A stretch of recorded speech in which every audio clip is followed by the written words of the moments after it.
Chase. Here. Ms. Guy. Yes. Ms. Halsted. Here. Ms. Healy. Here. Ms. Randall. Here. Ms. Sigmund. Here. And Dr. Warner. Here. Madam Chair, you have a quorum. We have nobody participating electronically today. Motion to approve the agenda. Second. All in favor? Aye. All right, so before we move into our informational items, Missy wanted to talk to us about availability on certain dates to conduct interviews. October 24th and 25th are the first round interviews, and then November 5th is the finalist interview date. So, Those were the ones we already went over with. 24th I have on there, over. 10 I'm on my calendar, planning to get out of town. the 25th, did you say?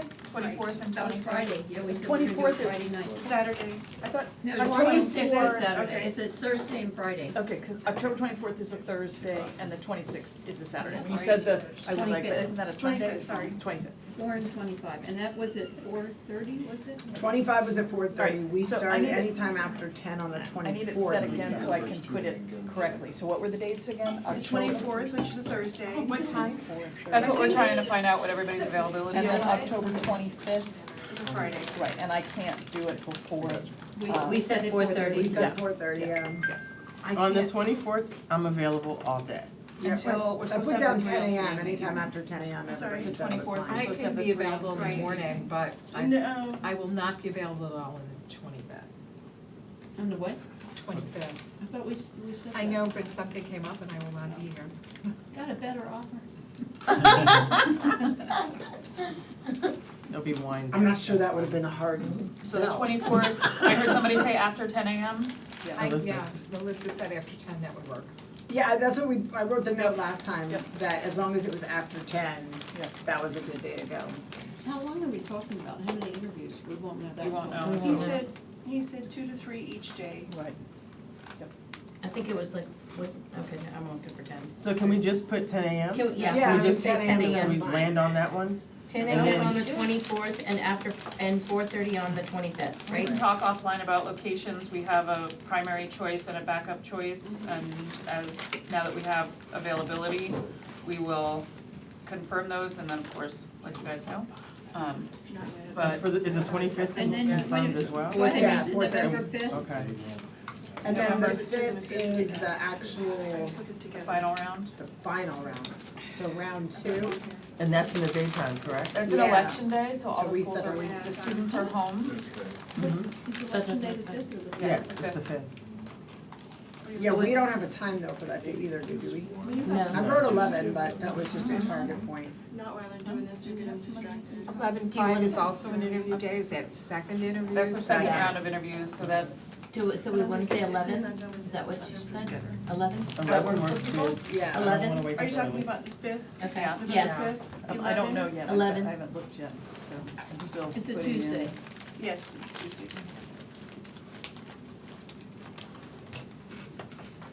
Is there another day or It's just the election 5th? day. The 5th? That's it? Yeah. Okay. All right. Okay, so hold on, let me look up election day. We said November 5th. Yes. At 11? If that works. Well, I have a meeting with Chris at that time, but Not I guess. anymore. Probably. I think you can reschedule. Maybe so. Chris will get Do over we it. want to do it earlier? Because I have a meeting with you on the 24th. The earliest I can do is 10 on the 5th. Can't change. Can everybody do 10 on the 5th? 11 is better. There's no school that day. That's That's why the 11's point. better. Sleeping in? I'll get, yes, I want to Well, sleep how in. I'm many gonna put that on the candidates will we record. Put have that on on the record. I'd like round to, two? but I'll be here whatever time you guys tell me. 10:30? Whatever y'all tell me is fine. I think Make 11 sure is the fine. room is All right, 11 is available, and if we need to flex a little bit because of accommodation, then we can, but Okay. that should Alright. work. Let's go. So we said 11? Yeah. 11 on the 5th. Okay. All right, I'll put this on the calendars tomorrow. Thank you. Thank you, I will accept. Thank you. Updated. Item 2.01, the 2023-2024 Division Accreditation and Assessment Results. Well, good morning. Good morning. Afternoon. It's afternoon. Yeah, there I you go. I never Started do, off Simon perfectly. says. I never do. As planned. Now, hey, listen, it's good, it may feel like a full day by the time you get done with us. We have, there are 3 presentations in a row back to back that we're gonna be walking through. a number of things, including this year, we're gonna wrap up this year with our student data from this past year and accreditation. Then we'll move into talking about the new accreditation system in Virginia, as well as then talking about the program of studies for the proposed program of studies for next year. We are going to begin with me, or Dr. Amanda Schutz, as you've met her before. You may have not met Amy Sika, who is our Assistant Director of School Improvement. Hi, Amy. So she's going to start us off today with the first slide, talking a little bit about school accreditation based on the 23-24 data. I see. Sorry. Is the third one? Yes. Are we Yes. looking up And then this there for handout. this talk or on here? There, Okay. at the beginning, and then Yes. I'll okay. Oh, there's one, okay. Wait, there's one. There you are. All right, cool.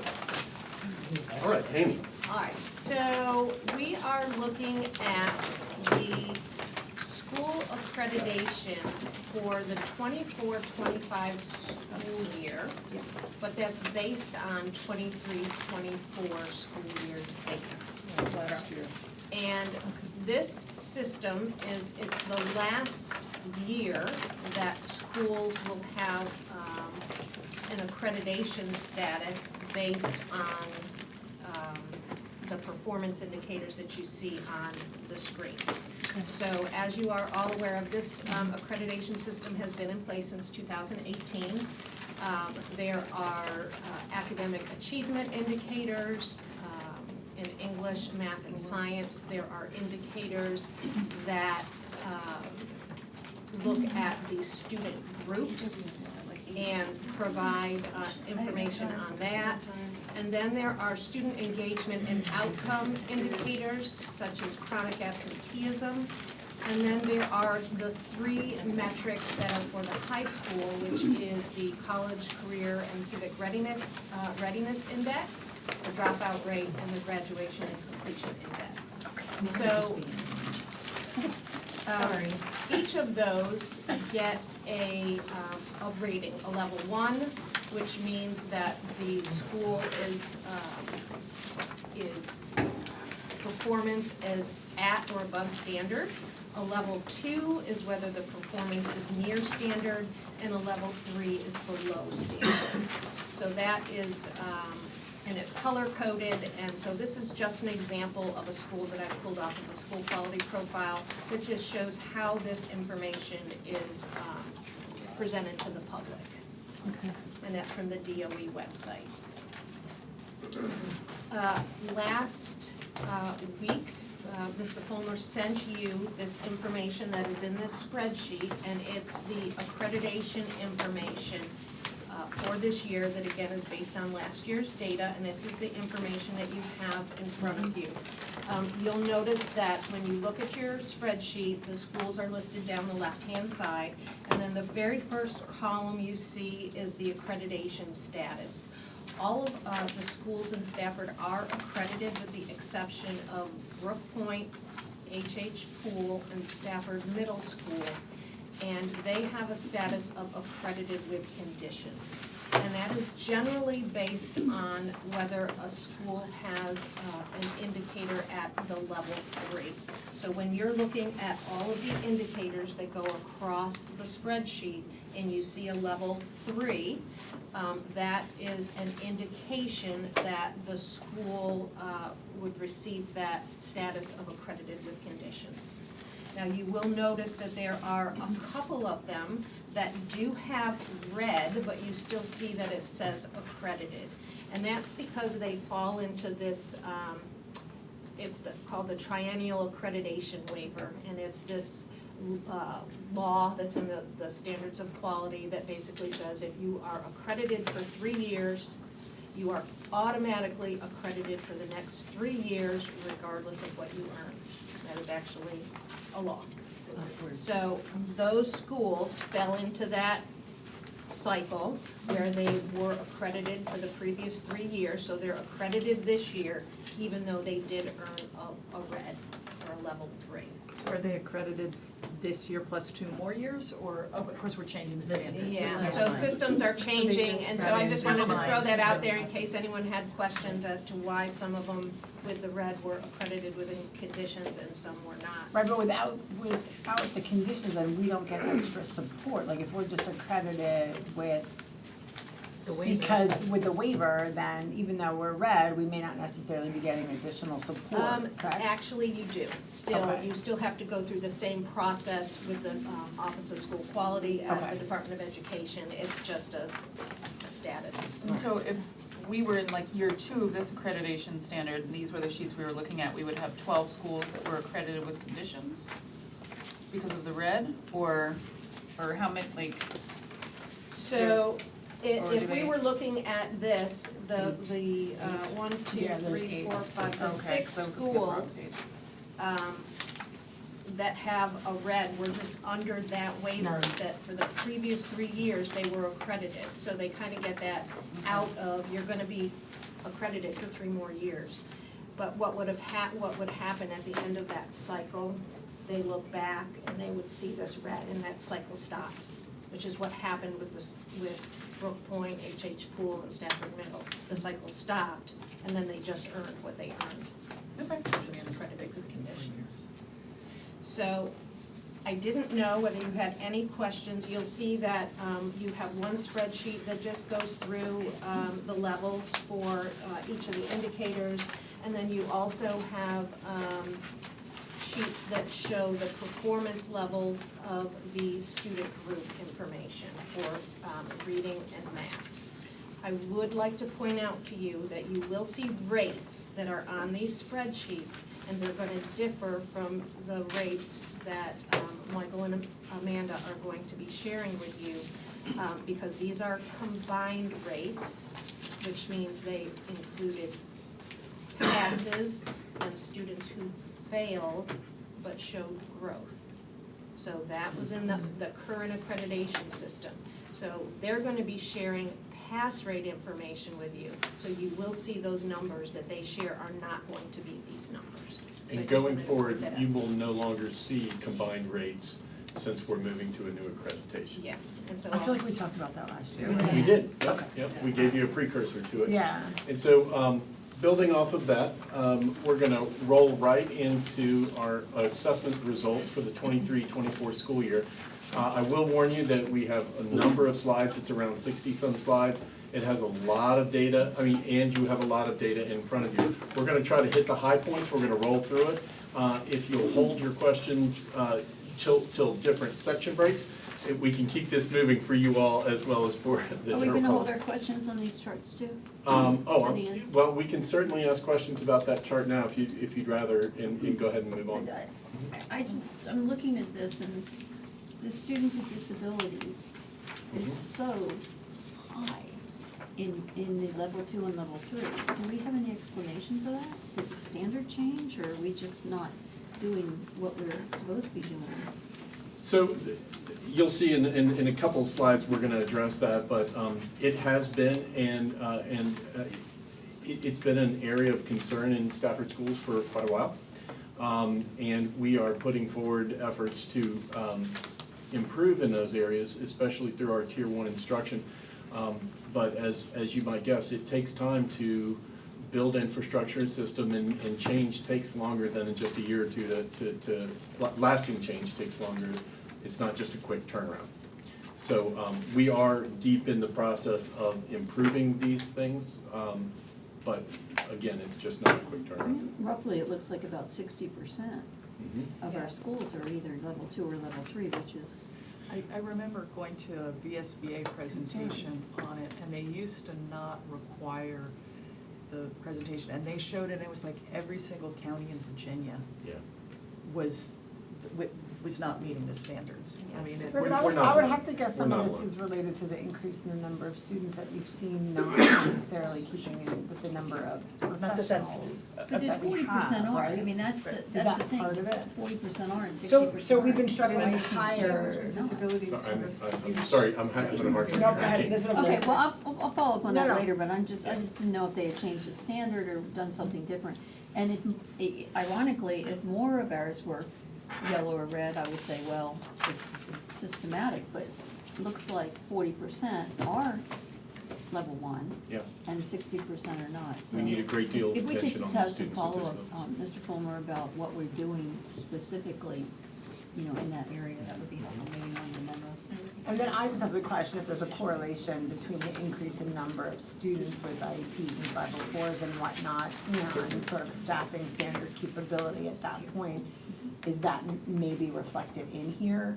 Yes. Into what we're seeing, right? We've been growing sort of exponentially in student population base, but we haven't been able to keep up on the Yeah. other ends. Absolutely, and, we also see struggles with the achievement of our EL students. Right. And those populations are also growing. Same thing, right. Okay, it's just, I think it's something that's fair to note as well, Well, because, And let's remember that our special ed teachers, we have a lot of openings.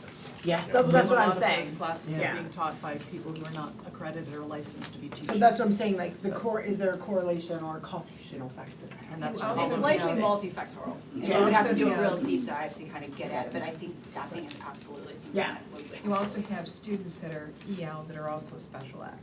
Right, and But that's, the EL So- is 100% green. So I well, will, that's math, so too. I would like to just caution a little bit when we're looking at the colors. Yeah.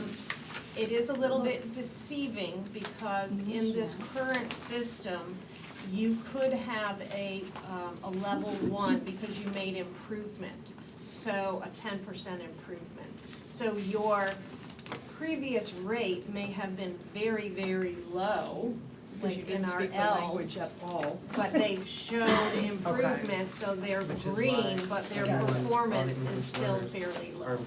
And, yeah, remember, it does include growth as well, so. yeah, Okay, so as we dive into our SOL results, we're first gonna talk about SOL results, then we're gonna move into some other things, including AP and dual enrollment as well.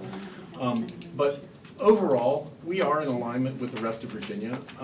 We have been making some significant gains in some areas, and in some places, we've been pretty stagnant. We do, and you'll see it on bullet 3 here, we have unacceptable levels of performance when it comes to EL students and students with disabilities, as well as our economically disadvantaged students. It's a constant struggle. As Dr. Chase mentioned, we struggle to get quality teachers every year, just as other school divisions do as well. We have our unique challenges based on geographics with Northern Virginia as well. But, and I wanted to just say, hey, we also need to be careful because we have revised standards of learning. The state is rolling out revised standards of learning assessments in English and mathematics this year. And typically, when you see new standards and new assessments rolling out aligned with new standards, you'll see a drop in scores as well. And so I think some real reasons for optimism here are we are having some very significant gains in early literacy. We have been increasing, and you'll see it as we roll through these slides. And we've done a lot of work with infrastructure and supports and resources that take root, but really do take time to create lasting change. So with that, I'm gonna turn it over to Dr. Schutz, and she's gonna, I'm gonna talk a little bit about the, sorry, correction. Here you go. We talked, I mentioned just a little bit that we've had some gains in early literacy, and here you can see that we're rapidly moving back, and actually, the 24 data, the spring 24 data, the state hasn't provided us with it this year, but we've made even more significant gains than it shows here at the 24.5% rate. And remember here, we're looking for a lower rate on these slides because these are the number of students or percentage of students that are identified as below a benchmark. So we're shooting for a lower mark here. And you can see what's that? thank God. Yeah. So So you see that compared to 2019, we're getting right back to where we were then. It's taken some time. But this is really, I think, a great representation of the different levels of risk and the gains that we've made. So back in 2019, we had 21.6% in the high risk, and we're looking at 24.5% now. But also notice the number of students that are at medium risk has gone down significantly as well. And so our overall students in the low risk category has increased compared to 2019. And so with that, we've had steady gains, we're doing really well, we're putting in infrastructural change that is really going to benefit our kids, and we've made significant increases with all of our student groups, including those with disabilities and EL students. So with that, now, Dr. Schultz, there we go, here we go. Yes, okay, so my challenge, because you know I love talking about data, is to try to keep this at a pace that we can get through and then allow you time to ask questions and move to other things. So as we know, the implementation of our standards of learning assessments begins in grade 3 and then carries through high school. So what we've done, just as we did last year, is have our presentation divided into the 4 categories: math, reading, science, and social studies. Michael, am I good? Yeah, go ahead. I'm Okay, so this is our math grade 3 slide. What we've done, as we did in last year, is provide you a 5-year lens. That's why the first little bar area is blank, because that was our COVID year, so we didn't test during that year. But in order to keep consistency, we're gonna continue to present 5 years worth of data. Can I just have the slides? I'm gonna keep rolling. Chris, can I borrow your handout? I don't have one.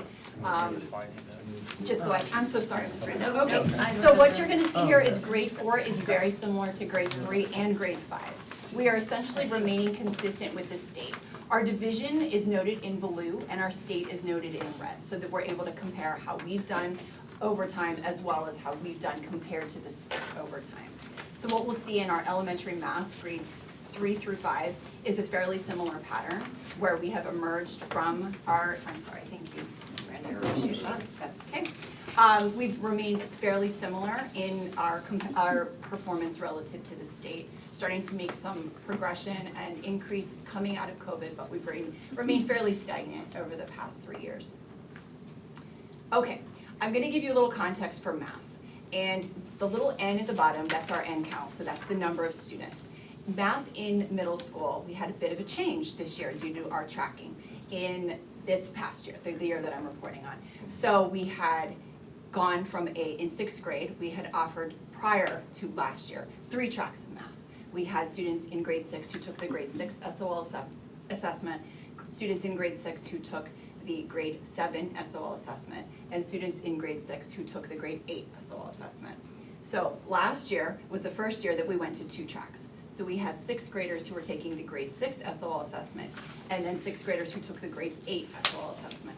So as we move here, when you look at your grade 7 slide compared to your grade 8 slide, you're gonna notice that we have some shifting here in the bars. And that is, if you look here at the end count, for last year's students, we had about 1,500, and the one prior, we had 2,300. So what that's telling us is that even though we do see some shifting in the percentage of pass rate, students who pass the examination, we do have to remember that we've changed some of the composition of the test takers in those categories as well. Okay, moving here into high school, this is our algebra and of course algebra students. So this is 7th graders, 8th graders, as well as high school test takers. We're noticing that we've made an increase here in our performance compared to the prior year. Here we've broken out that algebra just as we did in the past presentation, so you can focus in on your middle school test takers. And we remarkably had a 98% pass rate for our Algebra 1 last year. And a similar, actually a more dramatic increase here at our high school test takers for Algebra 1.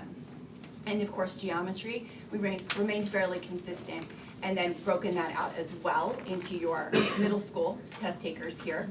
We had a 100% pass rate. That stuck out to me, so I verified that more than one time. Every single student who took that assessment last year passed. In the middle school, So here we are moving into. 317 kids. Yeah. I'm sorry. 317 kids. Mm-hmm. Right. Yes, Yep. yeah. So huge achievement for our students as well as our teachers in those courses. So here we are in end of course for geometry in high school and Algebra 2. Okay, so kind of covered this as we went along. You have to remain cognizant about that end factor when we're looking at the math in the middle school levels, seeing some slight increases in some areas, but mostly and largely we are remaining consistent with the state average. Moving here into reading. In grade 3, in grade 4, and in grade 5, what you'll notice is we are fairly consistent with both the state as well as our performance from last year, so not a lot of dramatic change. Same thing moving into middle school, 6, 7, and 8, and then again in high school. We really just don't see a lot of increase or decrease. We're both consistent with the state as well as consistent with our performance last year. Moving into science, grades 5, grades 8, and here we are in our high school courses. Again, I'd like to just point your attention to the change in the number of students who took the exam, and that has to do with how we shifted our high school course offerings in our freshman year courses. A lot of students are now taking earth science instead of, I keep going the wrong way, I'm sorry. A lot of students are now taking environmental science instead of earth science, so that reduces the number of test takers there, and then more students are shifting to biology in their freshman year. And of course, chemistry here, I know that you noticed the decrease in the bar, keep a count on the end count, so we have to just remember that we're looking at a small portion of students who have not been historically successful taking their prior end of course science exams, and that's why they are now trying to be successful to satisfy that graduation requirement by taking a chemistry. Oh, yeah, because it's the course I wanna take to. Okay, moving here into our fourth of the four categories of our state assessments.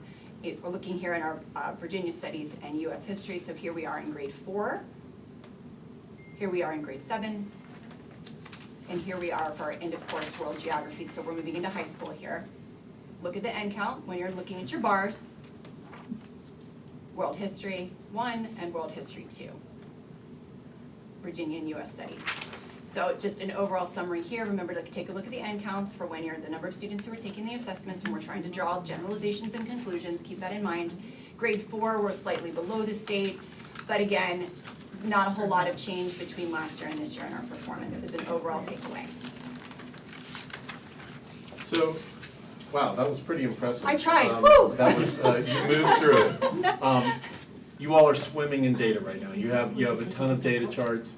I think that when we look at our overall performance, you see that in many areas, we're making some slight gains, some more than others. In a number of areas, we're staying somewhat stagnant and consistent, I guess is a better word for it. I will tell you, when you dig into the detailed data, when it goes down to the student group level, which you'll see on one of your spreadsheets, one of the many you have in front of you, it does highlight the changes the needs that we have when it comes to our certain student groups, including our EL students and our students with disabilities, as well as our economically disadvantaged students. We do have, continue to have just challenges in those areas, but we're working steadily to improve. Again, those are your reminders on the optimism side. We are making those early gains in literacy, as well as small gains in almost all areas. We're going to run into the advanced placement information right now, so a little bit of data on that. You see that over time, this is the number of advanced placement examinations that we administer each year. And so this is the number of exams given. Now, the next slide talks about, and you can see the nice increase up to 3,452 examinations given last year, administered last year. And that is based on 1,974 students. And of those 1,974 students, 67% of them did get an examination score of 3 or higher. And that is what is typically required in order to get any kind of college credit. And so that's a very good statistic. We have steadily increasing numbers of AP exam takers. And we have had additional course offerings over the last couple of years, and we have had some significant changes, increases in our number of students scoring 3 or higher. In the dual enrollment area, this is new to this presentation. I wanted to share with you the gains that we've made in the number of students taking dual enrollment courses. So over the past 2 years, we've increased by around 400 students taking dual enrollment courses. And remember, these are courses that don't require an assessment at the end to validate and offer college credit. And this is in conjunction and collaboration with Germanic Community College. The number of actual course enrollments that these students are enrolled in, meaning one student could take more than one course, you see here has really skyrocketed over the past couple of years, from 1,000 to almost 2,000. So almost doubled since 22-23 school year. And one of the reasons for that is we've increased the number of offerings in the dual enrollment area. And so you can see a listing of these courses. And please note that where it's for instance, pre-calculus, 161, 162, those are two different courses that are offered over 1 year. And so you see that we've had a significant increase in the number of offerings. And those are just some of the key points that we've talked about in this. So what are the things that we're doing, and some of this goes to what Ms. Healy had asked, is exactly what are we doing for some of the kids with disabilities as well as in other areas. And so we're going to highlight some of those at the division and also at the school level. So one of the very important things that we're doing now is we hired Anisika to be looking at and holding hands with the principal and their leadership teams as they're developing their school-based plans that address the needs of student groups. And this is an important thing, is that you have someone that's consistently working with all schools, sending consistent messages and helping them craft their targets and their goals setting and implementation strategies. We've also set up development and training for key staff on protocols for data review, as well as expanded access to data for a number of our leaders. In addition, we've set division expectations to set up some consistency. That's one thing that a turnover in superintendents over years often leads to lack of consistency. So now division-wide expectations have been put into place to build up the consistency in implementation. As you all know from last year, we talked about the importance of the infrastructural documents that support student learning, and so you see that we've established these. And new to this year was the implementation of the school-based leadership and support teams. And so those are the teams that are leading and supporting and coaching teachers into school improvement and improving student achievement. So also at the division level, we've been looking at our plan to strengthen and support Tier 1 instruction, so specifically supporting the kids with disabilities as well as English learners. And that is currently in development. We're developing a number of resources that can be used for professional development in addressing those students, as well as making some changes to Tier 1 instruction and ensuring that all students with disabilities and English language learners are not being pulled from Tier 1 instruction in order to receive support services.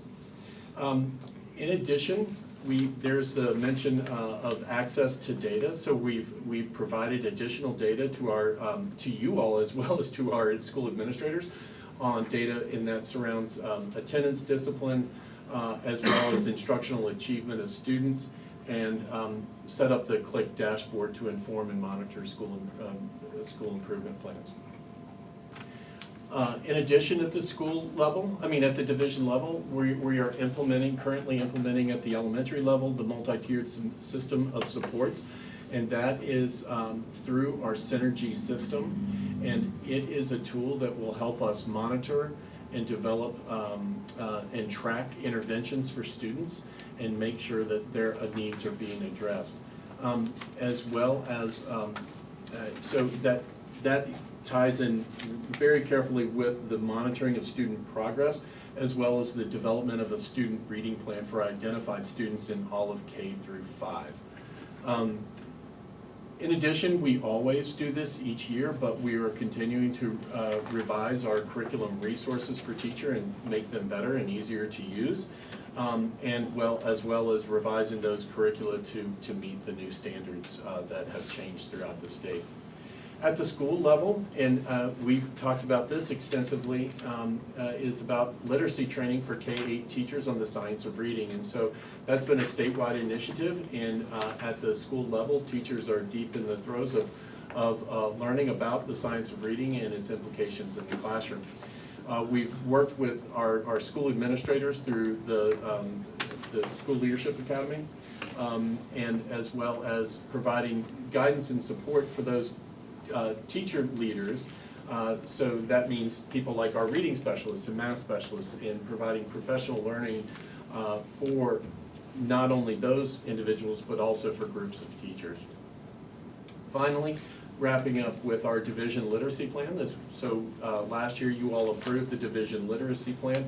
It was also approved by the state, and that does include our 3-year writing plan to address student needs as well. And so the infrastructure put into play over the past 3 years really will take root and take hold and lead to lasting student achievement. So if you all have questions about any of that tremendous amount of information, we'd be happy to address that.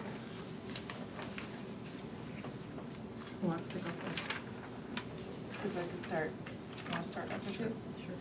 So, I see there's this letter from UVA, maybe it would give more information, I don't know, but I'm looking at the PALS screening. So, if I was a kindergartner in 2019, 18% fell below the benchmark. Okay. Okay, and so then in first grade, is it the same cohort that 26% are now below the benchmark? And then in second grade, 35% are below the benchmark?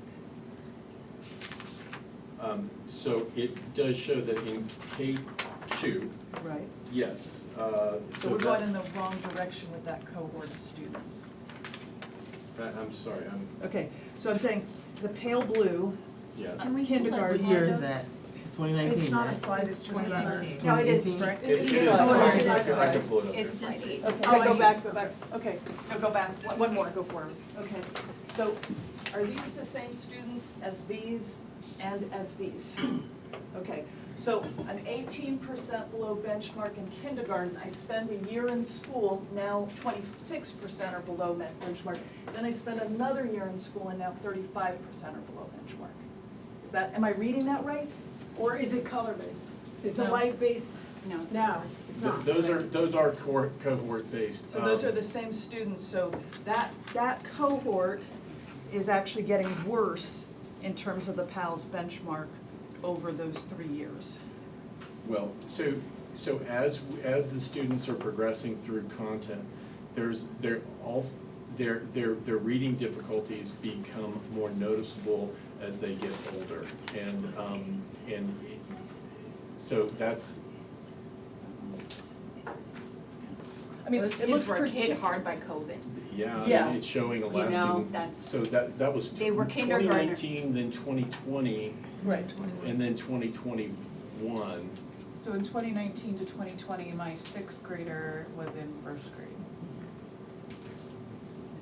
So, you have sort of that data, and it's sort of, To me, it speaks to some of the lasting effects of The the COVID. COVID. Those But- kids were but- out of school, these were our Because earliest like literacy. 2019, honestly, they didn't finish the But- 2019 to but- 20, and I'm not disagreeing with you, I'm just Right. saying like, these are the things that we're different about. But these aren't COVID kids, No, they're not. No, they're not.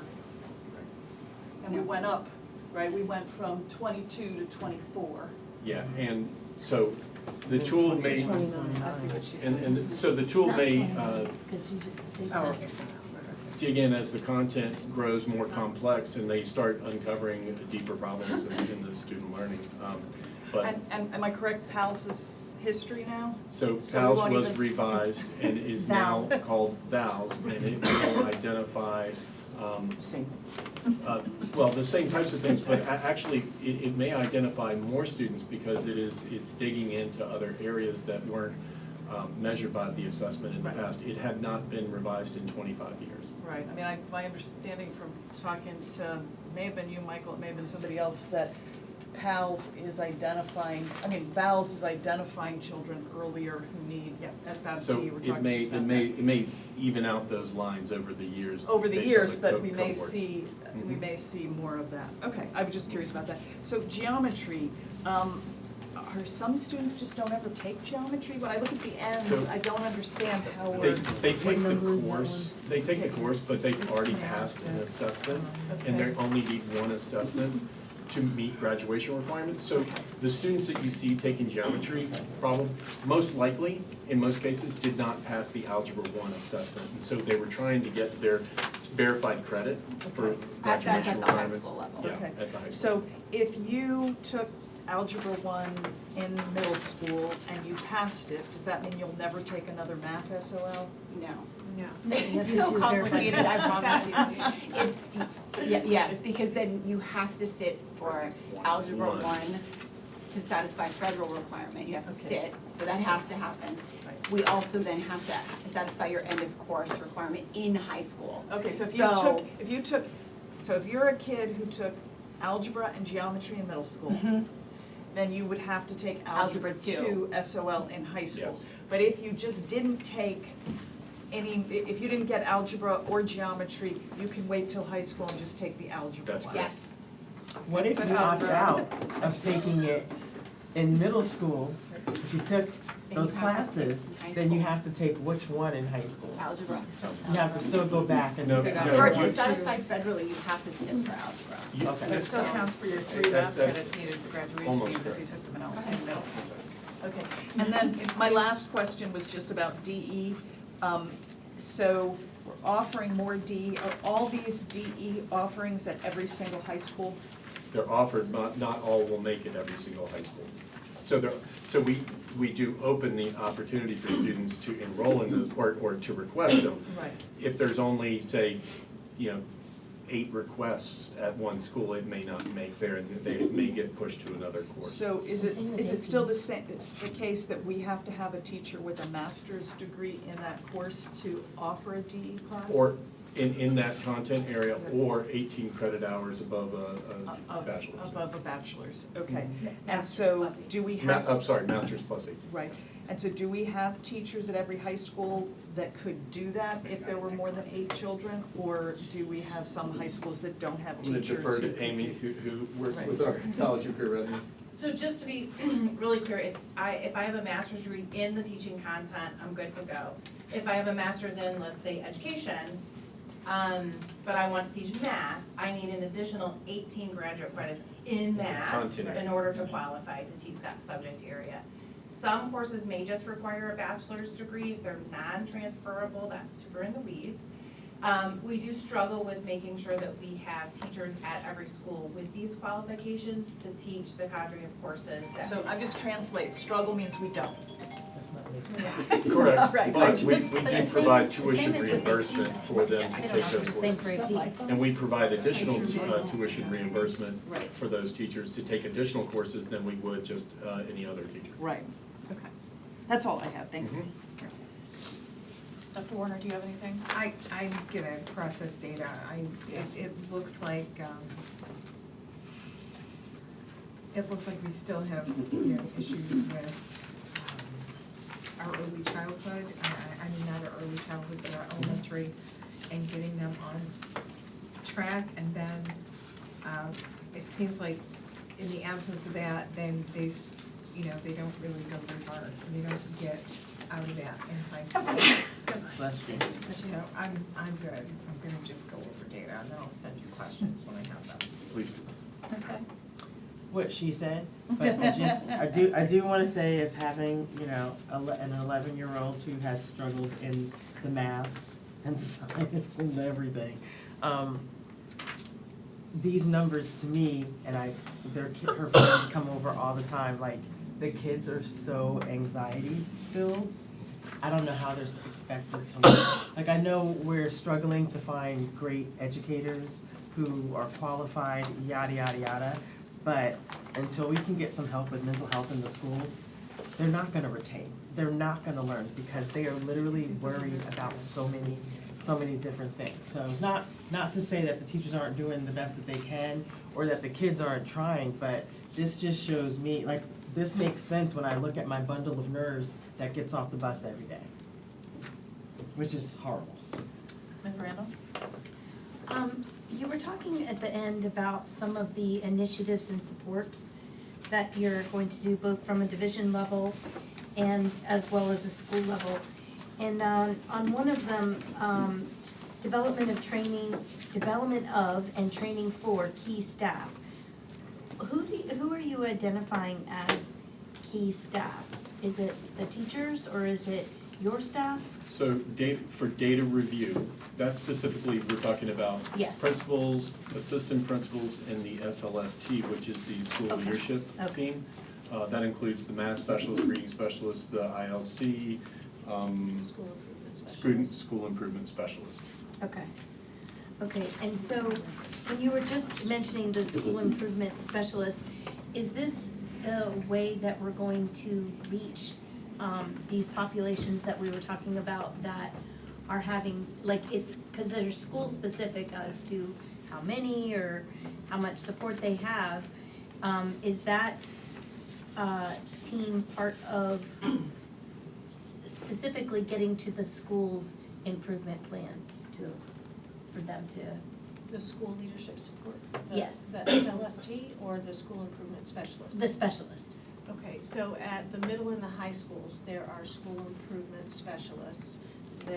One of their job responsibilities is making sure that the leadership team, that SLST team, has the data that they need to make instructional decisions. Okay. So, and that whole process, they meet regularly, that team, they decide what data they want to take to the PLCs for the Okay. teachers to look at. That was my next question, is how are you going to take it from Yeah. team to the educators? It does. Okay. And then they decide how are we going to remediate that content, what lesson plans are we gonna do, what materials are we gonna use, how are we gonna do that? You know, in what capacity are we gonna remediate those students Okay. based on the data? Okay. And, okay, that was it for me. Thank you. So, I feel like I'm I'm on Maya's page, I think, where it comes to this. I have a very hard time with this data anyway, just based on the fact that I don't like standardized testing at all as a metric for really identifying whether our kids are performing well or not. I'd much prefer to see if these kids over time have an increase in their grades or their ability to participate in class. You know what I'm saying? But I get that we have to have a metric. So I have a few questions. The first one is, wasn't MAPS a thing? MAPS, was that So PALS with a the different NWA, acronym? yeah, No. measures of academic progress. Right, Yeah. so that's not this. No, honestly, there is so much data that Right. it's hard to provide you with all the data. I mean, we're running way over time, but, Yeah. so the MAP test is used, now it's used as a substitute for the SOL, growth assessment that was required by the state. This year, they allowed us to use the MAP assessment in lieu of that test. That helps us identify where students are, what they're ready to learn, and then it helps us also identify students for tiering criteria for additional supports. Okay, so we have a choice in the data that we present or in the test that we take, or am I confusing it? Does that make sense? Standards of learning tests are required. State required. Right, And then they require by law that students in grades 3 through 8 get a growth assessment, take a growth assessment. The state provides one that schools can deliver or divisions can deliver, or you can choose a vendor that they have approved. okay, And so we chose to administer MAP, okay. and that was. And it Last does year, we English gave and both. Okay, yeah, so maybe It does that's where I'm a English little and bit, but you said that the combined rate was looking at These are pass including rates. growth, These are pass rates. including growth, so we don't know. These do not include growth. They don't, These okay. do not include growth. All right, so That's then- a separate measure. So again, so then help me understand just number wise, cause this is where I struggle. So I'll just give you the example on the biology and chemistry, cause that's where, I mean, this isn't really necessarily a large rate, but in 22 we go from 45, 23 is 77 students. We've gone down, so we had more kids, got a smaller number. Tell me if I'm reading it wrong, that's why I'm asking. No, that is correct. That is correct, Okay. it's That is just a correct. very small student, so the performance of a few students will dramatically change the percentage. So, okay, so it does kind of skew though what the actual reality is, considering we've had exponentially a big number of an increase in the number of people taking the test. So that's just what I'm noting up across, so it's like there's 3,000 students taking this biology test. And in 22 is 2,500, like, that's 500 students, I think that's a significant number. And then I just don't know if it's telling us if we're actually improving or if we're actually It getting does, worse, in I the high just school don't level, it understand. gets a little, to me, a little dicey. Okay. When you're trying to look at which students are sitting for which exams. It's much clearer in grades 3 through 8 because every student sits for the same exams. Okay. With the exception in middle school of math that we talked about. Sure, sure. Once we get to high school, it gets a little different because of what has to actually be required for graduation. No student is taking an assessment that is not required for graduation at the high school level. Once they meet their graduation requirement in terms of verified credits, meaning passing a test in a course, then they don't have to take it in that content area any longer, which will have a drop off. So that's where we see sort of this. So when you're looking at when you're Year to looking year. specifically at chemistry, that one stands out so much because the students who are sitting for the chemistry exam have been historically not successful as much on the science exams that they had taken So you could before. have 3 or 4 times more students taking chemistry, but only a certain cohort each take the exam Correct. for the credit. So they only take the exam if they need it to obtain that verified credit. Consider one of the So, kids so, graduating. so I guess that's my point, it's weird for me to see if we're actually successful in teaching chemistry. Right? Correct. Using Okay. this as our only Yeah. metric. This yeah. Okay. is not a good metric. Yeah, I just, in my head, it's very hard to process, like, differentially, are we really increasing their knowledge when the numbers are not necessarily representative of what some of these students are gaining from their daily experience in the classroom? So with the biology data, just to add a point of clarification, for federal accountability, all students have to take the biology exam when they're sitting in the course. Okay, So I think the difference in the The numbers you're numbers. seeing, Dr. Schutz said it was like course taking patterns. So that may be the One result of the of why things. you see the different Yeah. numbers, but every student who takes biology has to take the biology exam. I feel very passionate about the fact that, or convicted about the fact that we're not necessarily showing what our teachers are capable of teaching Yeah. and what our kids are capable of learning, and yet it's the metric we use, so that just is something I wanted to clarify, so, sorry. Ms. Healy? I have a question about the data analysis of the school and putting together the plans. Do we set we or the schools themselves set a goal for themselves, in terms of the performance of the students and improvements, and how is that monitored? So, the schools start getting data as soon as the data starts coming in from the testing cycle, the SOL tests. And they start gathering data, just year-long data, attendance data, discipline data, all of that information. They start looking at that at the end of a school year.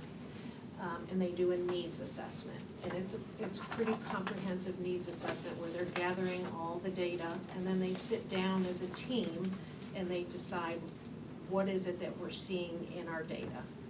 And they actually do a root cause analysis. So like if I see low scores for students with disabilities, why is that happening? And so they go through an exercise as a team to determine why is that happening and what are some things we can put in place as corrective action steps. And that needs assessment and that root cause analysis drive the goals that they have in their school improvement plan. And so as they're developing those plans, they are getting feedback. I review all of their plans, like I review all of the school's plans. give them feedback, give them things to think about. I've gone and I've worked with some of the school teams as they're meeting to talk about what goals they want to include in their SIP. I've gone and talked to principals, I mean, just a variety of different things that occur as they're working on their plans, and they put in very specific strategies that they want to implement in the school year. They work with the Department of Academic Programs, with the coordinators there on, you know, if they need help with math, that coordinator is working hand in hand with them. So there's a lot of different pieces. And we review those SIP plans several times a year. We have meetings scheduled or already scheduled for the year.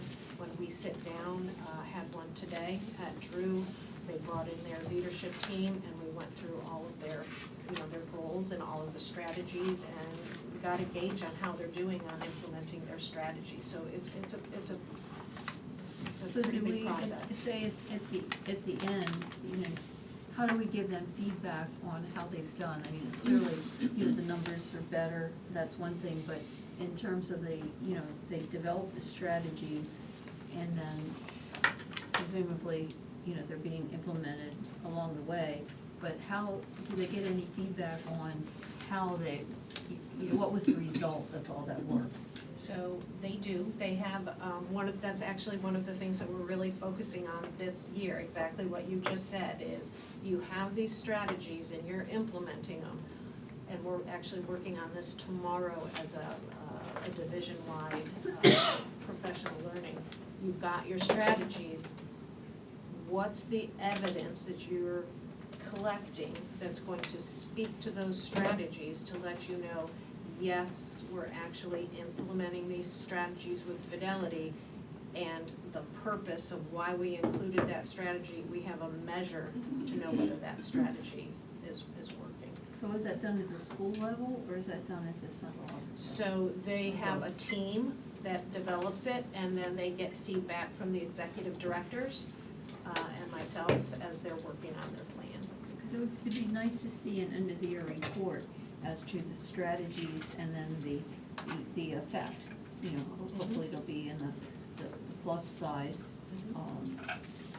Because I know each school will know how they're doing, but if we wanted to look at it as a division, that would be, it would be good to know. And also, it probably, things are being done in one school might help another school. Yes. If they're aware of it. So if there were some kind of end-of-the-year report, you know, that could be shared among the schools. I agree. It seems like they may pick up some useful tips. And I think, piggybacking on that, sort of you said a needs assessment, to what extent were the school's needs met? I mean, if your professional development to work with your team is at a time of day and the school bus doesn't arrive, and so you are not able to do that development with your staff, then that you could have set whatever goal, but we've undermined your ability to achieve that goal. So I'm going to join Dr. Warner and Maya and kind of marinate in this a little bit and then revisit. Is there an appetite to bring this back to a future work session or to a retreat, or to follow up individually? I would like maybe in the retreat, if we could have a discussion about what some of these school improvement plans look like and what some of those strategies are that you talked about, so that we can maybe do what Ms. Healy said and maybe create some sort of request for a report. Okay. And that might be a retreat thing. Okay. All right, moving on to our new accountability system. 15 minutes? Yeah, bring up the roll. I'm gonna try to roll, it's against my nature to roll, but I'm gonna try. There's food out in the hallway if you guys wanna grab a plate and, you know, Want to take come in. 2 minutes and grab that? Sure. While you're passing that out, okay. Yeah. Actually, it's nice to start early, we're not running late. I don't know about that. We started early, but I'm sorry, this is work of That's the rest Oh, of the this is all for, attachment. this is, The rest of man, This is the new. this is a very this is the- tree-filled This is a very, Yeah. this is a very,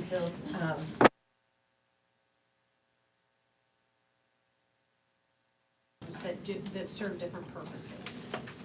The state is moving to having this accreditation system that has just two components. One component is a compliance component.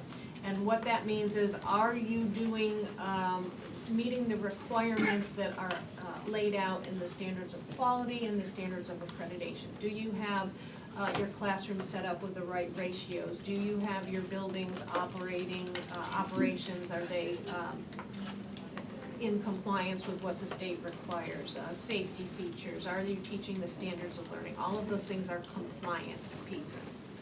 Then they're going to have a system that's based on student outcomes. So instead of having two separate systems, there's now one system of student outcomes.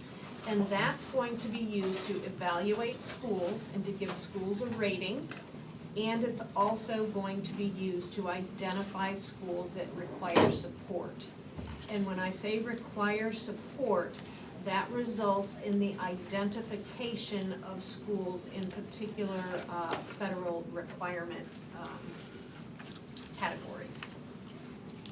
So that state accreditation system, each school will get an accreditation rating, but it's not at all what the accreditation rating is this year.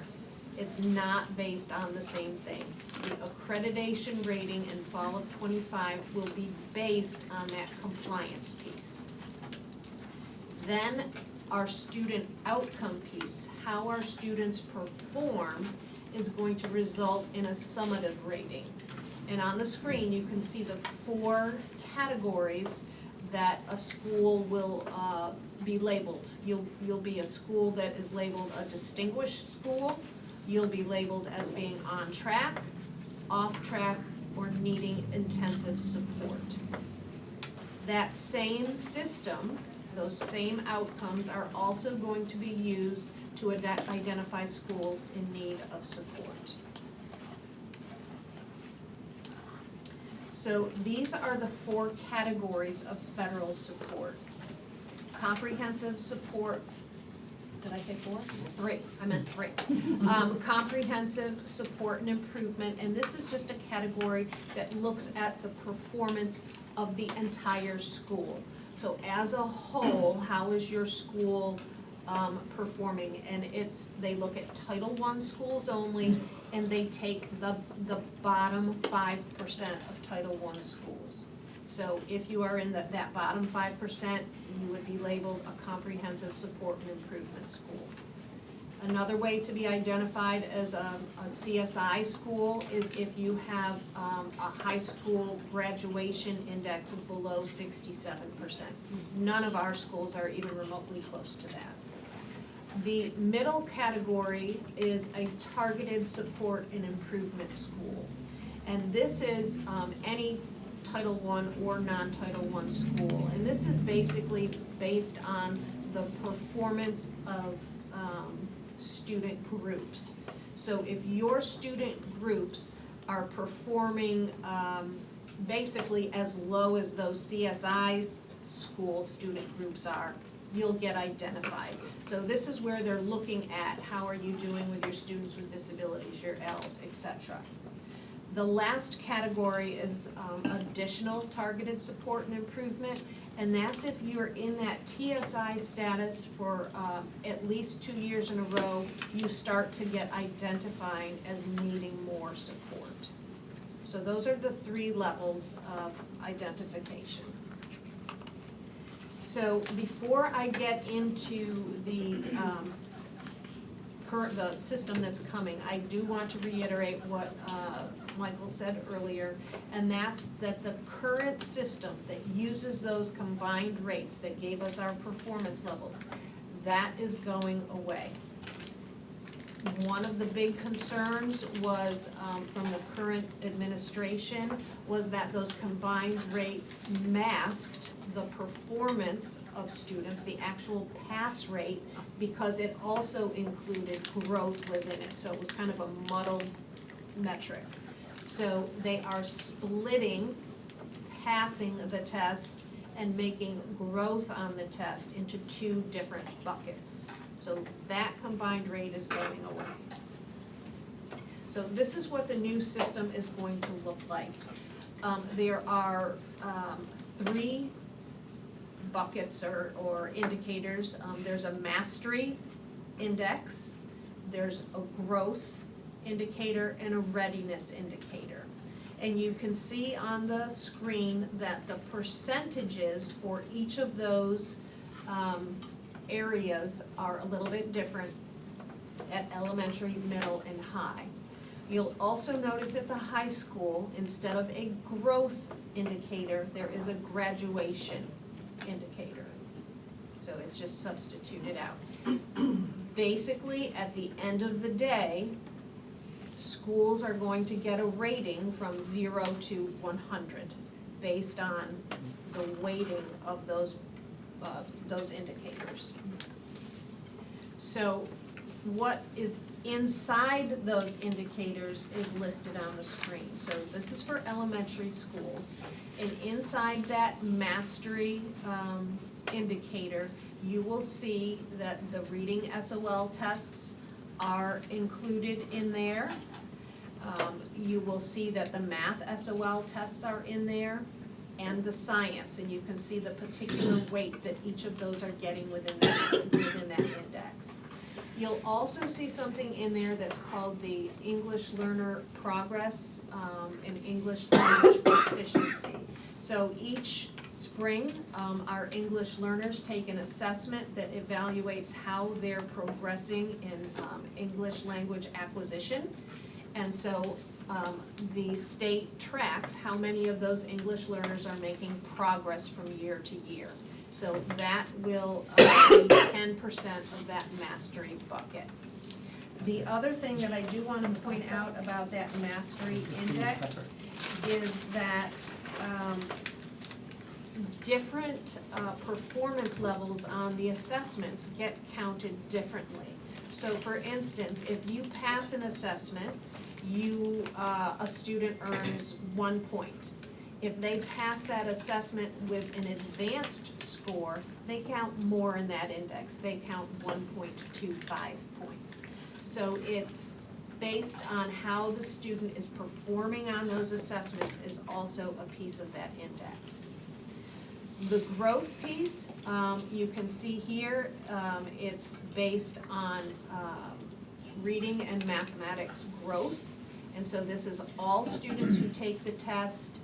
Do they meet this expected growth value that is determined by this one particular system you'll see on the board that's called the VBOS system. So VBOS says this particular student who performed in this manner should have an expected SOL score of, X, and did they score that? And if they did, they made growth. If they didn't, they did not make growth. So it's based on that particular system. And then the last one you can see is based on chronic absenteeism. And then the state is supposed to be piloting a performance task this year in elementary and middle schools. We have yet to see the performance task. But until that performance task gets piloted and they have data on it, it will not be used in the accountability system. And so this current year, chronic absenteeism is going to count that whole 10%. You can see similarly for middle school, the percentages for each of the pieces that we just talked about. The one difference in the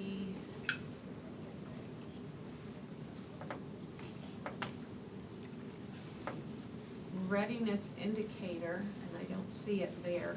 So there will be, in the readiness indicator, they have talked about including a metric in there for advanced coursework. So how much are you pushing students to meet their potential? So if you have a student who's performing at a certain level, are you making sure that student is getting the advanced coursework that they should be taking? And so there's a metric in that readiness index that will speak to that. In the first year, it will be mathematics will be looked at, and then in future years, they'll consider adding history and science to that metric. And then in high schools, again, you can see the pieces that go into the high school indicators. The one thing that is a little bit different is that readiness index, where you will see that they have a 6-year extended graduation rate and applied studies diploma being worth 5% of that bucket. And what that stems from is this: if you were to look at the graduation index, that graduation piece is based on the federal graduation index. And that is basically kids who entered 4 years ago, what is their, the rate of, the percentage of students who earned a standard or an advanced diploma. And that's the graduation measure. There was a lot of concern in the field because that metric does not include students who earn an applied studies diploma. Federal law, we cannot include that in the graduation component, so they put it in that readiness index where they said, okay, we're not gonna look at how students did 4 years after they entered, but let's look at 6 years after they entered, because we have SPED students and L students who can take more time to graduate. And then we're also gonna account for those applied studies diploma as well. So that's why that piece is there. And then they also have kind of a new CCCRI component, and they call it Ready for Life. And so students are getting points for enrollment in certain courses. They are getting points, they can earn points for taking exams like the ASVAB exam for the military. They can get points for certain experiences that help them with employment. So that is just a version of the CCCRI. Yeah, credentials. Credentialing. Yeah. Okay, thank you. So, And enlistment. the one thing that is a little bit different about the high school, and this is gonna kind of blow your mind a little bit. In the high school, the mastery component is based on the SOL tests that the students take over the course of their 4 years in high school. So what they're doing is they're actually looking at the senior cohort, and they're saying, okay, those kids that are graduating, how did they do on that EOC reading test? Whenever they took it, whether they took it 10th, 11th, or 12th grade.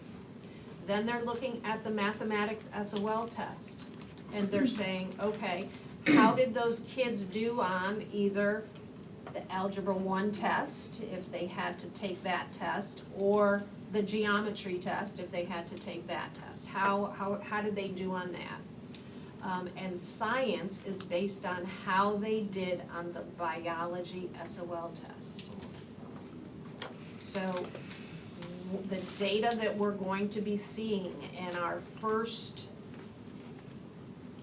year here is based on the cohort. How did that cohort do?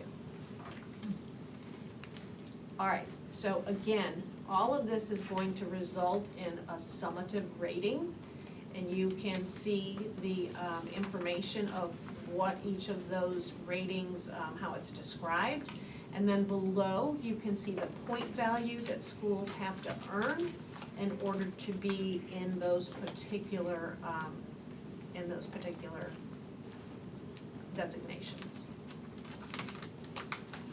And then, just so you all aware, I know we did talk about school improvement plans a few moments ago, but we were aware that this system was changing. We were aware that growth was going to be removed away. So this year, when principals and their teams were looking at the data, they were looking at just pass rates. They were not looking at those combined rates in our accreditation system, because we knew those were going away. And again, each of the schools conducted an in-depth needs assessment, and they were all required to have an academic goal that was tied specifically to improving the academic outcomes for all of their student groups, and they were instructed to look at all of the student group pass rates, not the combined rates. And each school, as Michael said earlier, is focusing on improving that tier 1 instruction through implementation of those evidence-based strategies. So I don't know if you have any questions on that. I am sure you will be hearing a lot more about that as we start rolling through. Question? Oh, yeah. Ms. Healy? No, I'm trying to absorb it. Yeah. It's so That's a much. lot. It's There's a lot. very Much. different. So what's this based on? Like, Yeah, that's a great idea, wasn't it? yeah, I mean, I'm just sitting here going, what, like, okay, let's make this 65%, and 22.5 is gonna be this, and 10 is gonna be this, and growth 12.5 is this. I mean, like, is there something underpinning the decision of how to do this? So, so I'm going to be very, I'm going to be Diplomatic? I'm gonna be very diplomatic, and I will say that the concern Right. was the fact that that combined rate muddied proficiency. And there was a concern that under the current accreditation system, even with all of the learning loss that we knew that occurred because of the pandemic, schools were still receiving that accredited status. And so they felt like, this current administration felt like that just wasn't giving a picture to parents on how schools were really performing. So that was the reason they changed. The decision points on what everything counted, they, I don't believe had any They haven't studies disseminated? that backed any of that, They that haven't up. cited There was exactly. a lot of Yeah. discussion at the Based on BOE a level, peer and they were back analysis and forth and soliciting relative feedback. comparative. So they did present various scenarios to the board, like if we counted, you know, mastery this much, this is how it would pan out. If we did this, this is how. So they did do some modeling, and then this is just where, you know, and they did collect feedback from, they had a lot of meetings where they collected feedback from the public on, you know, what do you value in the system, so, but it was done really very, very quickly. Okay. And just so you know, Ms. Ipka was the former Director of Accountability for the state of Virginia and joined us about a year ago during that, the changeover process. So, I don't know if I'm understanding this or not, but like at the high school level, 25%, could I game the system by just pushing tons of my students to enlist in the military? You could, Okay. I'm just interested in, like. SPM but there's different ways to look at that, yeah. What's, I tend to Back look at to the things like. percentages, like, I went to a presentation on this done by the DOE. And when they showed us a screenshot or a screen where it gave us kind of a general sense of how many schools across the state were in each of those categories for each of those levels. And I remember thinking, there's one middle school in the entire state at the distinguished level, and I was like, that's how they got their numbers. They wanted to have everything populated because then they knew it was achievable. And beyond that, it was, By one school, in the entire state, that's achievable. well, everything else was probably zero. It's like kind of like when you're, What county was that in, just for curiosity? they didn't tell us, they didn't identify any, they just wanted to kind of give us a broad, like broad strokes of. But to me, any study, any diagnostic test that says only 1 out of 132 school districts, only one school. One school. Out of, at middle school, out of 132 school districts was successful. I can share the screenshot of what they I mean, what they that is identified as not- the breakdown. but Doesn't it seem was- like a reasonable test. No, it's not reasonable, right? Like, I mean, you don't have a bell curve there. So, then this 6-year extended graduation rate plus applied studies diploma. So if I have a student show up in 11th grade do they get 6 years starting in 11th grade, or do we have to, so if I have a student arriving from, Afghanistan, from, can't hold a pen, has never held a pencil. right, if I have a student coming into my school system from another country who has never been in school before and is basically illiterate in 11th grade, they've got, I have to count, they're not being here 9th and 10th grade. They have to finish by 21. No, they are placed in the cohort as if they were here in ninth grade. Gotcha, so that's interesting. And then there's no SOL history there either, Right, so, right. for that cohort. So Okay. there's different, when you have students that transfer in late, there are different requirements to earn a diploma. Okay, but we're still But looking, we can- we're But still. in We're that still metric, being in evaluated the based on that graduation kid. metric, Because they he's will here in still ninth be grade. included. But they didn't take them. Okay, and then if a How does that student count? is at ceiling on the SOL, Out of the country. can they add anything to growth? So like if I have a student who got a perfect score on the SOL reading in elementary school, so they're showing great mastery and I get that 1.25. Is there anything for them in the 25% growth that they can add? So the VIVAS system actually uses all of the students' SOL history to determine where they should Expected be. value. That expected value. They just don't use like your So if they 600 have from no the previous history, how do year. you calculate? They use all of your SOL testing data to determine that So expected there is room for value. growth. What's how do you do that? Like if you have, I mean, I don't know what the current scores are, but if you have an 800 in, you got an 800 in in third grade, and now you're taking the SOL, how do they compare, like, you can't get higher than an I 800. think, aren't they So you would be, 600. yeah, so it would class. be, The group. and I don't know what the exact values would be, but the expectation would be if you had all 600s, you would be expected to get a 600. Close to a 600. Okay. But that wouldn't be growth, that would just be what you're expected, or would that go? That would just be your Your projected, expected. your expected score. So how would you show growth? you don't. It would be meeting, so so like if you were in third grade, Right. they would say, we expect you to grow a year's worth of content in fourth grade and maintain that. Your And 600 how would Which you would be show the that? six How would hundred, you- so the 600? It would be a 600 to a 600. Yeah. Oh, okay. So it's not, it's measuring growth as for the entire bucket, but not, each student has a different trajectory to demonstrate growth. And it might be. So growth for the Level for kids some. with the 600 is to just stay where Yes. they are. To stay perfect. Got it. But they're taking different But tests. how do you create an SOL history for a student that doesn't have one? How do you make that expectation? What is it? So if there is no SOL history, they are not included in the measure. Because there's nothing They don't count. to Okay, so those students aren't included. Yeah, but that's kind of what happens now, right? So If how they does don't it tell take us the test anything? at all, they're not included in it anyway. So in the new system,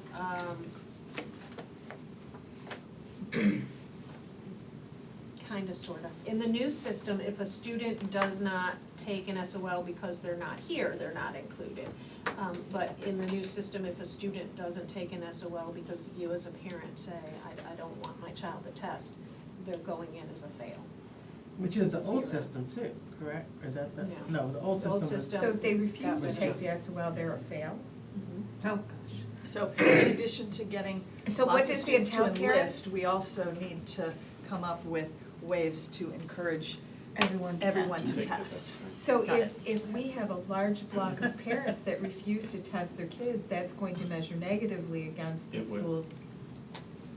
I can't imagine that, we won't, you can't factor out some of the variability of exactly what you're talking about, because that would just be dumb, like the ELLs But they're and not all being that. factored out, So- that's So, what I'm and they saying. can't opt out of, opt out of SOLs that are required to graduate, they can't Correct, opt out well, of we'll these get that, but what I'm credits. saying is that you're bringing up your base populations, and I mean, it's a little bit confusing to me anyway, I don't think the other system is any better, to be perfectly honest with you, but, in terms of measurability of anything or justification for anything that that we do, but I can't imagine that there's not a confounder that we don't add as a variability to take out for a rating system, which is something that if we don't do, then someone needs to start talking at the state level again and doing it, right? Because Because that seems absurd. The issue is that a lot of these rules that are in place are based on the federal, the Every Student Succeeds Act, which is pretty specific on who needs to be counted in particular rates. And So so are we- that system follows the federal accountability Are we waiting guidelines. for, as far as this accountability system,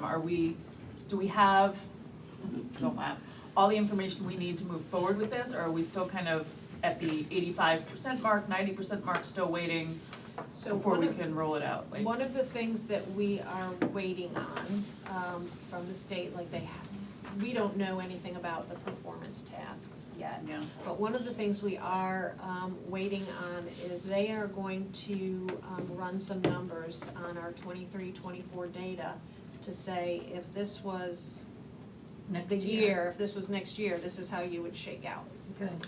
The thing that it won't include is, so one of the rules that they have in the new system is if you are identified in a particular category, but then you're also identified as a targeted support and improvement school, and I believe it's also the additional targeted and support, they actually lower your rating by 1. So if you were in the third category, you would get lowered to the second. So when they give us those numbers, it will not include that kind of bump back if any of our schools would be identified. And in addition, there are a number of business rules. Kids are very complex, right?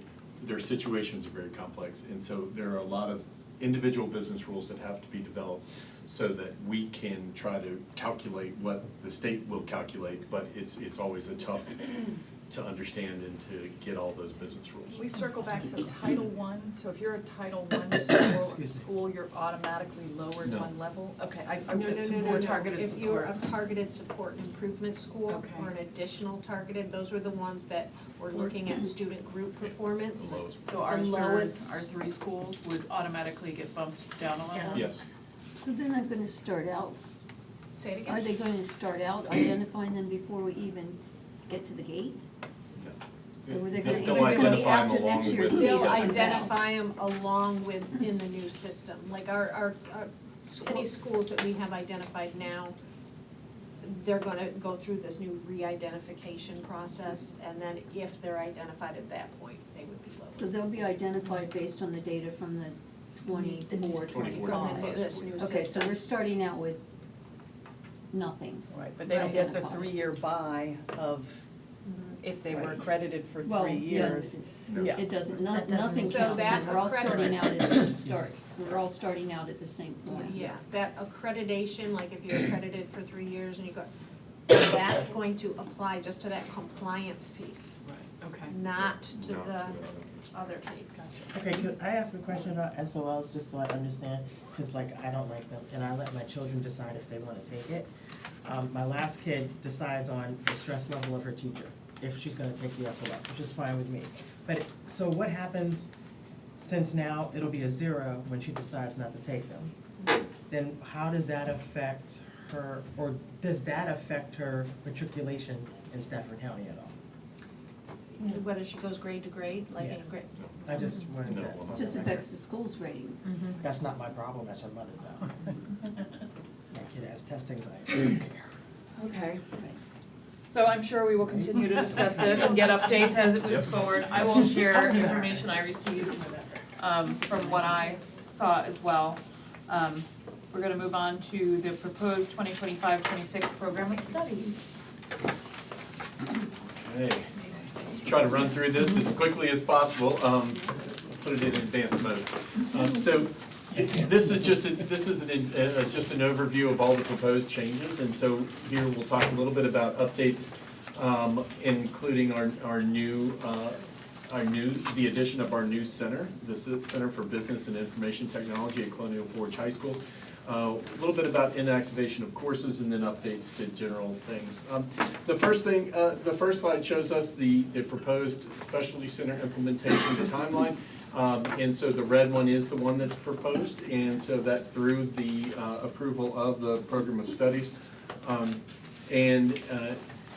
as we move in, it will be comprised of 5 different pathways. And 2 will fall kind of in the business administration and entrepreneurship area. And then you have the 3 that are in the business and IT area, IT area, where it's Cyber 4 Plus, Business Information Technology, which was formerly that STAT IT program, and then also the data analytics. And so we're really excited about these. We've extensively involved the business community and teachers in the development of these pathways and run it past them, and they're really excited about these pathways for kids and leading to some great careers. In addition, we have the CHAMP Center. We're making some changes where we're combining some pathways. So we had separate BSN and LPN pathways, and we've combined them into one nursing pathway. We added a medical assistant pathway as well, and then we consolidated the automotive technology and automotive body technology programs to just Brook Point and North Stafford High School. We will be adding an HVAC 2-year travel pathway as well as a paramedic 2-year travel pathway. That is 1 year in the firefighting program and then 1 year in the EMT program. So we'll be putting that together as one pathway that's 2 years long. Based on application information and data that we received from our rising 9th grade students, we have decided to shift these 4-year programs that we offered last year and just shift them to 2-year programs that start in the 11th grade year. And based on just a low number of applicants, many students aren't quite ready to jump into a 4-year study that would culminate in one of these areas. So you said just 11th and 12th grade? Those would be moving just to 11th and 12th grade offerings, yes. In our middle schools, for the first time in about 5 years, we don't have a middle school scheduled change. We have very few changes in the middle school because what we have is working, and I do believe that we need to leave the schedule and let it take hold and let people really embrace it. I'm just bringing this slide, just highlights the implementation. We will be fully implementing next year the mathematics sequence that does significantly increase the number of students that are enrolled in Algebra 1 during the middle school years, which will give them additional access to other pathways, including engineering pathways and some others like IB. In addition, we did have some language changes just to improve accuracy and clarity, as well as, for instance, things like what standards of learning assessments are being taken at which grade levels. We're sure to make sure that parents understand and know what's required by the state and what we locally require versus that of the state. In addition, you'll see in the program of studies, in the highlighted changes, there's a summary document that does talk about the deletions, additions, and changes and expansions of programs. A little bit different this year is our application and selection timeline. So in the past years, we've had one program and pathways night. We are shifting now to high school discovery nights, where each high school will have their own showcase of all their offerings. And so we'll be inviting the public to attend those. And we will provide kind of an offerings map. Like, if you're interested in this program, you go here. If you're interested in this program, you go here. If you're interested in any of our specialty centers, you can go to any of the high schools to attend. And so we're really excited about the high school discovery nights. The application for our programs will open on December 3rd. This year, students will be able to apply to 4 centers or programs. And that does include CGS. That will be included in our application system for all of our Stafford offerings. And they will also separately be able to apply to ATI UMW. The application will close in January on the 24th, and then we'll notify parents on February 17th. And parents this year will have 7 days to accept an offer. And so that is a little bit of a shift from last year. So that's gonna speed up our process to get offerings to each student if they're on a waiting list. And so they might be able to get a selection of their choice. How many days did they have last year? They had 16, and that's because we opened up the application system and we wanted to have our program information nights before, so that when we notified them, we had program information nights, after we notified them, we had program information nights because they were brand new and we wanted to make sure people knew what they were signing up for. This year, we're doing more of that on the front end, and so that we won't have to offer as many additional, and plus, people are beginning to know more and more about these programs, so we don't have to offer that. So we can minimize the window for responses, and speed up the process for everyone, so that we can also enroll and get their schedules created in a timely fashion. Do you have program information nights for everything, or just the new centers, like for EMT, for culinary, for cosmetology? Well, that is one of the reasons why we moved it to a night for each school, because the EMT, for instance, you brought up EMT, they wanted to have their own sessions, just like the specialty center had their sessions, and in a sense, they're somewhat competing for each other, like in some sort of a way. But we wanted to make sure that they had opportunities to share with the public about their individual programs and highlight their electives or programs that are only at that one school, for instance. I have a question about the offers. Say I apply and I am offered my third choice and I accept.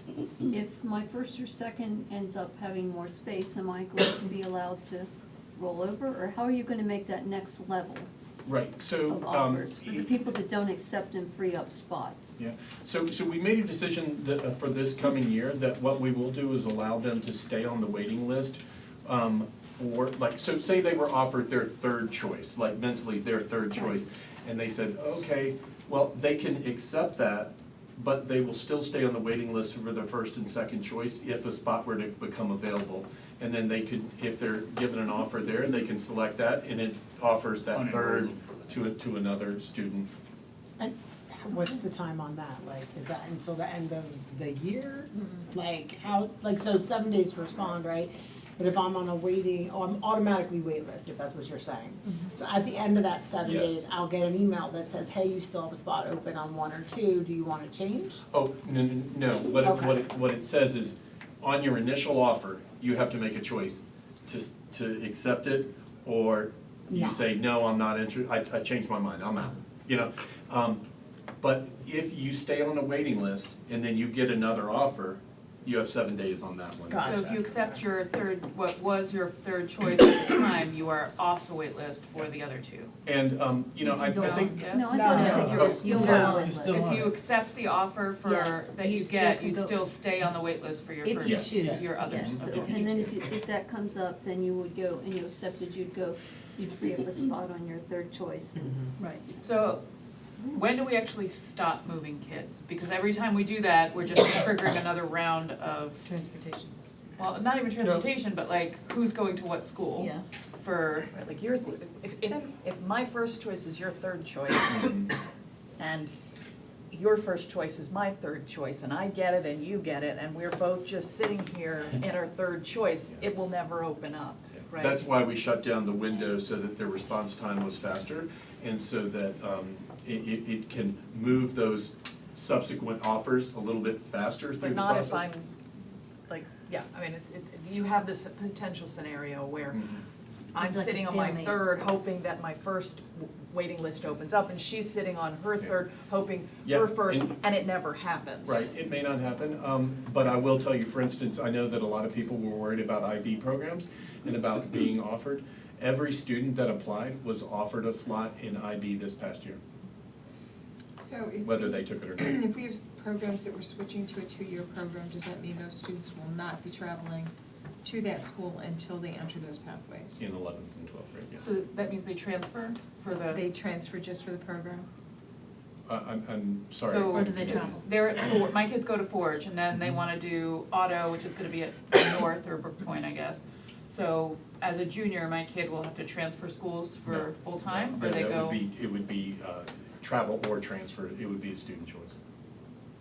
I thought we got rid of travel. Yeah. That's why I'm asking, is because I thought we got rid of This was- travel I thought programs, this was they last were. year. Last year, we decided during the year to make that 9th and 10th graders would transfer if they're starting a new program. And then 11th and 12th graders would be offered the option to either transfer or travel. Right, but now if But we're then- but re-enrolling if they're for, entering in a new program, A two-year program. Yeah, a 2-year program, I'm just not sure that we should be doing this the back and forth travel is killing us for transportation. So Right. not midday apparently, Not, the midday travel is not as tough on us. But it costs money. It does. Yeah. And drivers. I have a question, Right. Buses. not to shift Yeah. from But this, but You either move them there in the morning or you move them there midday. But so we're talking about these 2-year programs being half-day programs that they could either travel to or they could transfer into that school. So if they wanna stay on the football team or the soccer team, they need to stay at the school that they're at. So then we would be transferring them in the middle of the day. It's difficult for a student, when they've established their friend groups, Right. it's tough to make a choice in 11th grade if you force a transfer. Right. Because they may have to restart their friend groups. I mean, of course, texting is helpful, but it doesn't maintain those relationships. And so we wouldn't want a student not to take an opportunity, because of choosing friends over a program. Well, So I'm just it's just concerned a about, I'm chance. just concerned that we're changing the rules So this again, comes that back to suddenly us. we're, in the Does- first meeting in Board November to watching. vote on the program of studies, when do we take action on this? Next month. Okay. So tonight is for review, and then next month is for final. Okay. I just have one question. Middle school and algebra, everyone has to take algebra, is that the deal? That's why we're getting rid of Actually, grading mathematics? I'm worried about like special needs kids who may not be fundamentally ready for algebra, so I just wanna confirm. so we're gonna have, so as students approach the 8th grade year, we're gonna have a full algebra course, and then we will also have a foundations of algebra course. And so one will prepare them for the study of full algebra in the 9th grade. No, okay. And so not all students, not every student will take Algebra 1 in grade 8, and that is something that we added this year in this program of studies. Well, so that's what I wanted to make sure I was reading, right? Like this sort of investigate algebra is that one piece Yes. where like So- you can try it, but you're not taking. So the Investigate Algebra course might be a Tier 3 course that supports the students that do choose to be in Algebra 1 full. Okay, But they may take that course to make sure that they have support along the way. okay, And then the Foundations of Algebra course might be a separate course that really prepares them again for the study of Algebra 1 in 9th grade. okay. so, I was curious why students can apply to 4 center programs and then also ATI. That's a great question. And last year, ATI, as they were getting off the ground, we had their application system within our application system. And they chose to use a different provider for their application system. So a student can apply to our Stafford programs, including CGS, through our system now, but ATI has their own system to apply.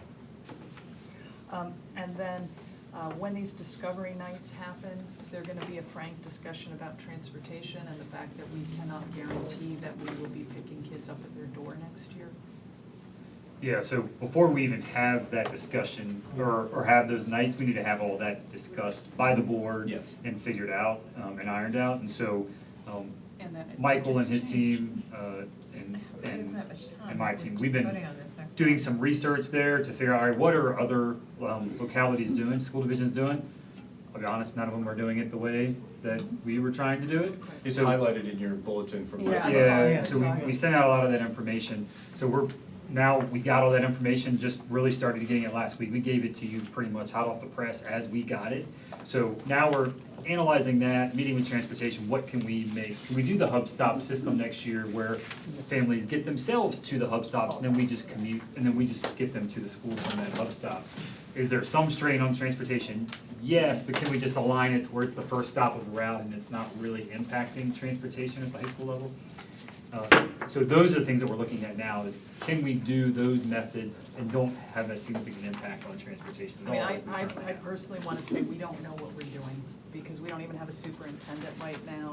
And I don't wanna make any promises to families about what transportation will look like for these specialty programs next year.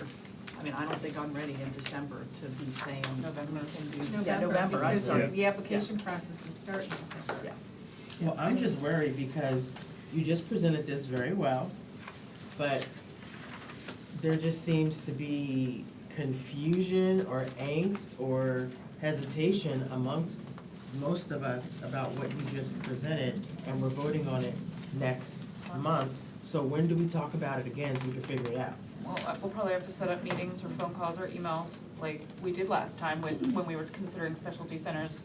To begin with, we all had one-on-one or two-on-one And meetings mostly what I'm with, talking about is the 2-year going into, the 4-year going to 2-year, and then you can transfer and or. and then we'll I discuss don't- it I guess we again don't when know it how comes that for works. action, we'll have the opportunity to discuss.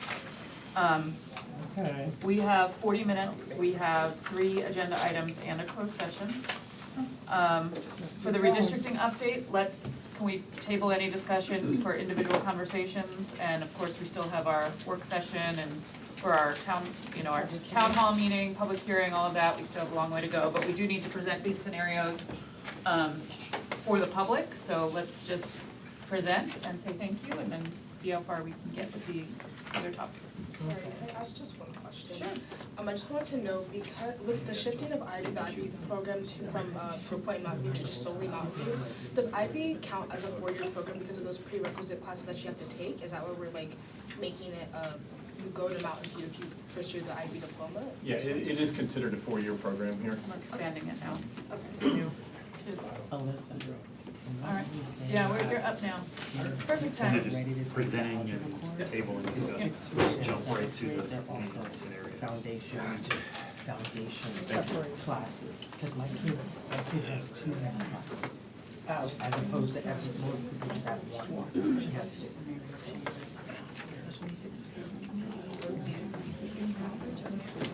Was there a scenario that we saw at Stafford? Are there any new scenarios? Wasn't there a G1 and G2? There's a G1 and G2. But it's not here. It's not here. I don't want this. Probably have a copy of it. But I'm just saying, if we're If we're presenting to the public, it it's needs to be missing. here. Maybe it's in these It slides. was G and G1. Yeah, there was a G and G1. I think that's what it was, it was 2 Gs. But I didn't see We it were, here. we had already done E and F, right? So we're Yeah. not We we're not did going D, through E, those we again. did D, E, and F. A, B, C, D, E, and F, but I don't see G.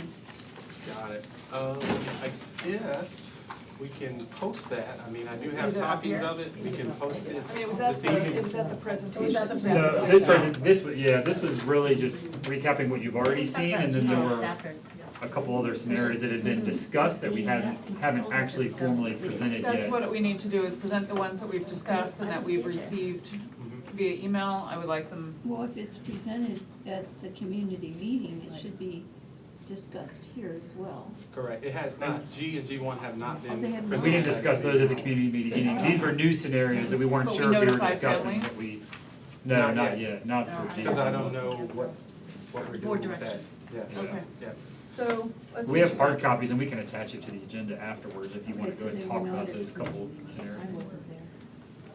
Wait, so what do you You don't have some- So there's the 2 that they sent us, Let's G1 and Lionel G2. do it. Okay. They're All not right, here so- because they haven't been presented publicly yet. All right, Are we not presenting the public? all right, I thought this was the public presentation. all right. I'm just kind of skipping a couple slides here. Because we've done Yeah, those. keep going. As done does, is a reminder of upcoming engagement. Okay, board discussion and board direction. So essentially, Could you just go back to the other one and give those dates, since we're doing this to alert the public so they know I the can next do, community meeting and sure, not a problem. very So, quickly, no question. no problem. So our next steps in the process for the public, on October 30th, we have the 3rd community meeting. This will be the final community meeting. It'll be held at Mountain View High School at 6 p.m.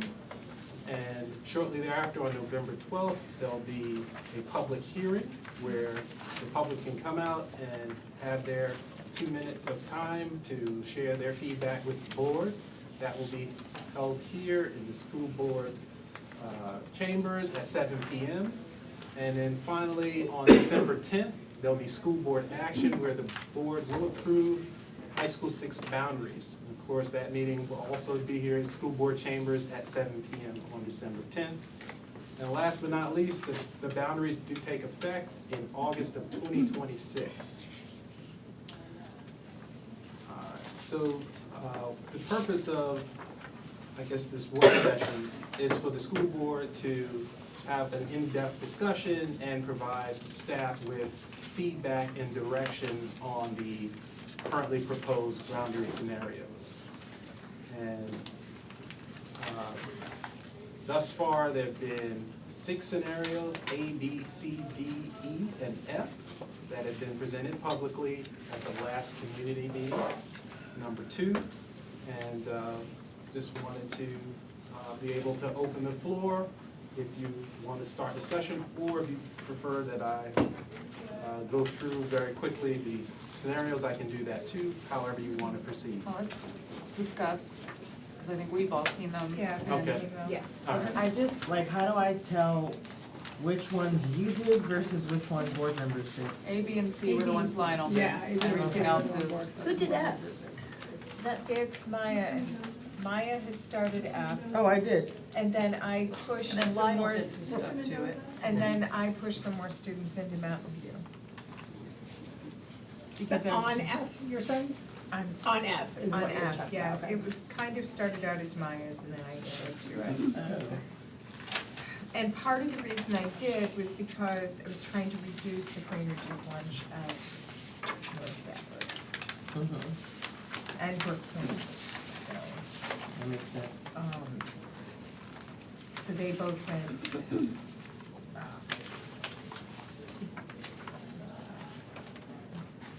When you were trying to reduce those numbers, were you taking into consideration the proximity to the schools and the amount of the bus time?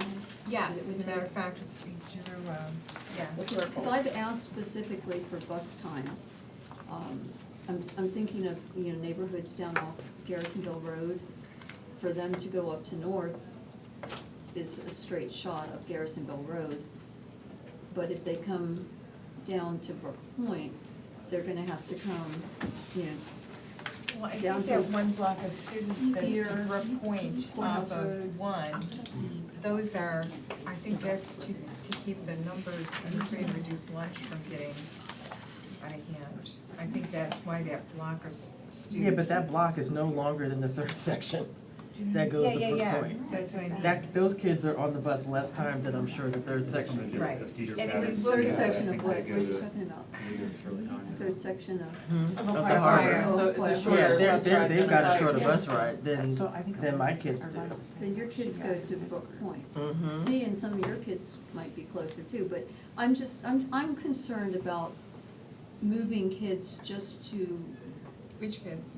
Any kids. well, any No, yeah, child. but I'm- Just so, I'm trying to even the numbers out, may not be fair to students who are gonna actually be on the bus a much longer time. That's my concern, that's why I asked, and we probably don't have it yet, but I've asked for some information on the amount of time a student is on the bus, because you could be 3 miles from a school, and depending on which school it is and what roads you go on, it could take 50% longer, to get there.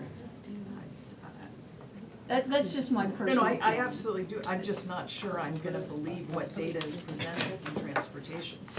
Well, but I know because I drive. Right. I've driven Garrisonville Road for 38 years now. Right. And it's gotten significantly, more crowded. But I also know that for me to go up and down Garrisonville Road is a lot quicker than for me to come down here and go up Courthouse Road. It's just gonna take a lot longer time. So as far as scenarios though, are we just to revisit the questions, are we no longer considering A, B, and C? That I would just take Mr. them White off the presented, table and make it then easy, we'll right? move forward with We D moved through G and. enough into these, yes, we moved enough That's into like the literally right scenarios there. now that we could probably That's get rid like of A, B, 10, and C, 5 to 10 since there's been so much adaptation, right? Does that make it easier for the public to consume the information? This number goes way up. I think so many of our, Yeah, this is Um, almost the same. Lionel, what was the Like- rationale for leaving this block of students in Brook Point? In which scenario? Can I, In scenario F, it's, F. so it's this, Yeah. this block of students right here. Are they currently at Brook Point, do you know? So those students are currently at North Stafford. Okay. And part of the rationale was that we were looking at demographic balance in terms of free and reduced lunch population, that that community there would help to balance enrollment between the two schools, or balance that, the demographic and numbers. that's the neighborhood off of Stafford Borough, or is that off Route 1? I can't see from. It's off of, It's in back of Lowe's. yeah, I it's just directly wanna- behind Lowe's. It's two mobile home communities, largely mobile home communities. Also, in terms of looking at the data, we can see that North Stafford, prior to the boundary change, is at 57% free and reduced lunch. After this scenario, it drops to 54%. Conversely, Brook Point, prior is 51%. In this proposed scenario, it's 54%. I mean, so it sort of levels FRL for both schools. But if I'm not mistaken, when we were looking at these as well, that's a feeder pattern issue, like those kids are all going to middle school at Shirley-Heim as well, and Shirley-Heim is sort of feeding down to Brook, so it That kind is of correct. keeps Yeah, it does. them Yeah. together. That's correct. That is Like, correct. Good try point. and, Yes, that's correct. And Stafford Marketplace is pretty much as close as you're gonna get to So Route 1. I hesitate It's to not rely that on it's feeder down patterns. 610, No, so but I that's- don't- but that's We're what gonna be I'm- redistricting middle schools in 2 years and elementary schools right now, so right, we're but I'm looking not at sure like that something you we would could still correct. send that whole area to Shirley-Heim anyway, right? Maybe Yeah, not Shirley-Heim doesn't necessarily. necessarily feed. They might, I mean, some of the Well, it's high people school north stuff. of 610 go to HH Pool. Some of them don't go to HH Pool because HH Pool is full. So if we're pulling kids south, that will decompress some of the schools in the north and may allow us to rebalance some of the populations and feeder patterns. And when Drew reopens with its much larger capacity, so there are some things we can keep an eye on to correct as we're doing this process, either at the middle school level, or I'm sorry, at the elementary or the high school level.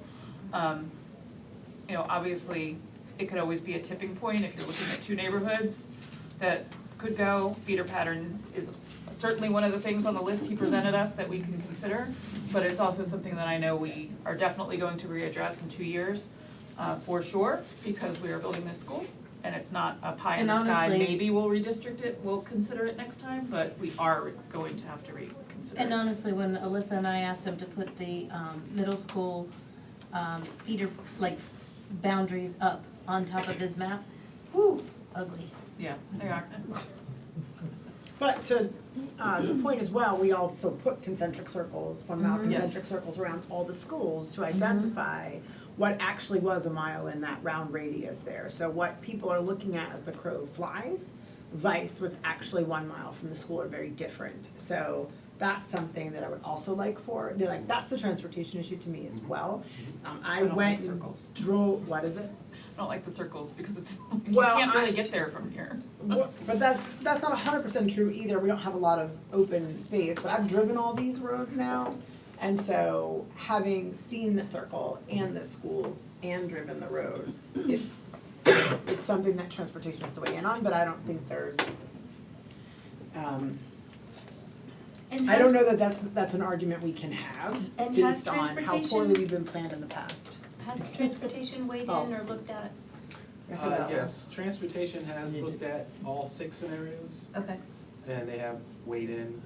There was a poll, and I believe the information, let me share that information with you, but I can tell you in terms of the last 3 scenarios, D, E, and F, F got the most votes as the most preferred scenario, followed by E, and then in last place, the least liked scenario was D. Just out of those 3. No, I he said do wanna 6. add though, that's ranking the scenarios that are presented to them, it's not like we asked them to say, what is your preferred route pattern Right. here, or what would your preferred And what is the preferred scenario? credibility of transportation at this minute? Well, I mean, Considering they've got so much on their plate to do with everything else, I mean, I'd like to know how they did an assessment and what data they applied, because I am very hesitant to put any, credit into my decision here about a weigh-in, because we don't know what they did with it. No, but we did say, let's get transportation's opinion, so we Yeah, no, can't no, say, no, I let's wanna- get I it, wanna and get then it. knock it. We Well, have to but I'm not, I mean, we just have to, but I wanna take it know with a grain how of they salt, weighted it. maybe. You know, what criteria did they did, what evaluation process they used, how it was done. That's what I would like to know, I mean, I think because we have that's to trust that important they're to me. driving the roads every day, so they would know anyway how to unknot what we've tangled up here. This is a ball of cat urine at this Maybe point. what would be helpful is to know what their choke points are, like get that list of our currently longest routes as it pertains to high school that are not our coming from the border to the high school. Like, we obviously know the Route 17 kids coming up to North is like the number one route we use in every explanation, but what other pockets are that way where they're going to a school that may not make the most sense because it made sense at the time, or because we didn't have room where they should have been going and we had to move them.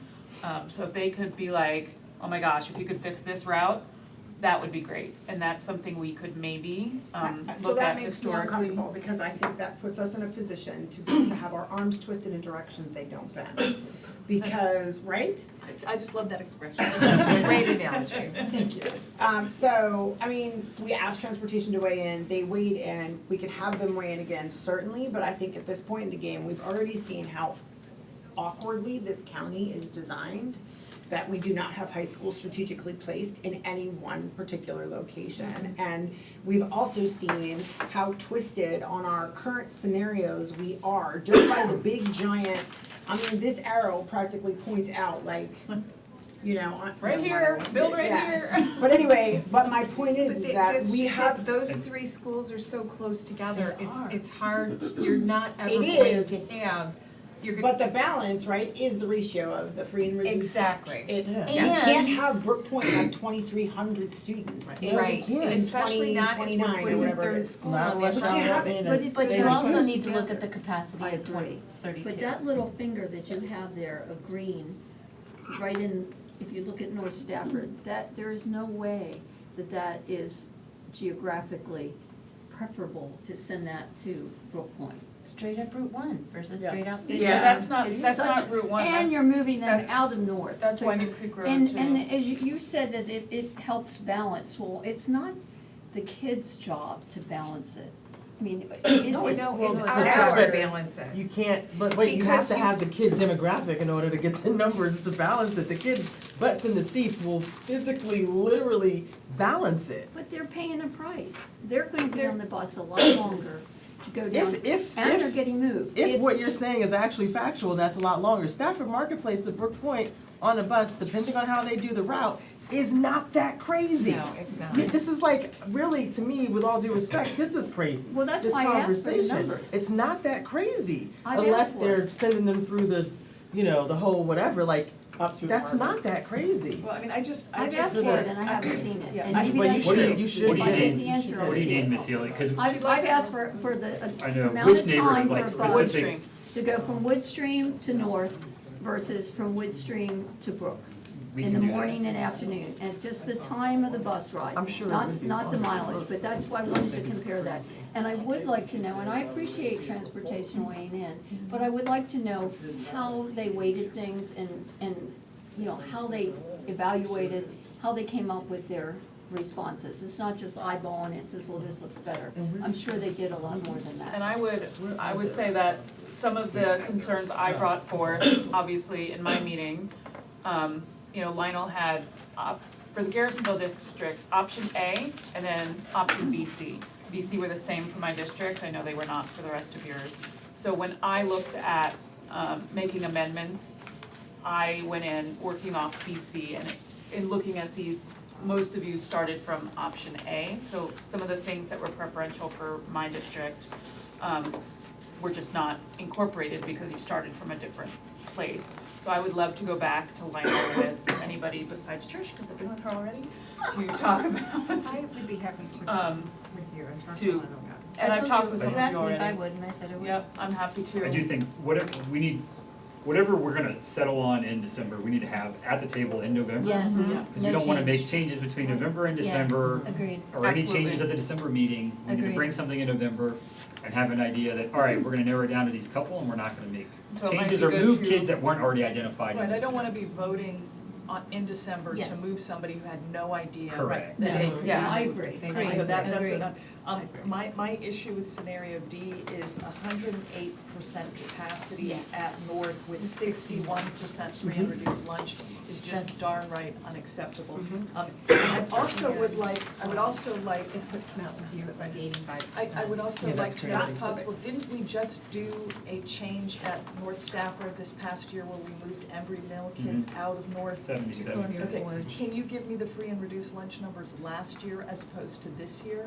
Because I wanna know if we've already increased the free and reduced lunch numbers with the moving Embry Mill students out, and now we are looking to increase them even more.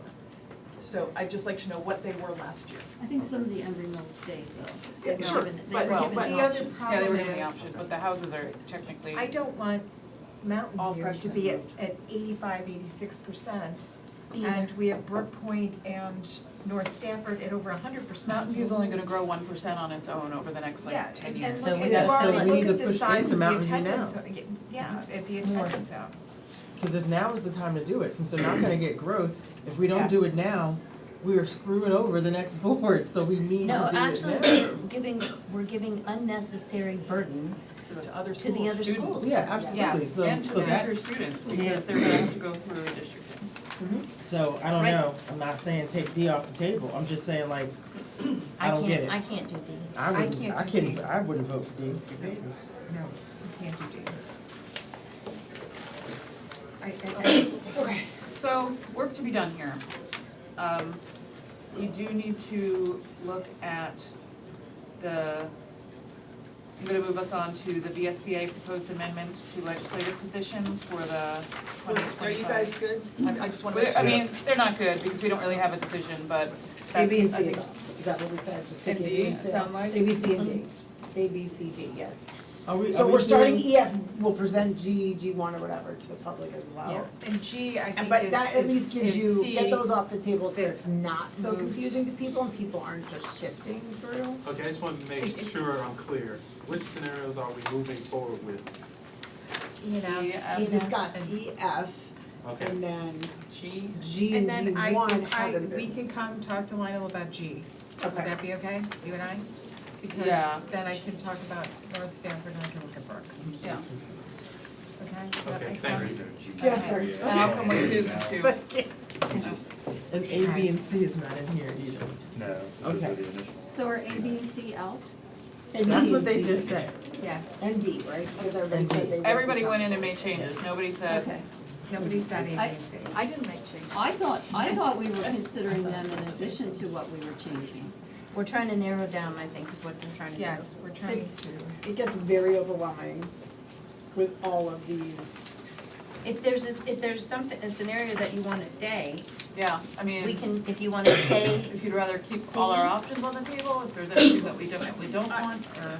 I mean, No, I think what you said made sense. If everyone made a switch except for Dr. Chase, and no one wanted A, B, and C, it takes, At some point, we have to make Extra this less stuff out. overwhelming Yeah. for the public and set up more, and since we've whittled away and whittled away Quite from frankly, I don't there- think any of, removing A, B, and C does not take away the option of moving for any of those people that were moved in A, B, and C. I think all those same neighborhoods are still considering, I don't think anybody is gonna exhale if we Nothing take new. those off the table. Right. Because all the neighborhoods are still in play. Yeah.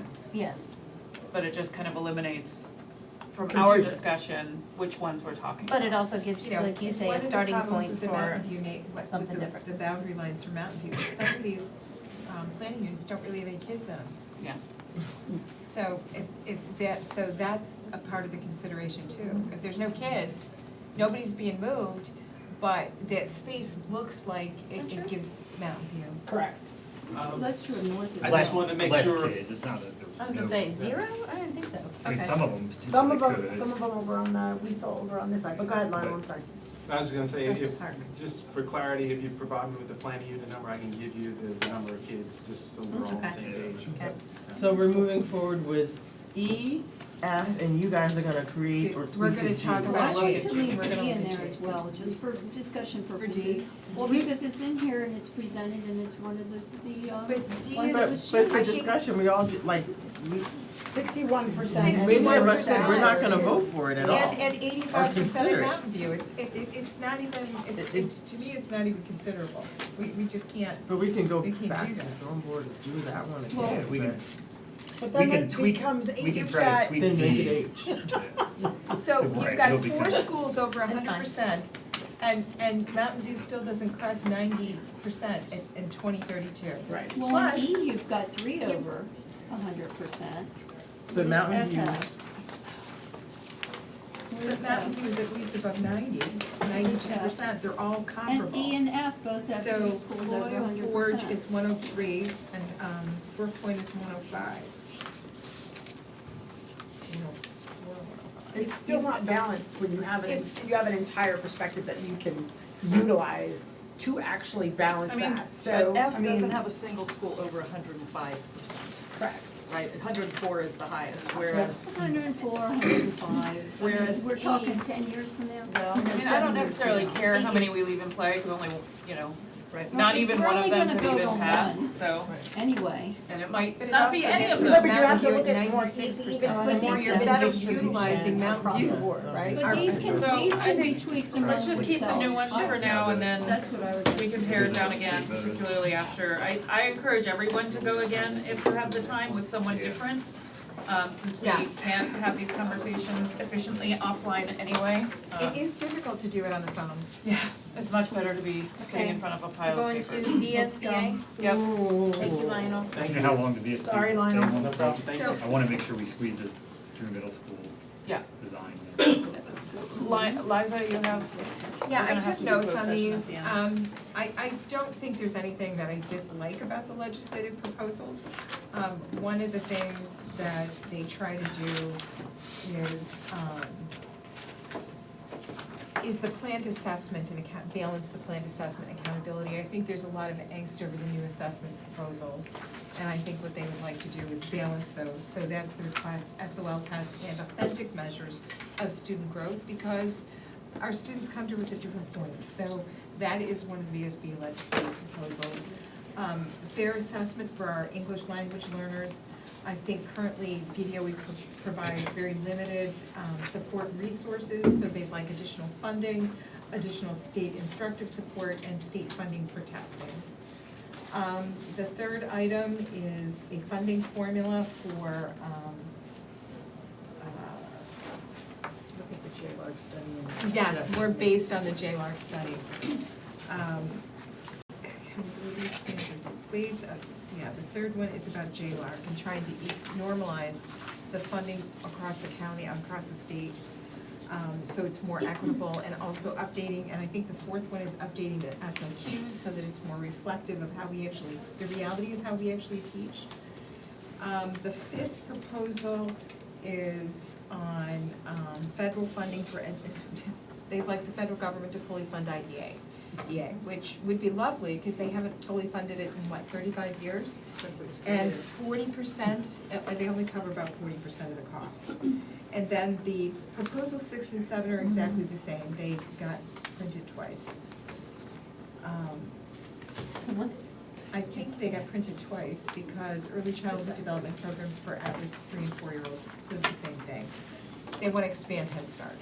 And they also want the state to help provide facilities to house them, because that creates a burden for local school districts. So like I said, I don't think there's anything in these legislative proposals that doesn't make sense.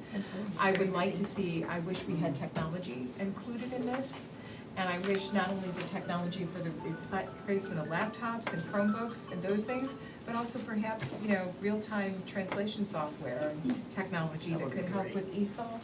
And there are things that the state could do to help us with that. So I don't know if that would be appropriate to add as because I think we can make adjustments to these. and propose that we add to the You ESOL. can make them. You can. You I mean, can't. You no, can make we've them. tried. Suggestion, Yeah, you're not but gonna the get people very who difficult Too to late. do. you control them. You have to do it, you have to do it when this is being put When it's- together. Yeah, and Right. they're not very amenable to that, but I think that we should add something to technology to our legislative proposals. So if we have any issues with any of these, we should figure that out before the next meeting Yeah, when we and approve your. just email, Right. just email me if you have any questions individually, just email me individually if you have any questions about the legislative proposals or the bylaws from VSBA, but there was nothing And particularly can we in there. should send that to Missy to share with the board. so Honestly, we we're all gonna know. be approving our legislative priorities in, this evening, so we can amend it at that time, if we wanna. we And can that's discuss it that as then. far as I'm concerned for Okay, the. so Drew Middle School, and we can do a closed session quickly at the end of our regular business meeting. Is the heat working? So, Oh my god, my nose is frozen. I know. My nose is frozen. I know. Just, and I'm never. So just a real quick, brief overview. This is Stacy and Miller from Spaces Design Studio. Spaces Design is a local architecture and interior design firm that does government work. I've been working with them off and on over the years, great group. We brought them in to help bridge the gap we have right now between trying to get some public input on the Drew Middle School programming and reconstruction process. So they've signed up to work with us for the next couple months to do some public outreach and work with you all to try and get some feedback. So they're gonna spend the next 10 minutes or so just explaining to you what that'll look like. And You know our Go from meeting there. starts at 7. Yes. Yeah, we got So we're gonna get, we're good. Yep. We're gonna skip some, we You can apologize. use the arrow down there. Arrow down, change that. I think should, hopefully. It was like 4 minutes. All right, rock and roll. Okay, hello everybody, thank you for taking the time to meet with us this evening. The main goal of our initial community engagement effort is to gather broad strokes, big picture input and feedback from Drew Middle School's community about what they envision for the new school. We will ask the question a number of ways. What is your ideal middle school and what does it look like? What elements are important to you in the new school? This process will be part of multiple opportunities along the way to participate in the planning of the new school. We'll try to blow through this as quick as possible. So as Stacy mentioned, our objective is to engage the community in meaningful dialogue, ensuring their needs, expectations, and priorities are heard. To do this, we've developed a survey questionnaire, and we have planned interactive staff and community engagement meetings. And our focus will be on understanding what the community values in terms of space, facilities, and features for the new school. We'll use this input, it'll be summarized in a report for you, and will ultimately guide the A&E team as they develop the program for the new school in the next phase. Very quickly, what is a program? While we're not developing the program ourselves, we want to quickly define what a program is. And it is an architectural program, is a detailed document that outlines specific needs and functions of a building or space. It acts as a foundation for the design process. So the input that we collect from our community engagement effort will help the architecture team understand what the community needs and wants. This will allow them to create a program that best reflects the desires of the community and plan for a new school that maximizes function and durability while still providing a nurturing school environment.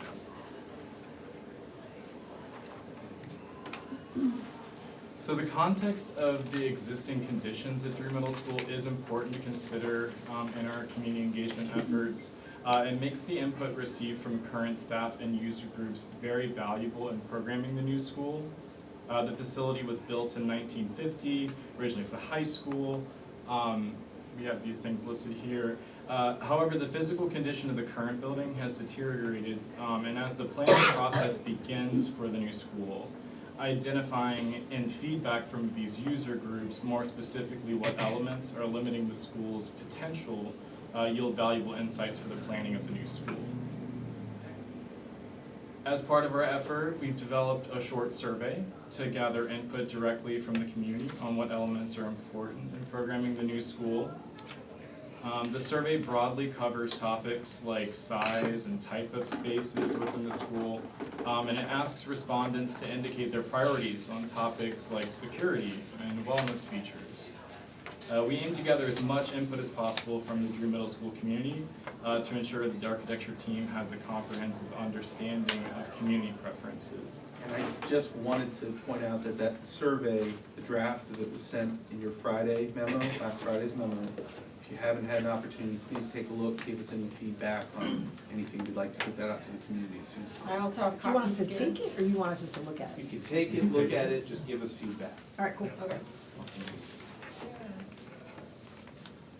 We have copies here, do you Oh, would like a okay. hard copy? Yeah, I think I'll and take it then- right now. Yeah. Also, for But you community can- meetings, in addition to the survey, we'll hold community meetings to provide the staff and community with opportunities to ask questions, express their concerns, give feedback directly. And we plan on using interactive exercises like a sticker activity, as we have displayed here, where participants can highlight the features and spaces they value most in planning for the new school. These kind of interactive activities give us an immediate sense of community priorities. Yeah, I love the stickers. Yeah. And essentially, yeah, part of that exercise is that you receive 3 stickers and you have to sort of prioritize what you think is the most important. We like stickers. Yeah. No stickers. Sticker Alright. activities. So you say Drew community, and in terms of the kids that are currently going there, but are these open to the county at large, like members, like other So people can our come, or is intention it is- just the Drew district? Is to really focus in Not on Drew the, district. on the Drew community, Okay. both those who are there now and those who are coming in. Yeah, just wanted to make sure that we were clear on like how that looks, so. Of course, the Drew community's gonna expand because we're gonna make the Yeah. school bigger. Yeah, sure, but I think We can that get general the input of location folks. is basically the same, I just was curious if it was like, you know, everybody come on down, like that's We a intend to different. focus it, yes. Yeah, okay. Alright, and then just to highlight, we do have the first of our, well, other than this meeting, we also have a meeting upcoming this Friday with the current staff at Drew Middle School to gather their input and feedback as well. If we can take a look at the overall timeline, our project, this kind of outlines the key steps in our process. So in October, we've developed the survey and intend to launch this survey questionnaire.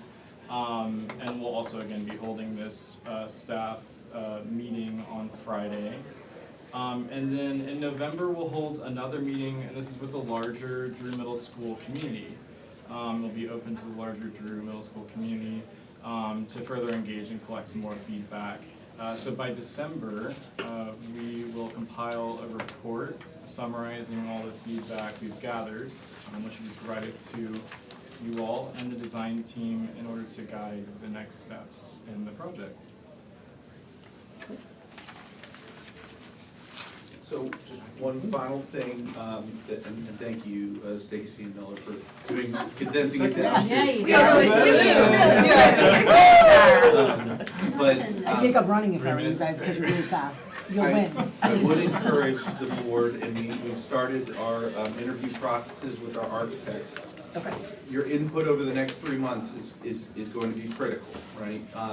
This is the time, I know that the board is very interested in making sure that you have an impact on that. And really what we're gonna do over the next 3 months with both spaces and then as the architect AE team comes on, this is gonna be a critical time for us to make sure that we're getting that information from you. So if there's an additional meeting or additional sit-downs that you all would like to have, please let us know. We wanna make sure that we're including that. But again, that's the proposed outline at this time. Okay. We can't wait 12 months, get feedback, and then expect the changes to happen in time to open Drew Middle School, so the earlier. I appreciate the option. Well, we should say that louder. It says auditorium or performance space, can we just change that to performance space, because an auditorium's a pretty specific That's great. Wait, say that again? In the survey. So it says auditorium / performance space, but an auditorium's a specific feature, it's also an expensive feature. Right. So, you know, just say performance space could mean someday more Stage and flexible. Stage or Right. whatever, the cafetorium. The cafetorium, which actually we did look at middle schools, that was what they had, it was beautiful, and then the orchestra and band rooms were right behind them, so they had accessibility. But an auditorium's expensive too. Yeah, sure.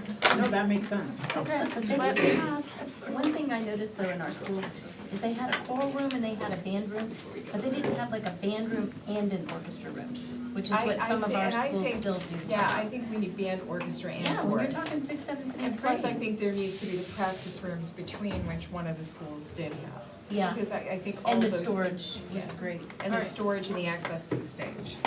We need to move out. Thank you. Thank you all. Thank you very much. Where are we going? Thank you. Thanks for hanging out. Thanks, Jerry. So I thought we had a closed session. We're gonna have to doing do it closed after. after the meeting, Oh, okay, that's fine with me. so we'll Missy come needs back a in few here. minutes to relocate herself, so bathroom is, Optional, yeah, an option. now would be the time.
Thank you this evening to North Stafford High School's Air Force JROTC. Members of tonight's color guard include Elizabeth Fosberg, Jonte Walker, Sam Burnley, Suleiman Benedata, Domenico Goriab, and the director of North Stafford High School's JROTC program is Master Sergeant Juan Mendoza and Lieutenant Colonel David Branham. Thank you. Ms. Hall, could you please take the roll? Yes, ma'am. Dr. Chase? Here. Ms. Guy? Okay. Ms. Duku?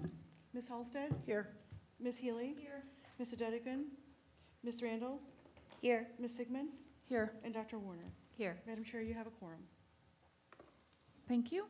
We do not have anyone participating electronically this evening. Dr. Chase, I believe you have a change to the agenda. Yes, I move that we approve the agenda with two amendments. First, that consent item 3.12 be moved to for action off of the consent agenda, and that we add a closed session to the end of this meeting since we didn't get to it during the work session. Second. Okay, any discussion? All right, if you'll please cast your votes.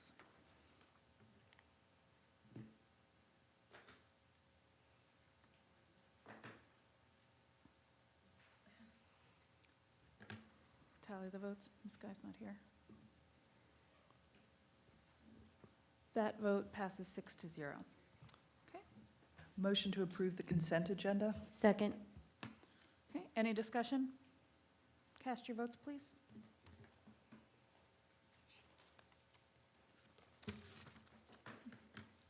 That also passes 6-0. Any announcements of administrative personnel appointments?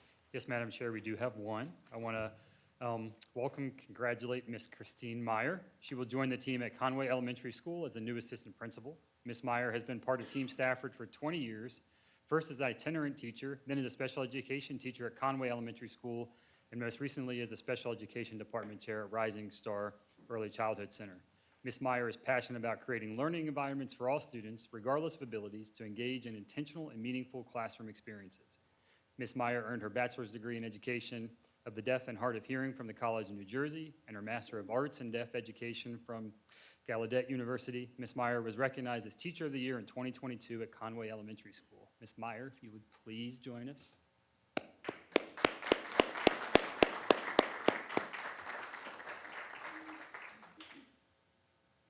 Thank you. Oh, okay, I'll just say thank you very much, and I look forward to supporting the students and families at Conway Elementary. Thank you. Thank you. What? My daughter Juliet is here with me tonight. Thank you, Juliet.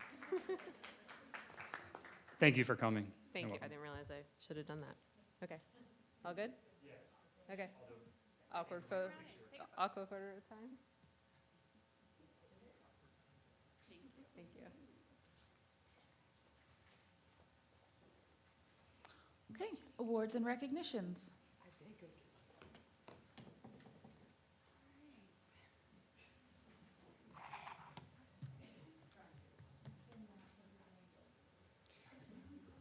Good evening, school board members and Mr. Fulmer.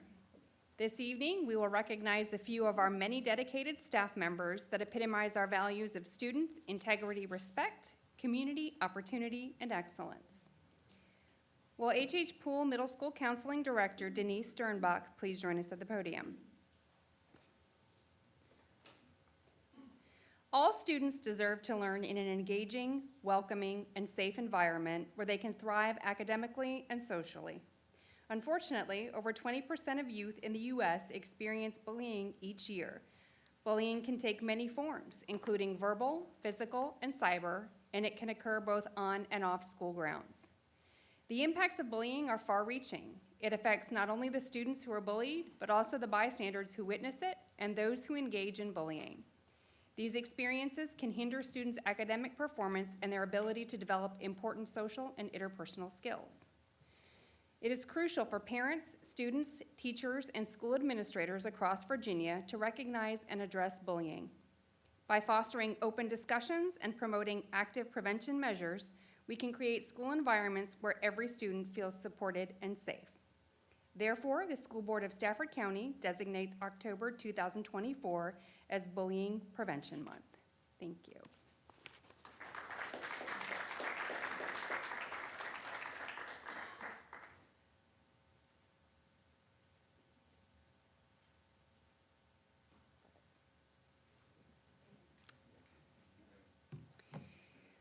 Will our dyslexia specialist, Catriona Kimball, please join us at the podium? Acknowledging and supporting individuals with learning disabilities strengthens our community. Learning disabilities encompass a range of neurological conditions that affect the ability to store, process, or produce information. These conditions include dyslexia, ADHD, and dysgraphia. It is estimated that 1 in 5 children in the United States has some form of learning disability, with approximately 9.4% diagnosed with ADHD and 20% with dyslexia. Early identification and proper programming are critical to the well-being and success of students with these specific learning disabilities. By raising awareness and fostering a supportive environment, we can ensure that every student has the opportunity to succeed. Therefore, the School Board of Stafford County designates October 2024 as Learning Disabilities Awareness Month and reaffirms its commitment to supporting all students, staff, and families. Thank you.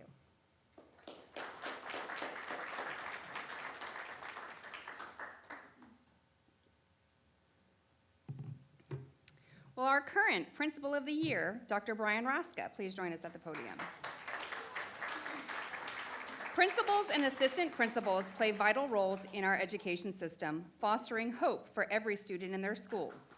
They lead culture, systems, and learning, serving as visionaries, assessment experts, community builders, public relations specialists, budget analysts, facility managers, and administrators of special programs.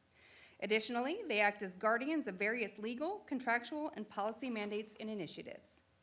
These leaders work collaboratively with families, teachers, and district officials to develop mission statements, set performance goals, and maintain high curriculum standards, ensuring educational excellence for all students. Stafford Schools proudly honors the outstanding principals and assistant principals who provide high-quality learning opportunities and make exemplary contributions to their profession. Their leadership is crucial to the success of each student, our most valuable resource. To recognize and celebrate the invaluable work of these school leaders, the School Board of Stafford County encourages residents to observe School Principals Month with ceremonies and activities that highlight the importance of strong school leadership in providing a high-quality education for every child. An email goes a long way. The School Board of Stafford County hereby designates October 2024 as School Principals Month. Congratulations.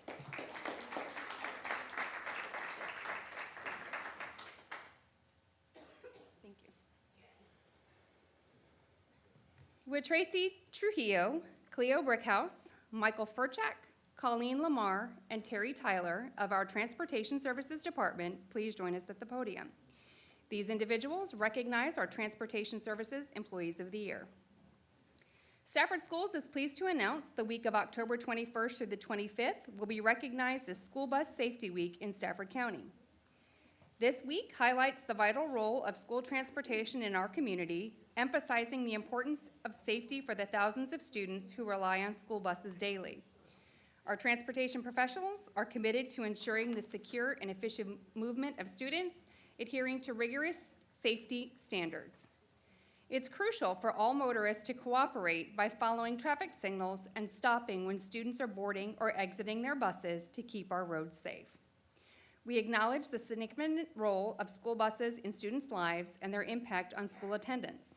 Therefore, let us take this opportunity to support and promote school bus safety. Thank you.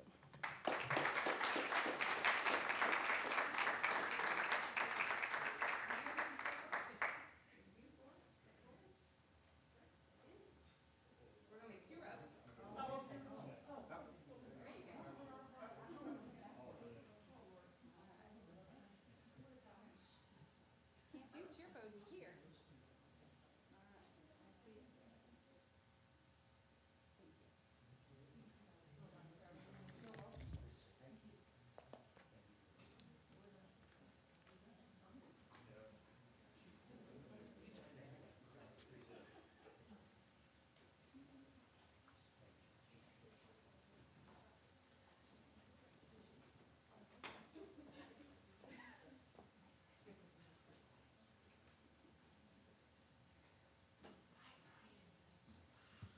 Moving on to item 6.01, announcement of the 14th annual Band Together to Fight Hunger campaign.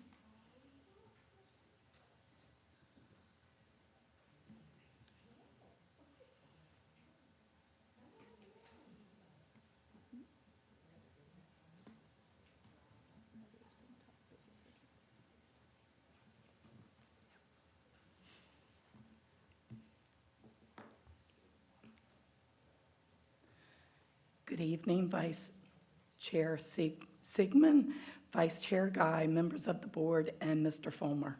I have a frog in my throat, sorry. My name is Debbie Pickrell, and I am the coordinator of the 14th Annual Band Together to Fight Hunger. On behalf of our 5 high school band parent associations, I am immensely proud to introduce you to the drum majors of our 5 high school bands for this year's 14th Annual Band Together to Fight Hunger. Roxy Fund and Ian Jagger Hartman, drum majors at Brook Point High School. Richard Clean, drum major at Colonial Forge High School. Elise Lohmeyer, drum major at Mountain View High School. Grant Erickson, senior band member at North Stafford High School, and Akorfa Akwaya, and David Ortiz, drum majors at Stafford High School. These outstanding musicians have a special message for you and our community.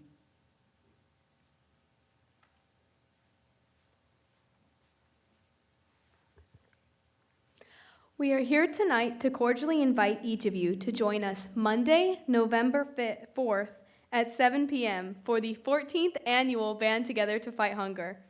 Gates open at 5:30 p.m., so you have plenty time to drop off your food donations, buy 50/50 tickets, and buy a t-shirt.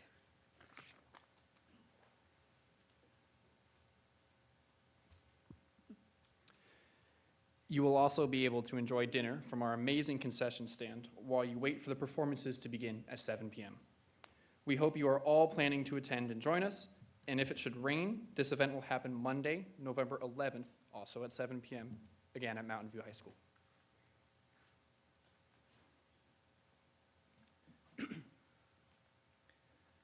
Band Together to Fight Hunger is an exciting showcase of talented musicians from our 5 high schools. This is the only event during the year where in less than 2 hours you can see all 5 high school marching bands in concert and give back to our own community at the same time. Our event supports the Fredericksburg Regional Food Bank, which serves the counties of our fellow students, faculty, and support staff that reside in Stafford, Spotsylvania, Carolyn, King George, Locust Grove, and the city of Fredericksburg.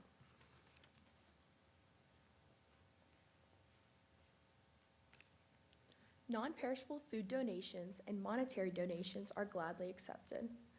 Monetary donations can be made by mailing a check to Band Together at Mountain View High School or through our donation page. You can find the link from our Band Together social media pages. We are on Facebook, Instagram, and X. In the last 13 years, we have given over 350,000 meals back to our community. This year, our goal is to provide 50,000 meals for citizens in our area.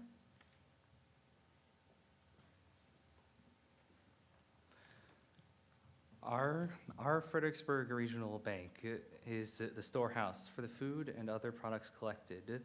These items are then distributed to our local food pantries and neighbors. The food bank is seeing more of our neighbors than ever. Parents who have lost work or have had a reduction in hours, their children's going to bed on an empty stomach. Also, retired seniors, unable to afford groceries, but we can help as a community if we band together to fight hunger. In 2023, the food bank collected and distributed over 5.8 million pounds of food and other grocery products, the equivalent to over 4.8 million meals provided to those in need. In the third quarter alone, the food bank distributed 2,311,217 pounds of food, which served over 24,000 of our neighbors. 30% of this number were first-time participants.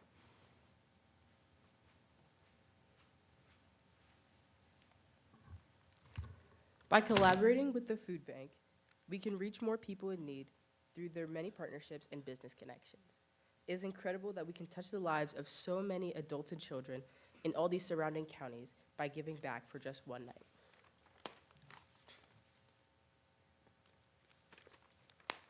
After our on-field presentation to the Fredericksburg Regional Food Bank, attendees will witness the grand finale when all 5 of our marching bands will band together to fight hunger.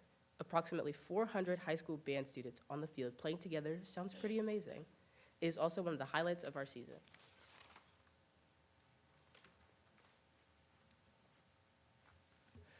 The need in our community is real.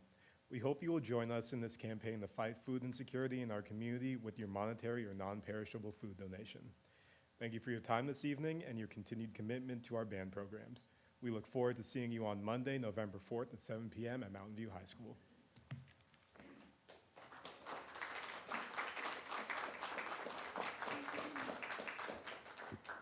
Thank you all very much for being here this evening.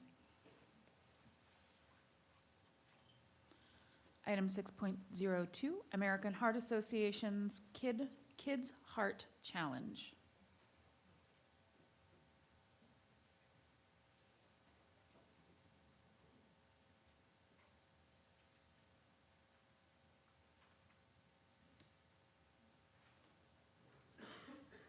Okay, we can come back to that.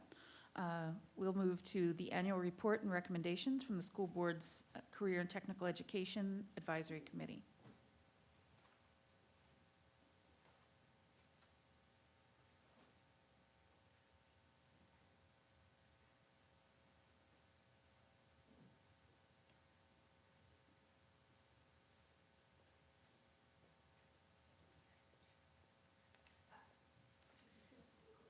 We did not. It was just Serendipity. Good evening, Madam Chair, members of the school board, Mr. Fulmer, community members, and colleagues. I am pleased to be here tonight to present the work of the CTE Advisory Committee. It is a particular honor to introduce Dr. Sherry Maya, who not only serves as our dedicated and supportive CTE Advisory Chair, but is also a highly accomplished educational leader with more than 25 years of experience. As a Dean of Academic and Workforce Operations at Germanna Community College, Dr. Maya brings extensive expertise in curriculum development, workforce training, and higher education with a focus on certifications and dual enrollment credits.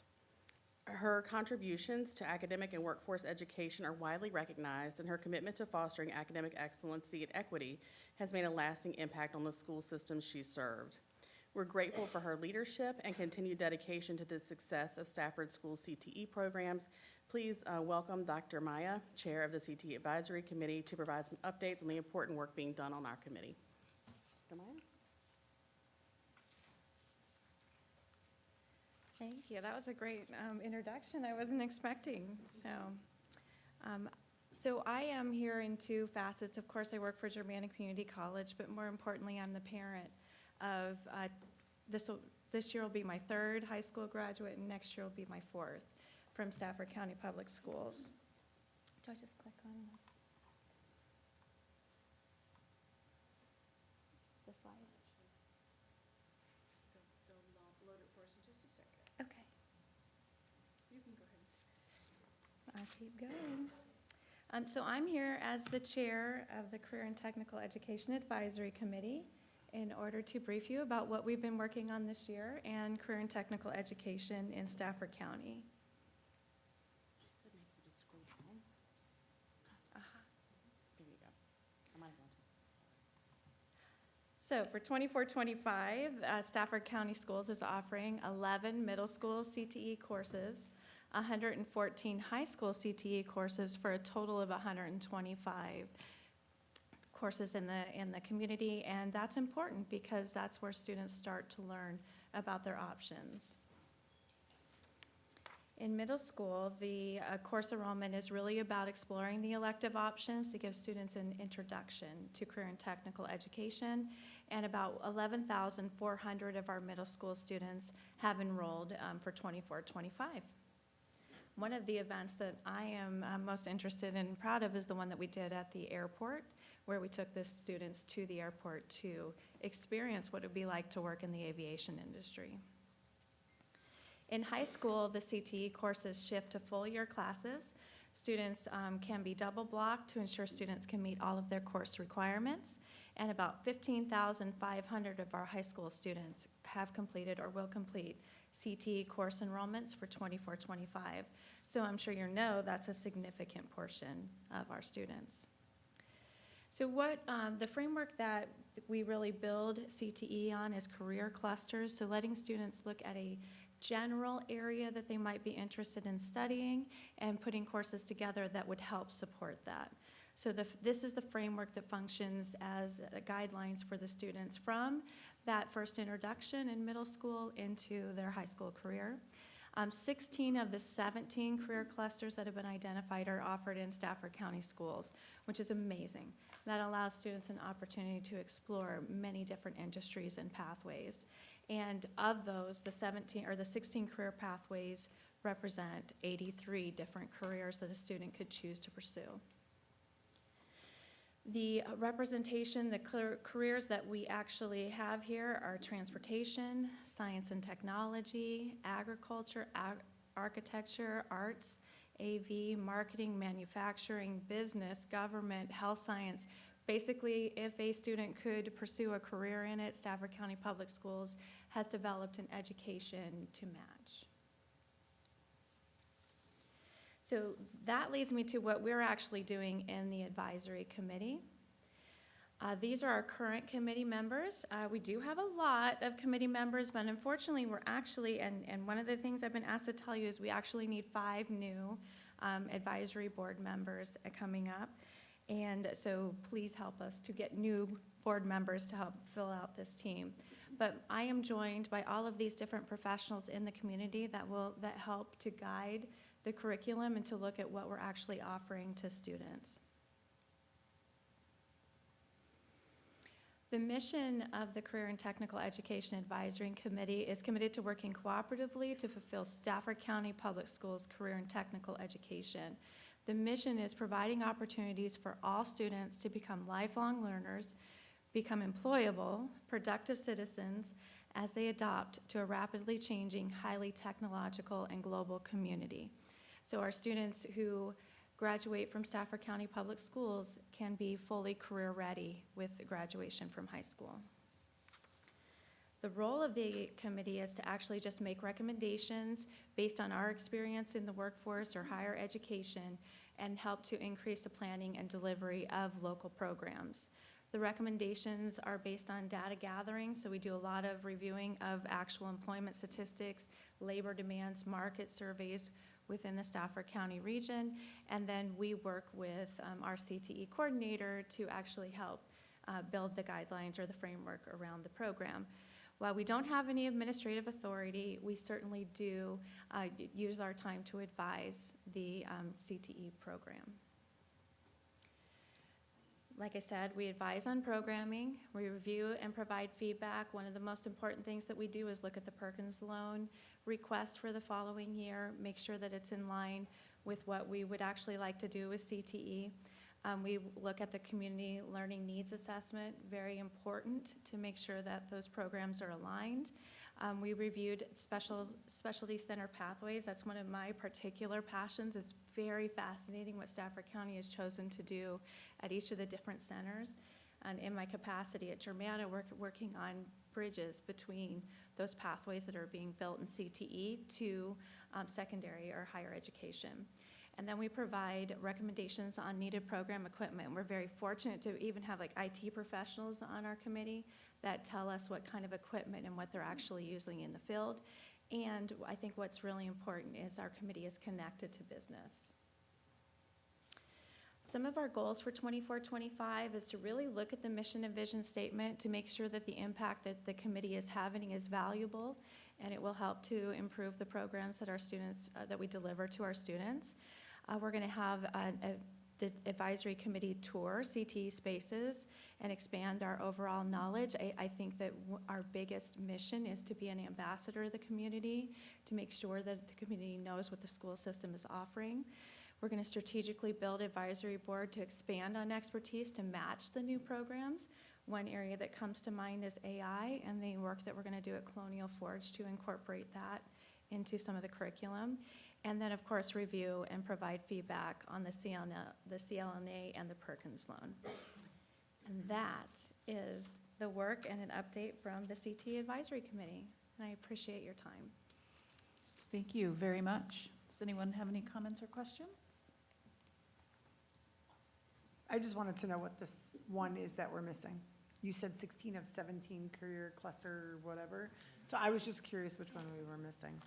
We are missing the energy cluster, and that is, I don't know the year, but it's within the last 5 years that it was added as a career cluster. It's a pretty new addition, but it's important, and you know, we've got a lot of really amazing things going on with energy in our division too, and North Stafford just put that giant solar array on top, so we're excited to think about how we're going to begin incorporating that into our programming. That's fabulous.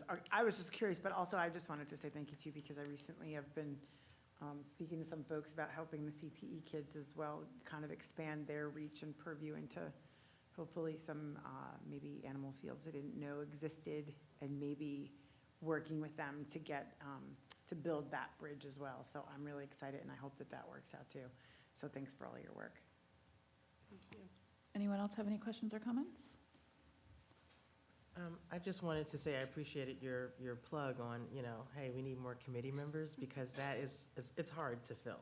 And we have a hard time filling it as well. And I would say that maybe committee members might have more pull than we do, because the community, your friends are going to trust you guys more than they trust us. So like, I'll put a post up that we need committee members for our advisory boards, and somebody will put, oh, those aren't great, or they're not fun, or whatever they say. And so you guys are on it, you see the value, please, and I'm sure you do, talk about it, talk to your friends or your neighbors and see if they're interested, because they'll trust your word quicker than they will mine. So, and I will just add that a couple of things that might entice people. So our next meeting, we are gonna push into schools, and our next meeting we're having at Brook Point, and we're gonna demonstrate a heavy equipment simulator. Hopefully we'll have our animatage table, and our culinary arts program is gonna demonstrate some of their skills as well. And we're moving to just quarterly meetings now. And so just a little incentive, and our goal will really be for the rest of our meetings this year to be in a CTE space so that our committee can really start to learn the work that what we're all working toward and what our students experience. What equipment are we gonna show them? Oh, it's so It's a cool. simulator. It is very cool. I would have asked what culinary arts is bringing, that's what I want. I just want to say thank you, and I look forward to working with you. Again, the one thing I was going to ask is, now I can't remember, got all distracted by the heavy equipment stuff. Well, I can't, not a chainsaw, but I can, I got, they do have those simulators, but it's a heavy, like moving dirt, I don't know the name of it, I'm so sorry. Like, thank you, an excavator, and the whole thing moves, it's really amazing, and it's a great opportunity. We actually, working with Germana, there's a certification that we hope our students can start working toward called the NCCER that will give them a leg up when they try to enter the workforce to for having had that experience, along with the NCCER heavy equipment operator certification is our goal in that program.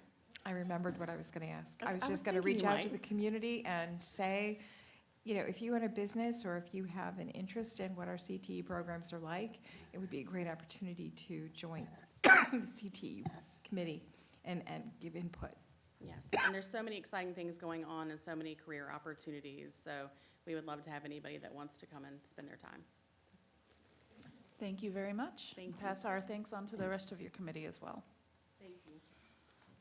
Next is our annual report and recommendations from the School Board's Special Education Advisory Committee.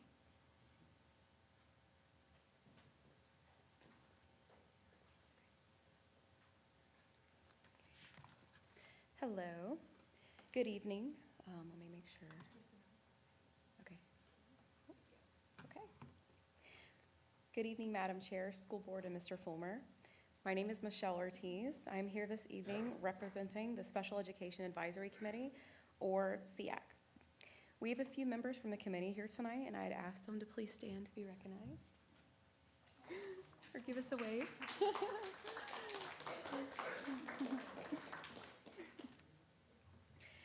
Thank you for this opportunity for SEAC to present to you our annual report and encourage any questions you might have after the presentation.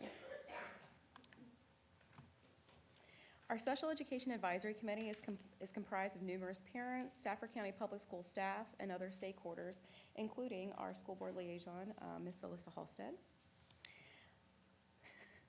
All of our meetings have been very productive. We have discussed numerous hot topics that we wanted to further investigate and highlight the areas you have asked us, you have tasked us with focusing on.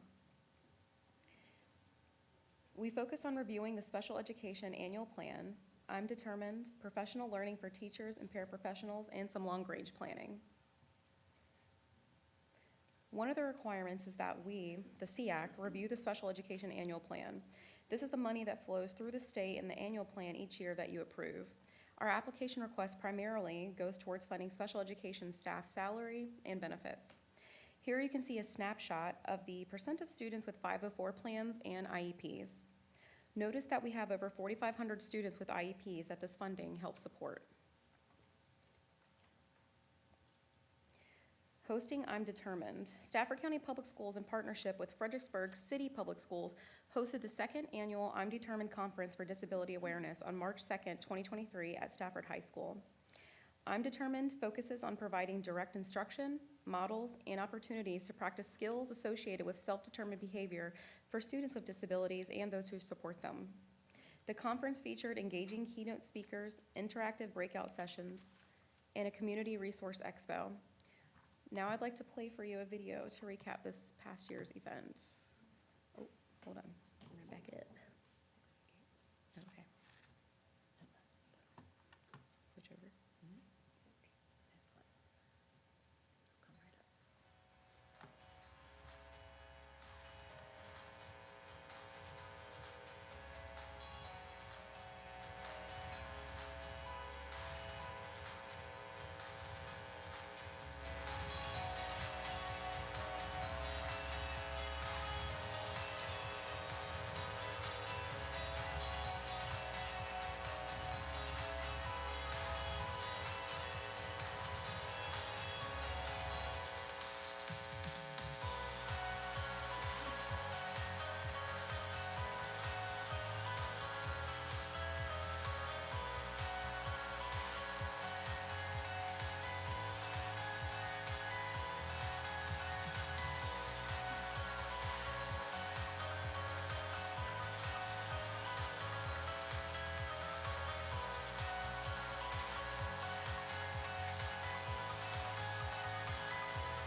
me switch over? Okay.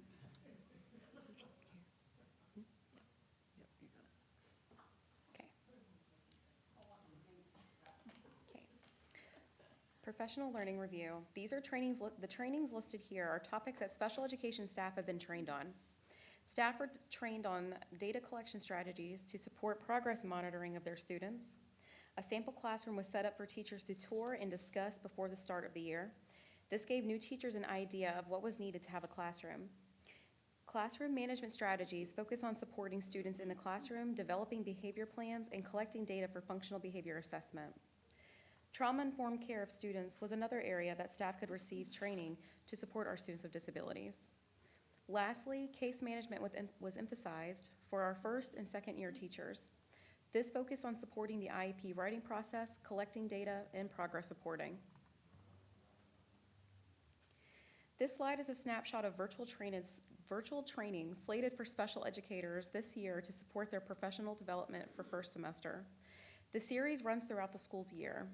The Office of Student Services provides targeted professional development. Some of these trainings are programs staff uses to support students with disabilities, such as Everyday Speech, Synergy, Unique, and Goalbook. This is just a snapshot and not an exhaustive list of what is offered to support our students with disabilities.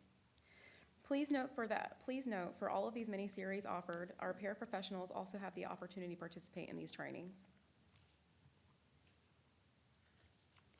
Lastly, we were asked to look at long-range planning for special education. Last school year was the first year of implementation with the majority of our students with disabilities being served in their base schools. The educators are being supported through professional learning, and we are focusing long-range efforts on inclusive education for all students. Stafford County Public Schools has had an exclusive practice task force for the last few years. They are working from a plan that was developed a few years ago. Last year, the 3 subcommittees developed documents that list considerations for physically, academically, and socially including students.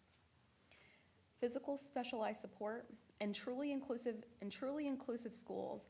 The needs of each student determine the setting in which he or she is educated. While there is a strong emphasis on providing supports needed to enable each student to be successful in the general education classroom, if all options have been explored and services need to be provided outside of the general education classroom for part or all of the day, those services must meet quality standards. Academic, strong Tier 1 instruction. Instruction in every general education classroom must offer enriched, engaging, evidence-based instruction focused on grade level standards. If this is not happening in the classroom, then students are more likely to experience difficulties in school and to be referred for special education services. We should ensure that students receive appropriate instruction in the general education classroom so that special education services are provided only when genuinely needed based on a student's individual need. Social inclusion, while physical and academic inclusion are critical for the success of students with disabilities, each school must also focus on providing social inclusion opportunities with same-age peers. This addresses the needs of the whole child as a significant impact on well-being, academic achievement, and post-school success. The Inclusive Practice Task Force that worked on these 3 areas will finalize a document for each to be shared with the schools. Extra Mile and Buddy Awards. This is something that the Special Education Advisory Committee does outside of what you asked us to look at. In collaboration with the Parent Teacher Resource Center, we seek nominations from the community for the Extra Mile and Buddy Awards. Community members fill out a form and write a letter sharing why they believe this special person stands out. Extra Mile Awards are for the staff or community members who go above and beyond to support our students with disabilities. Buddy Awards are for our students who are exceptionally helpful, supportive, and accepting of their friends and classmates with disabilities. The awards and letters are presented at the end-of-year ceremonies, and copies of these letters and awards are placed in our staff's permanent files. And now I'm going to talk about what the SEAC recommends and requests outside of just money. First, transportation. This has been a very hot topic of conversation, and there has been too many instances where our most vulnerable children have not had consistent transportation to and from school. Lack of communication and no answers has taken an emotional toll on our students and parents. We have heard many heartfelt accounts on how this has affected individual families, from waiting outside for a bus that never comes to not even having a bus assigned to come. Quite honestly, it was unacceptable that our most vulnerable population did not have consistent transportation when they are the students that require consistency to ease the transition back into the school routine. Not to mention, these are students who have transportation as a mandated service in their IEPs. So on behalf of all of our students with disabilities, please prioritize the routing of our students with disabilities. This cannot be allowed to happen again. Second, in our annual report from last year, we focused on postgraduate programs. With 3 of the 5 high schools having postgrad programs, we were pleased to see an expansion of programming to the 4th high school this year. We ask that the expansion to the last high school occur and be considered for next year's budget. Lastly, inclusive practices. The recommendation is for the school board to continue to support inclusive practices in Stafford County Public Schools. We should continue to offer training in co-teaching and begin training our general educators. We need to ensure that our Tier 1 instruction is inclusive of all of our students. Okay. Thank you again for having us here tonight, and I'm happy to answer any questions you may have. Thank you very much. Ms. Halstead, do you have anything you'd like to add? I do. Thank you, Michelle. That was wonderfully done. Thank I know you. you were a little nervous about how, you were gonna do. You did fabulous. She's fabulous. You kept the apple, so I can't complain about any of it. They're threatening to remove the apple, and I was like, the apple stays. It has to be in the presentation. I was so happy to see the apple. I'm so happy to be a part of this group. I don't think anyone really understands just what an amazing group of advocates these guys are. For not just your kids, but for every kid that's in the school system. So if you could just be a part of the moment with them for just a minute, it's an amazing experience. Just you guys you're fighting the good fight for your kids, and that's really all that anybody could ask for, and I'm honored to be a part of the committee. So thanks for continuing to put up with me, and I just appreciate you guys a lot. We love to have you. Does anyone else have any questions or comments? Okay, thank you very much for the work that you do. Thank you so much. Okay, now we'd like to recognize our student representative for her report. Thank you, and good evening, Stafford. So, since the last meeting, Brook Point has now been in the news twice, both for reported acts of violence, and that shouldn't be the case. I mean, students shouldn't feel scared to go to school or fearing for them to be in the news for another altercation or disruption again. So how can we combat this? How can we attack this problem at the root? Recently, I was able to work with Dr. Amanda Schutz for proposing a data survey in order to get a general consensus of the student climate and what we can do to better it. Not only is this data survey to purpose information for me, but also to help the school board see what they need to keep and what they possibly need to make amendments to. This past month, I also had the privilege of helping present the new wellness room that was implemented at Brook Point. I would take some time to thank the Jed Foundation, Macy's, Miss Meglin Stifler, Miss Katrina Palio, Miss Aubrey Mitchell, Miss Sandra Osborne, and then the 7 other students I worked with, Anna Evans, Emma Hawkins, Matthew Price, Amanda Campbell, and Marila Aranza, and Justin Galdames Lazo for being the best team I could work with, and I was very happy to present it, and I think that this, in addition with the data survey, will help better the school climate at Brook Point, because I know that my personal experiences are not subject to the entirety of the county, and this isn't something that can be applied universally to each school. So getting that individual data and seeing what needs to be made, changes that need to be made individually for each school is something that I think will be very beneficial. I also had the privilege of aiding prospective student rep applicants. As we all know, my time is coming up. So all these applicants that are newly trying to get insight and trying to understand what the process is, don't feel scared to email me. Don't feel scared to contact me, personal email or official school rep, student board rep email. I'm here to help. And then hopefully we will be able to have some kind of live Q&A or online summit in order to answer those questions personally if there's anything that any prospective applicants would like to know. And then I would also like to thank Ms. Kathy Knotts for taking her time to interview us about the room and being able to get a good idea of what the room was for and just the general opinions of both staff and students about the room.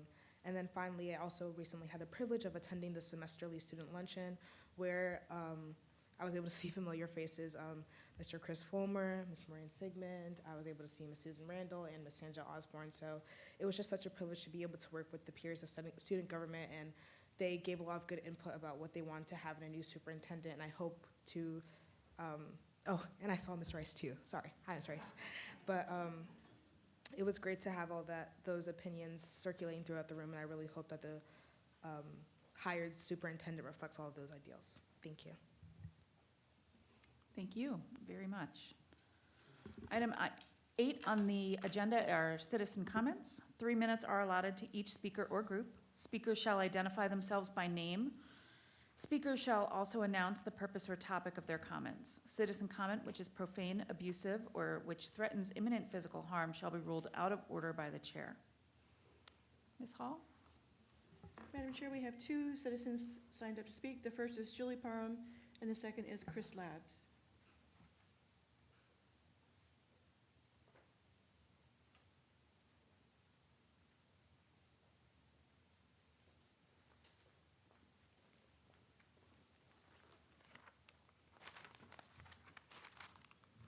Good evening. My name is Julie Parham. I am a resident of Griffiths-Widewater. I teach at Hampton Oaks. I'm a music teacher at Hampton Oaks. And I'm here tonight to ask you to approve the proposed changes in the calendar.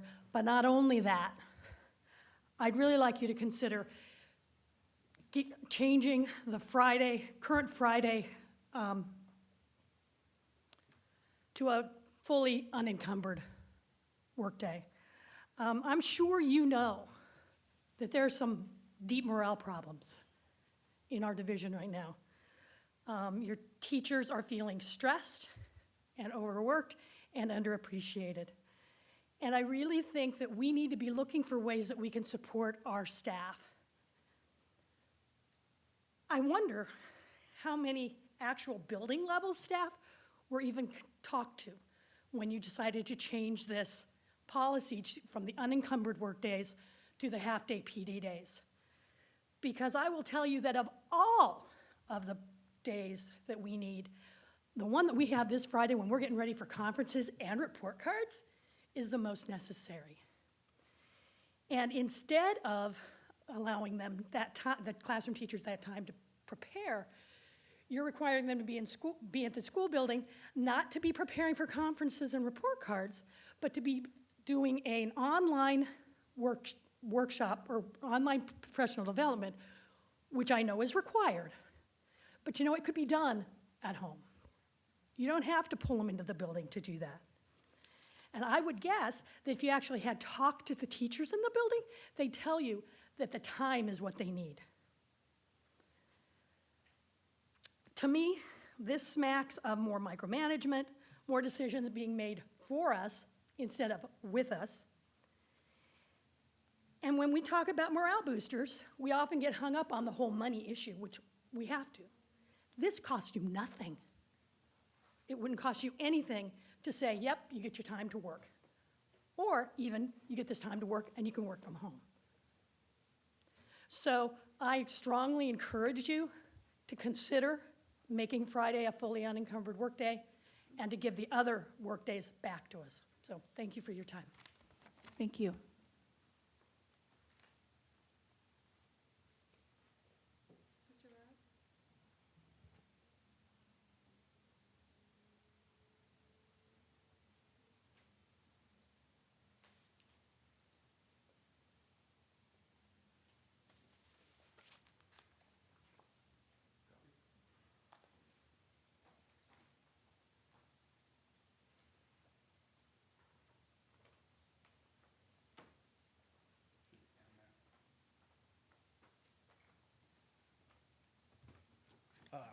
Chris Lobbs, and I'm here to talk about special education and specifically the SEAC.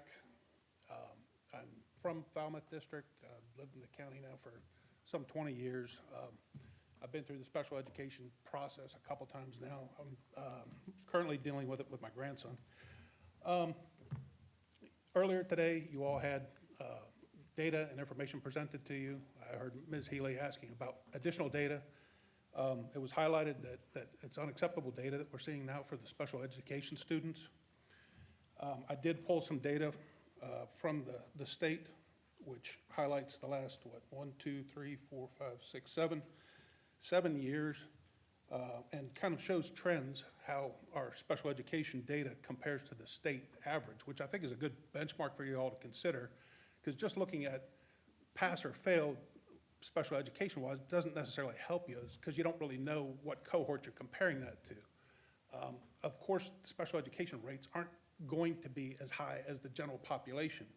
Now, if you do bring those special education numbers up, I do think they'll bring up your other numbers also along with it. It's the same, as any other time you try to average numbers.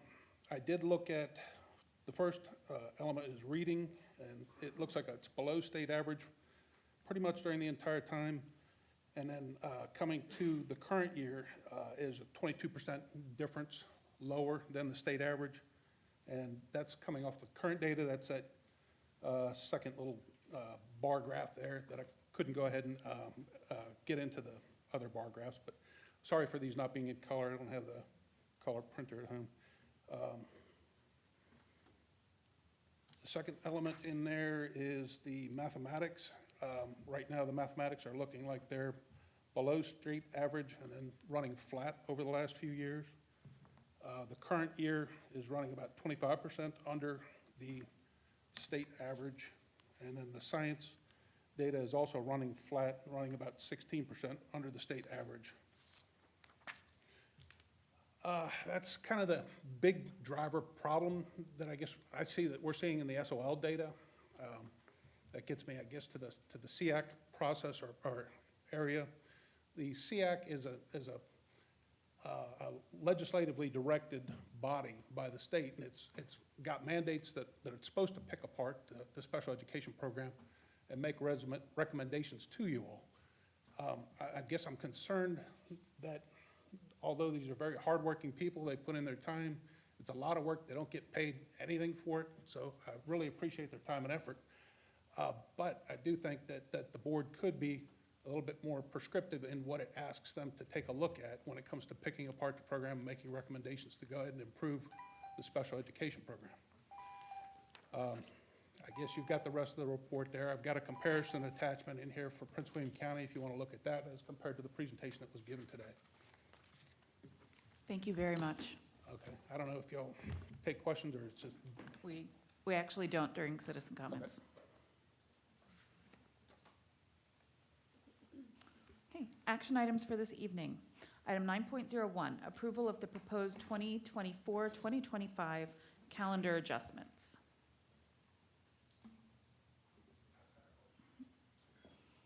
Motion to approve the proposed 2024-2025 calendar adjustments. Second. Okay. Discussion, do we have someone to come up and explain it to those who weren't at FABC? Dr. Stemple?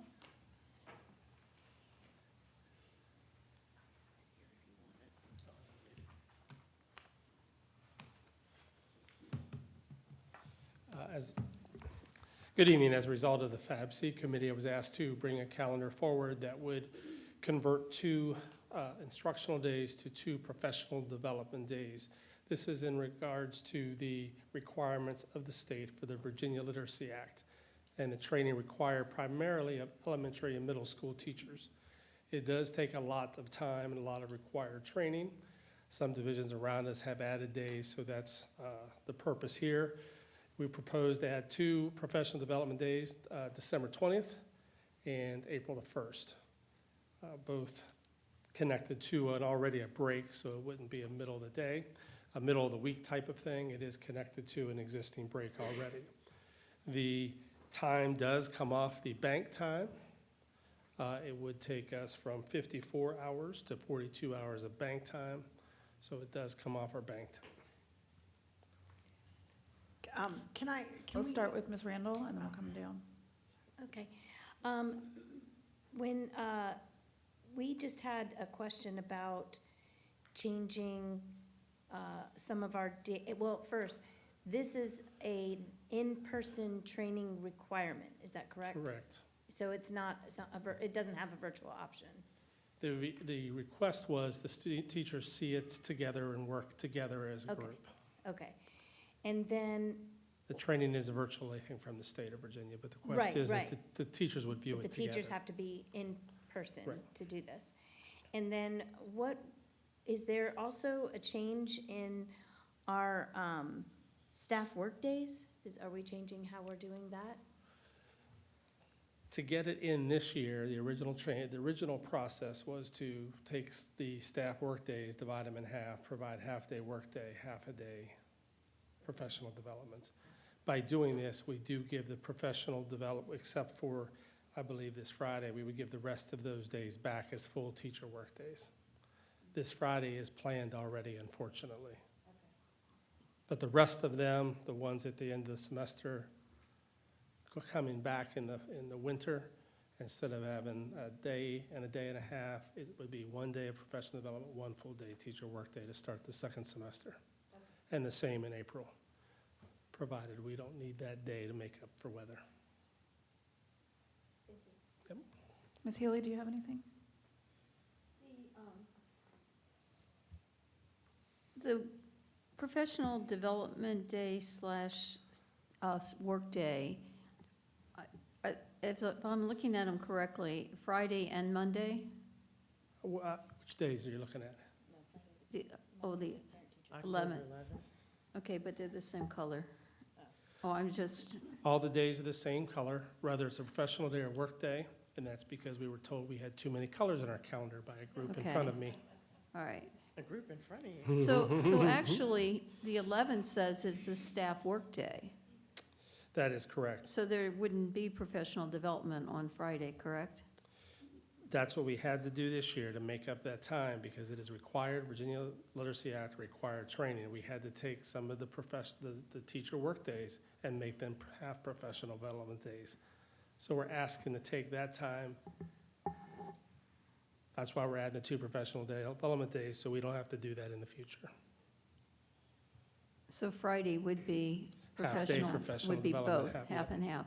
Okay, but that's not what this, Right. when I see proposed, this is what We're we're just- voting on? We're just proposed right now is adding 2 professional development days. The yellow highlights are the changes we're considering. And for clarification, the half and half schedule, I guess really this requirement is only for K-8.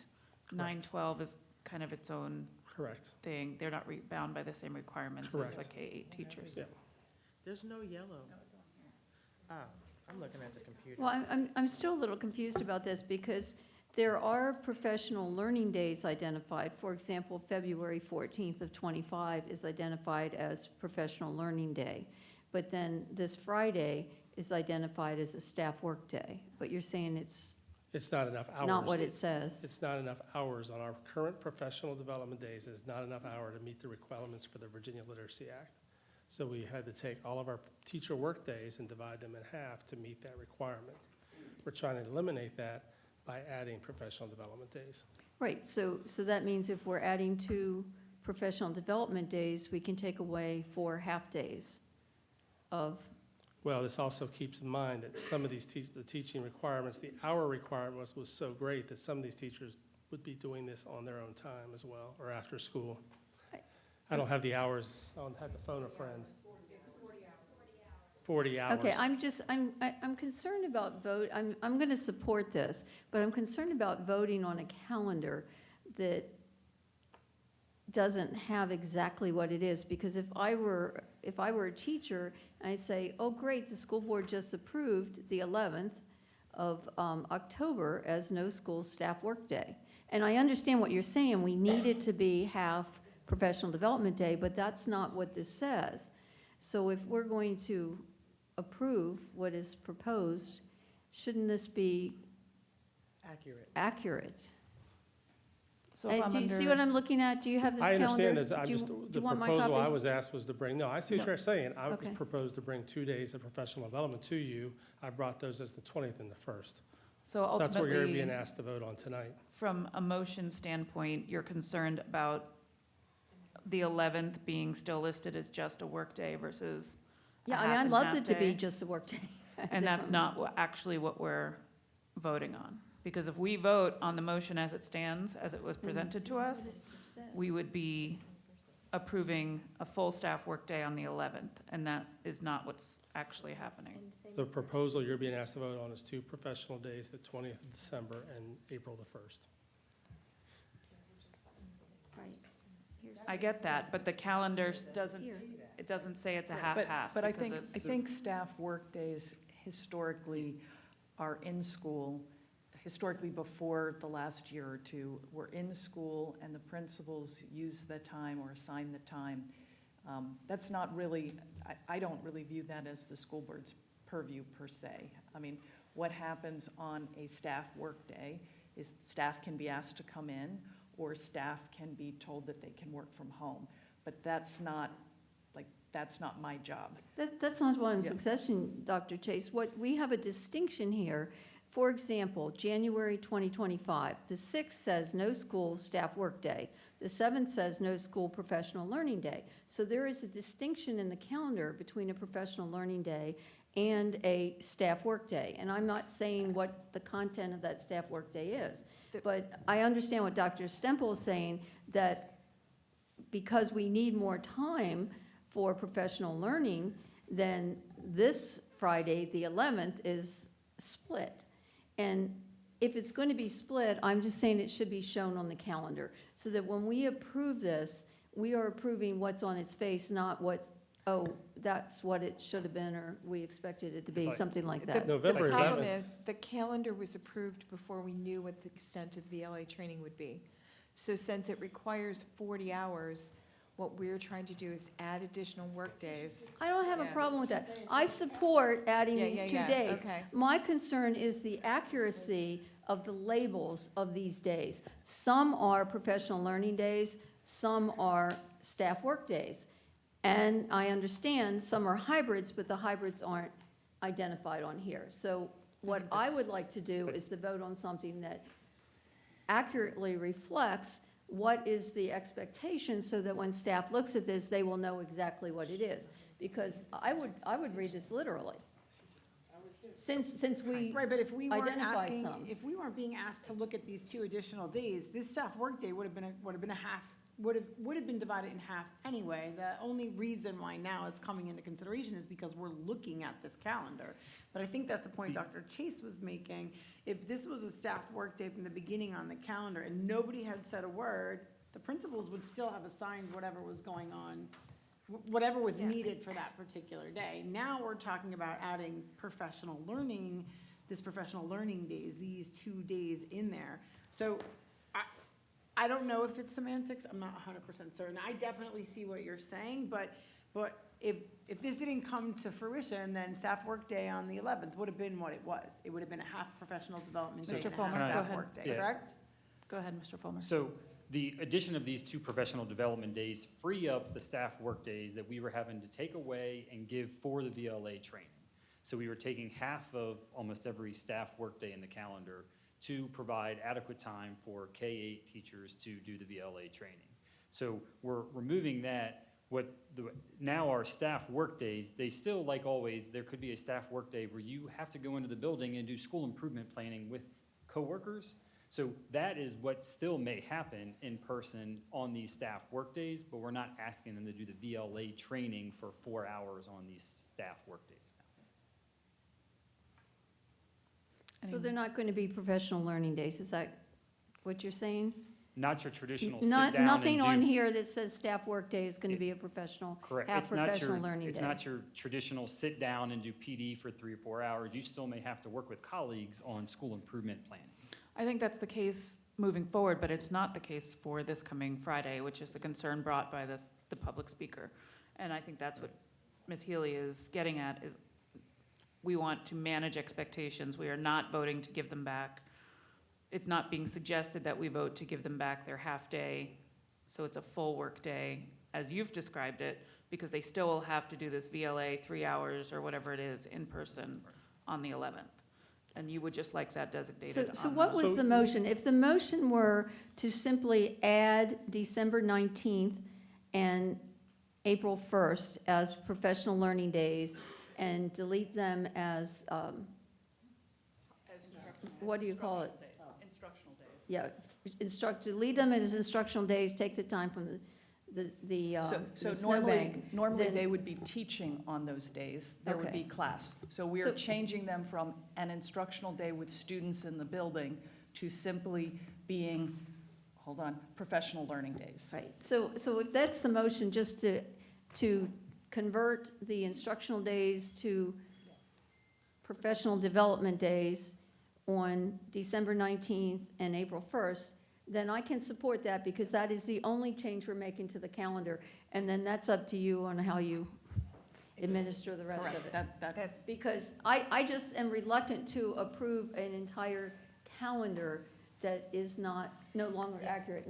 And you're saying that they know it and everybody knows it, but I don't know it, I just read it literally. So I will restate the motion just to clarify. So the motion is to approve a change to the 24-25 school year calendar such that December 19th changes from an instructional day to a professional learning day, and April 1st, did I say, it's, Yeah, April 1st changes from instructional day to a professional learning day. December 20th. Did I say, well, on here it says the 19th. April 1st already was. I'm sorry, it's the 19th and the 20th? Those are the, No. So on the It's just the original 20th. calendar, the 20th So is it's the the end of the it's the 20th. semester.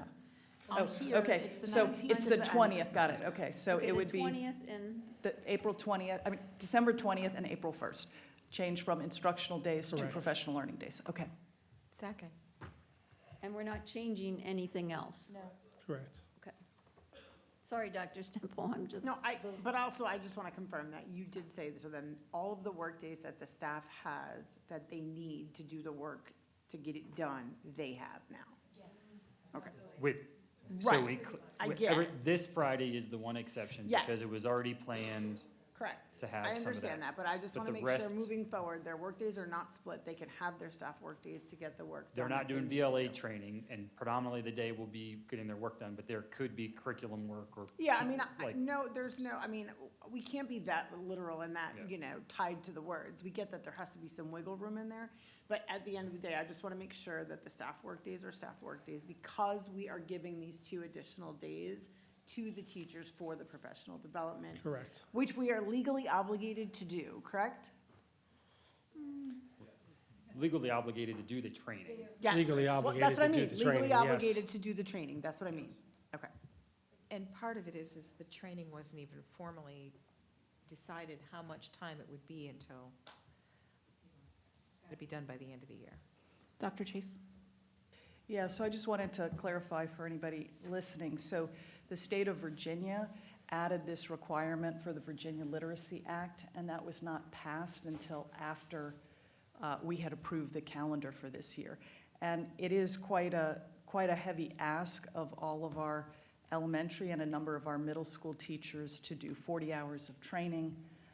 And what was brought to us from the Finance and Budget Committee was that in order to get training, they were pulling all kinds of other things. And so we asked for another solution. And other counties have added 4 days, added 4 half-days, found money to pay teachers. And in order for us to continue to be competitive, we need to acknowledge our teachers' time and effort. So I sit on the budget committee as well, so I've had this conversation, and we hear a lot about unfunded mandates passed down to us from other governments or higher, federal or state, and those aren't always money. Sometimes they are time, and that's what this was. We've approved this calendar in 2023. We had no idea that this was coming down the pike, and it was sent to us with a time stamp that it has to be done.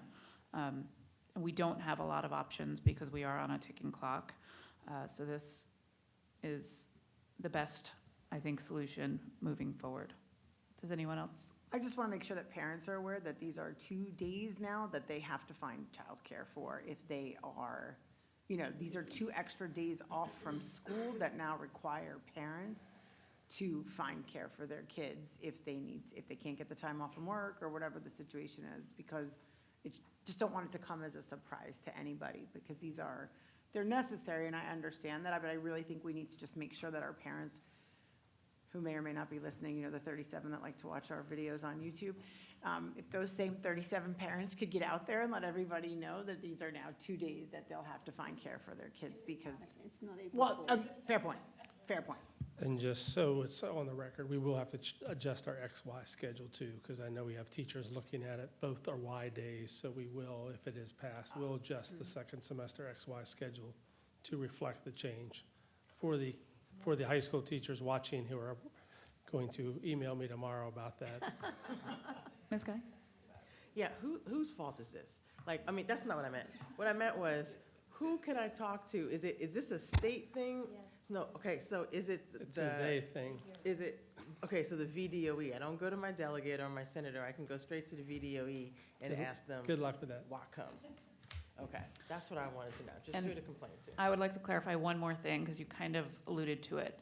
Should we have a major snow event before April, when this second day is, you've said that these 2 days are coming essentially off our snow day bank. So we don't have to make up the time unless we have a significant amount of snowfall. Is that, we'll have 42 hours. 7 snow days? We'll have 42 hours. Okay.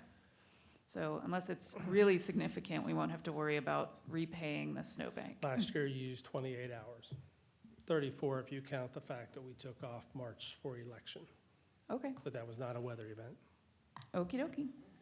This is an adjustment to help the teachers who are in K through 8, who have to take the VLA training, which is a state requirement that was not passed until after our calendar was. We are just trying to give them time to do that within the calendar so that they're not working 40 hours extra. I support this. Madam Chair, can we call the vote? Absolutely. Please cast your votes.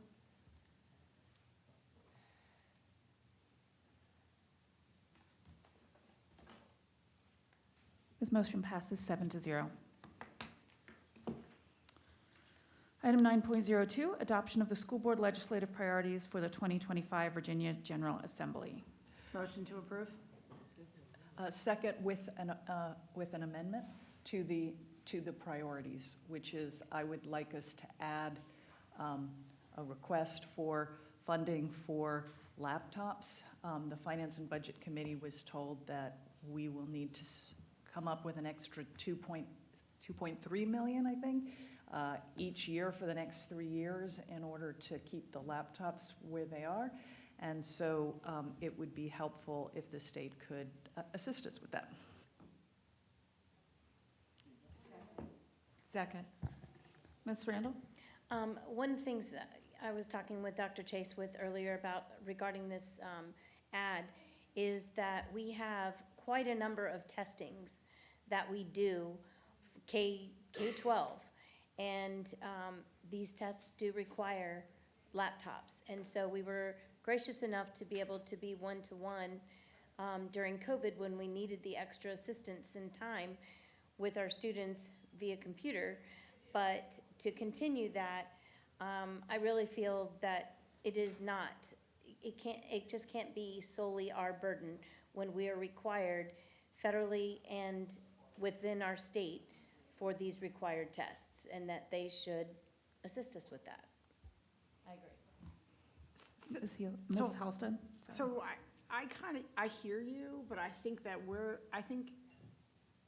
facing the same conversation that I struggle with all the time in terms of we were denied COCA and all these other things because the rest of the state doesn't want to fund Stafford County and our problems, right? So why should Newport News taxpayers have to put up the dollars for Stafford County schools and our need to rely solely on Chromebooks and replacement? Now, that being said, of course, I support us getting the money, right? Like, I'm not going to be like, no, I don't want $2.5 million and I don't want to fight for it, but I have grave concerns about what we found last year was the struggle to fight and advocate for Stafford County. I don't think this is just Stafford, though. I honestly think this is like state. Across, Everybody has to do these tests. Everybody needs to come up with the technology. Right, but If this is an unfunded mandate, again, not just the test, but now the technology, then they should pay for that. So I don't disagree, but what's the time, what is the time? I mean, how many, like, I could get, I'm exaggerating, but for, not just to be theatrical, but I could get 10 laptops and rotate my kids' testing on them if that's the perspective, like if that's what we're talking about, but we're using these Chromebooks for everything. Like we're using these Chromebooks for classroom assignments. These are assigned specifically to kids. So technically, it literally is our obligation to continue to fund them if we're going to place the reliance on the technology for education and training. I don't disagree. Again, that being said, I'm not saying that we shouldn't fight for it, but I do have some concerns adding it in as a request because of the reluctance that we met for the COCA assignments, right, or for the COCA designation, and the other issues that I feel like we're gonna have moving forward. And I'm not saying it's not a state requirement, but I'm just wondering the county perspective and what the county's obligation is to also help lift us up over the rails Can on I that say, one. yeah, so we currently have a grant from, the state does give us a grant for 1.2 million to cover laptops or computers for testing. May come as a surprise, but there's this thing called inflation that we've been dealing with. 1.2 million doesn't go as far as it used to go. And we have also grown in terms of our number of students. So we don't know that the legislature will be able to do anything for us, but it's something we should be discussing with them. We are probably not the only school division that is going to be struggling with this moving forward. But I understand it may be a long shot, but nothing ventured, nothing gained. And again, I don't necessarily disagree with you, but I do have concerns when we're looking at sort of what our own burden is from our county to our, like from our families and the burden that the county holds to support our kids and all of their educational needs and the constant request to have to go back to the Commonwealth and ask everyone else in the state to put forth in Stafford County what Stafford County is not putting forth for their kids. I support it, obviously, Yeah, but I just want that don't on the think that record. it's a Stafford problem. I think it's a statewide problem. All divisions I have think this her issue. concern is that everybody has to replace laptops, but Stafford County is struggling to locally fund this issue. I just think that's where the hiccup is for Ms. Halsted. Ms. Healy? I have no problem supporting this because I think it's just bringing to the attention of the legislature an issue that is not just with Stafford County, it is Commonwealth-wide. And certainly I wouldn't expect any response this year, but if we raise it and then other people raise it and it continues to be raised, perhaps at some point they will, deign to provide the additional funding for that. And with respect to the county responsibility, the county gives us a budget, and it's up to us to allocate those funds, the best we can to meet the needs. So I think that's a whole different discussion. But I think it's good to bring this to the attention of our legislatures, so at least they're aware of it, and they can be thinking about it and perhaps discuss with their colleagues to see if there's interest in pursuing it across the Commonwealth. Because they give us a budget, but 85% of our budget goes to just paying people. So that 2.1 or 2 point whatever million dollars is a lot of daggone money for Stafford County schools to just pony up and pay. I respect that they give us a budget, but it's not the budget we asked for. So that statement just rubs me a really wrong way because, it's not the budget we asked for, period. And the truth is, textbooks are a lot cheaper than technology, so the argument could also be made that if we have to operate under that philosophy, then we should just go back to textbooks because those are a lot cheaper for upkeep than computers, right? I'm not trying to be argumentative, and to Dr. Chase's point, it absolutely, and to yours, it should be discussed. But it should also go on the record that we're relying very heavily on technology to teach our kids. And that's not something that the state puts on us. I don't see anything in the state that says we have to use Chromebooks to educate our kids. So, but we have to test them on it. Not as well. I get it. I get it, but I can also set up a rotationary schedule with several. I don't need, how many high school kids or in middle school kids, 31,000? Like, you know what I mean? I don't need 20,000 Chromebooks to test my kids when I can create a testing schedule. Anyway, Dr. Chase, it was not to demean the request. I definitely think it should be asked. But I also think it needs to go on the record that there is some local obligation to this as well, and that these are just part of a very small pot of needs that we have that I think there isn't enough sensitivity during the budget season to address. These are not requests that we're making out of a want. This is a need, to Ms. Ramble's point as well, right? So, but I just want to make sure, from my Yep. perspective, it's on the record as heavy ask. Mr. Fulmer, did you have something? I was just going to add that I do think many other school divisions are probably going to be facing the same challenge. And a lot of divisions went to a one-to-one model, and then other testing requirements that required technology to complete during COVID, right, is when the bulk of that happened. And all of that was funded with federal dollars and one-time money. Yeah. And so now we're hitting that period where it's time to replace a lot of that equipment. And that's what we're facing, is because most of our push of what we had for Chromebooks to go to one-to-one was supplemented primarily with one-time federal ESSER dollars and funds, federal dollars that the county received and passed along to us to get through COVID. So now we're a couple of years down the road, and that money has dried up, and now it's time to start keeping up with the replacement cycle that we created. May I ask about the replacement cycles, though? Are we, at one point, we were told kindergartner, fourth grade, and eighth grade. Are we on a different year? Mr. Cook? Cycle? You might have to get, Jay up here. I'm So just while he's curious walking what up here, that one of the cycle- interesting things we learned, Yeah. and he'll probably clarify me if I'm wrong, or correct me if I'm wrong, was that after 5 years, Chromebooks don't allow you to download updates anymore. Right, I remember you So- telling me that. Yeah, depending on But the I'm year just of wondering, that what is Chromebook. our cycle that we're using right now? And are we collecting all of the Chromebooks at the end of the school year? Yes. Okay, so the first question, we're only replacing ninth grade right now because of our funding. Everybody else is sort of stretched. We're repairing all that. So we're only replacing ninth grade Wow, at the moment. okay. At Finance and Budget, we talked about how we can we want to get, let me make sure, elementary and middle both on a 6-year replacement cycle. And Google keeps the updates going for up to 8 years, but we're not really seeing batteries last that long. The Chromebooks are not holding up to the rigors of middle school, for example. So we want to replace those a little bit more than every 8 years. So 6 years, basically K1, 2, 3, 4, 5. You know, we go one like class level per year, and then in 6th, 7th, 8th, we would like skip 3 years and then refresh them again. So that they would both be on a 6-year cycle. Okay. And then high school would be, you know, every 9th grader gets a new one. So, you know, they have a good device for their career in high school. And that total that you said is only for ninth graders? Or, and replacements? No, I think in order for us to do, Mr. Cook brought to the Finance and Budget Committee a replacement cycle that, it was like every year for the next 3 years, we were gonna have to add to our budget, have a 2.3 million, somewhere in that range. Yeah, it's about that, yeah. Okay. Added to it. My concern that I brought up at the time is we're trying to correct a salary scale, and we're in the 4th year. To be adding $2+ million to technology is a lot.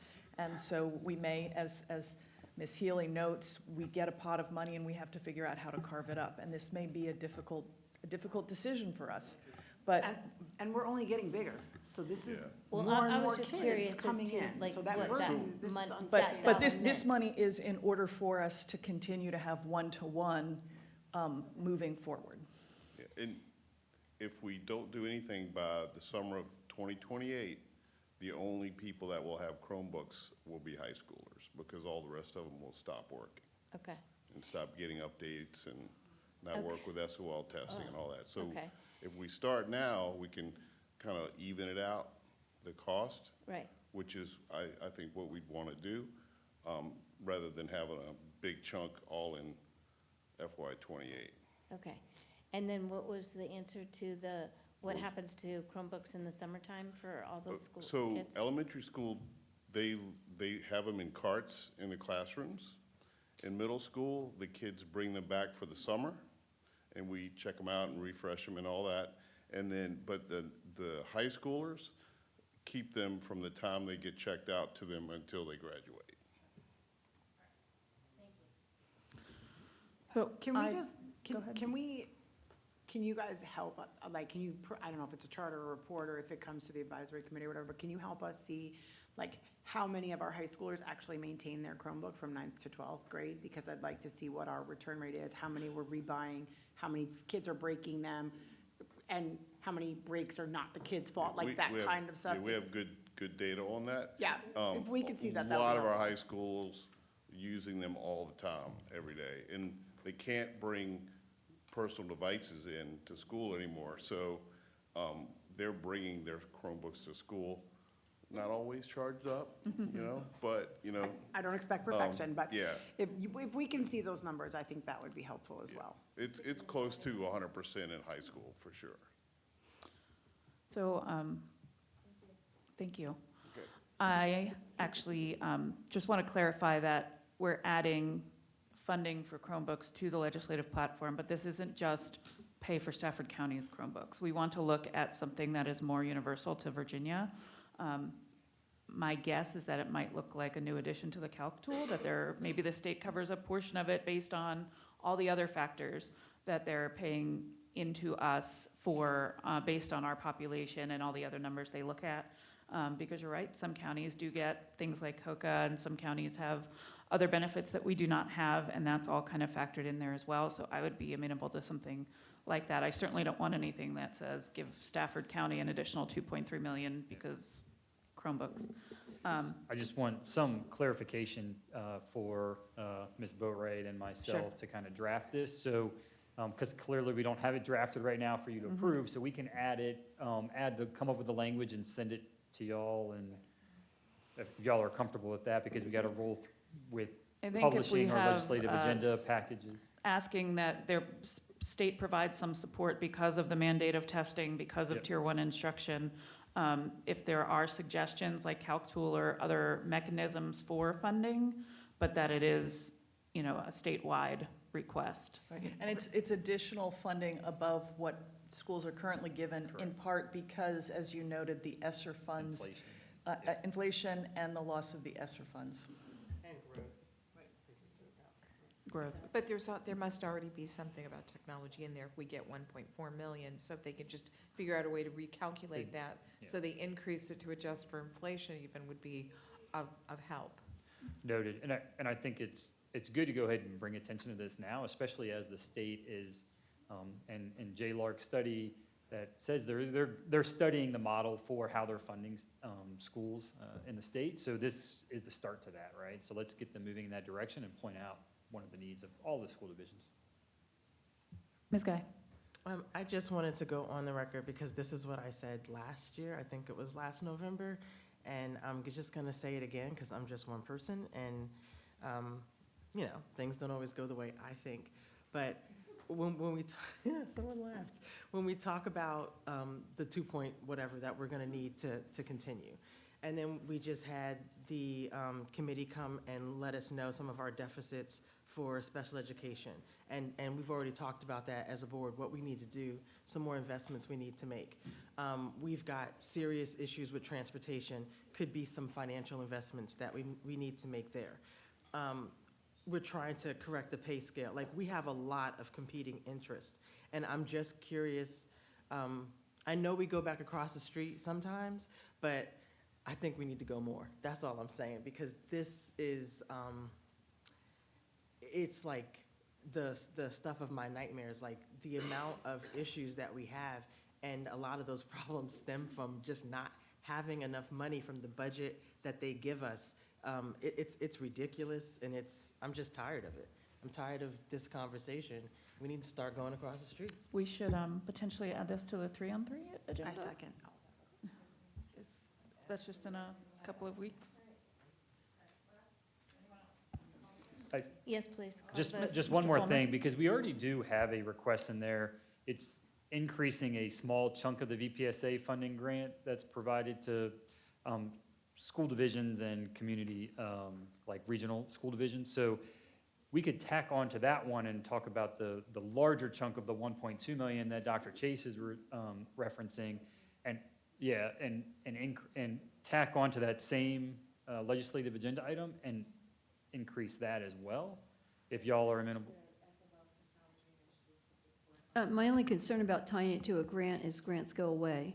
So if we ask for the funding, the state could, if it deems it possible to do, can assign it wherever they want. But I would prefer not to tie it to a grant, because grants, as we know, are not Yeah, eternal. Yeah, this grant's been going since like 2001 to support SOL testing. So that it might be an okay one to pick. Right, but if it's supporting SOL testing, I think the discussion has been that these Chromebooks can be shared.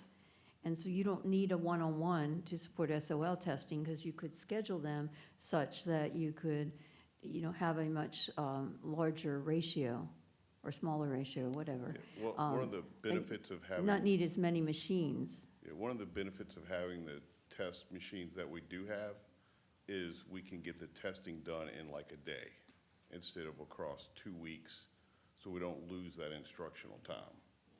And that's been a big benefit that the schools report is fantastic. Right, but they're not giving us enough money to fund them for everybody, based on these figures. So that's all, just a comment. My preference would be just ask for the money and not ask for it to be attached to a grant. If it comes to the grant, I won't turn it down. Okay, anything else? Motion to approve?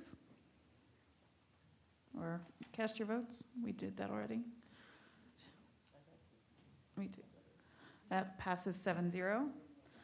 Adoption of large capital project priorities and 3R major maintenance priorities for fiscal year 26 through fiscal year 35. Motion to approve? Discussion?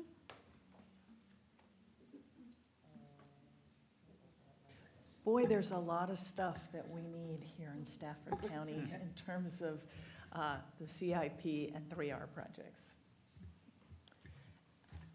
And I would like to thank the folks across the street for Elementary School 19 that we had the groundbreaking for earlier today.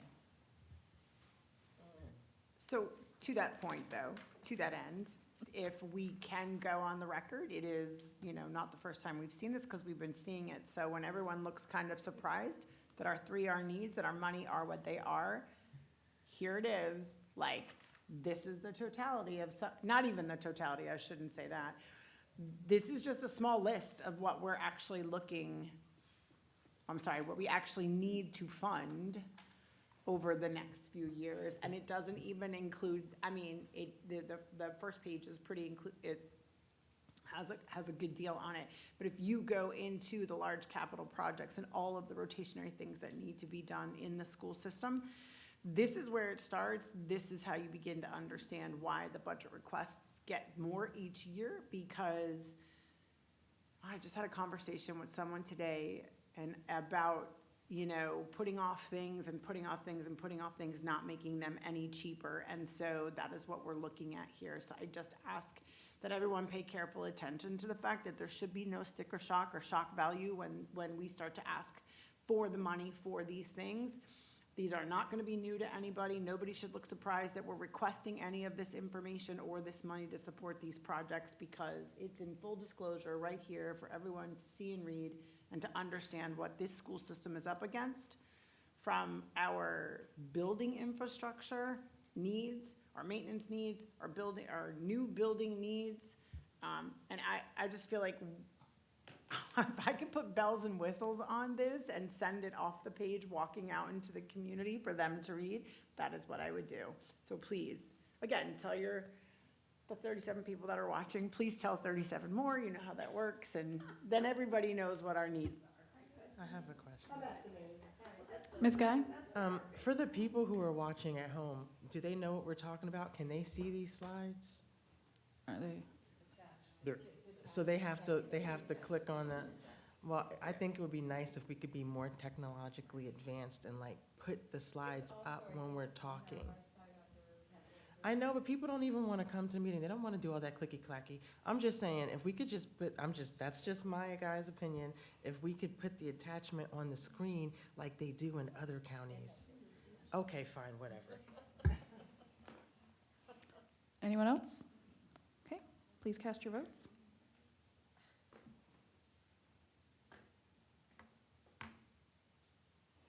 Motion passes 7-0.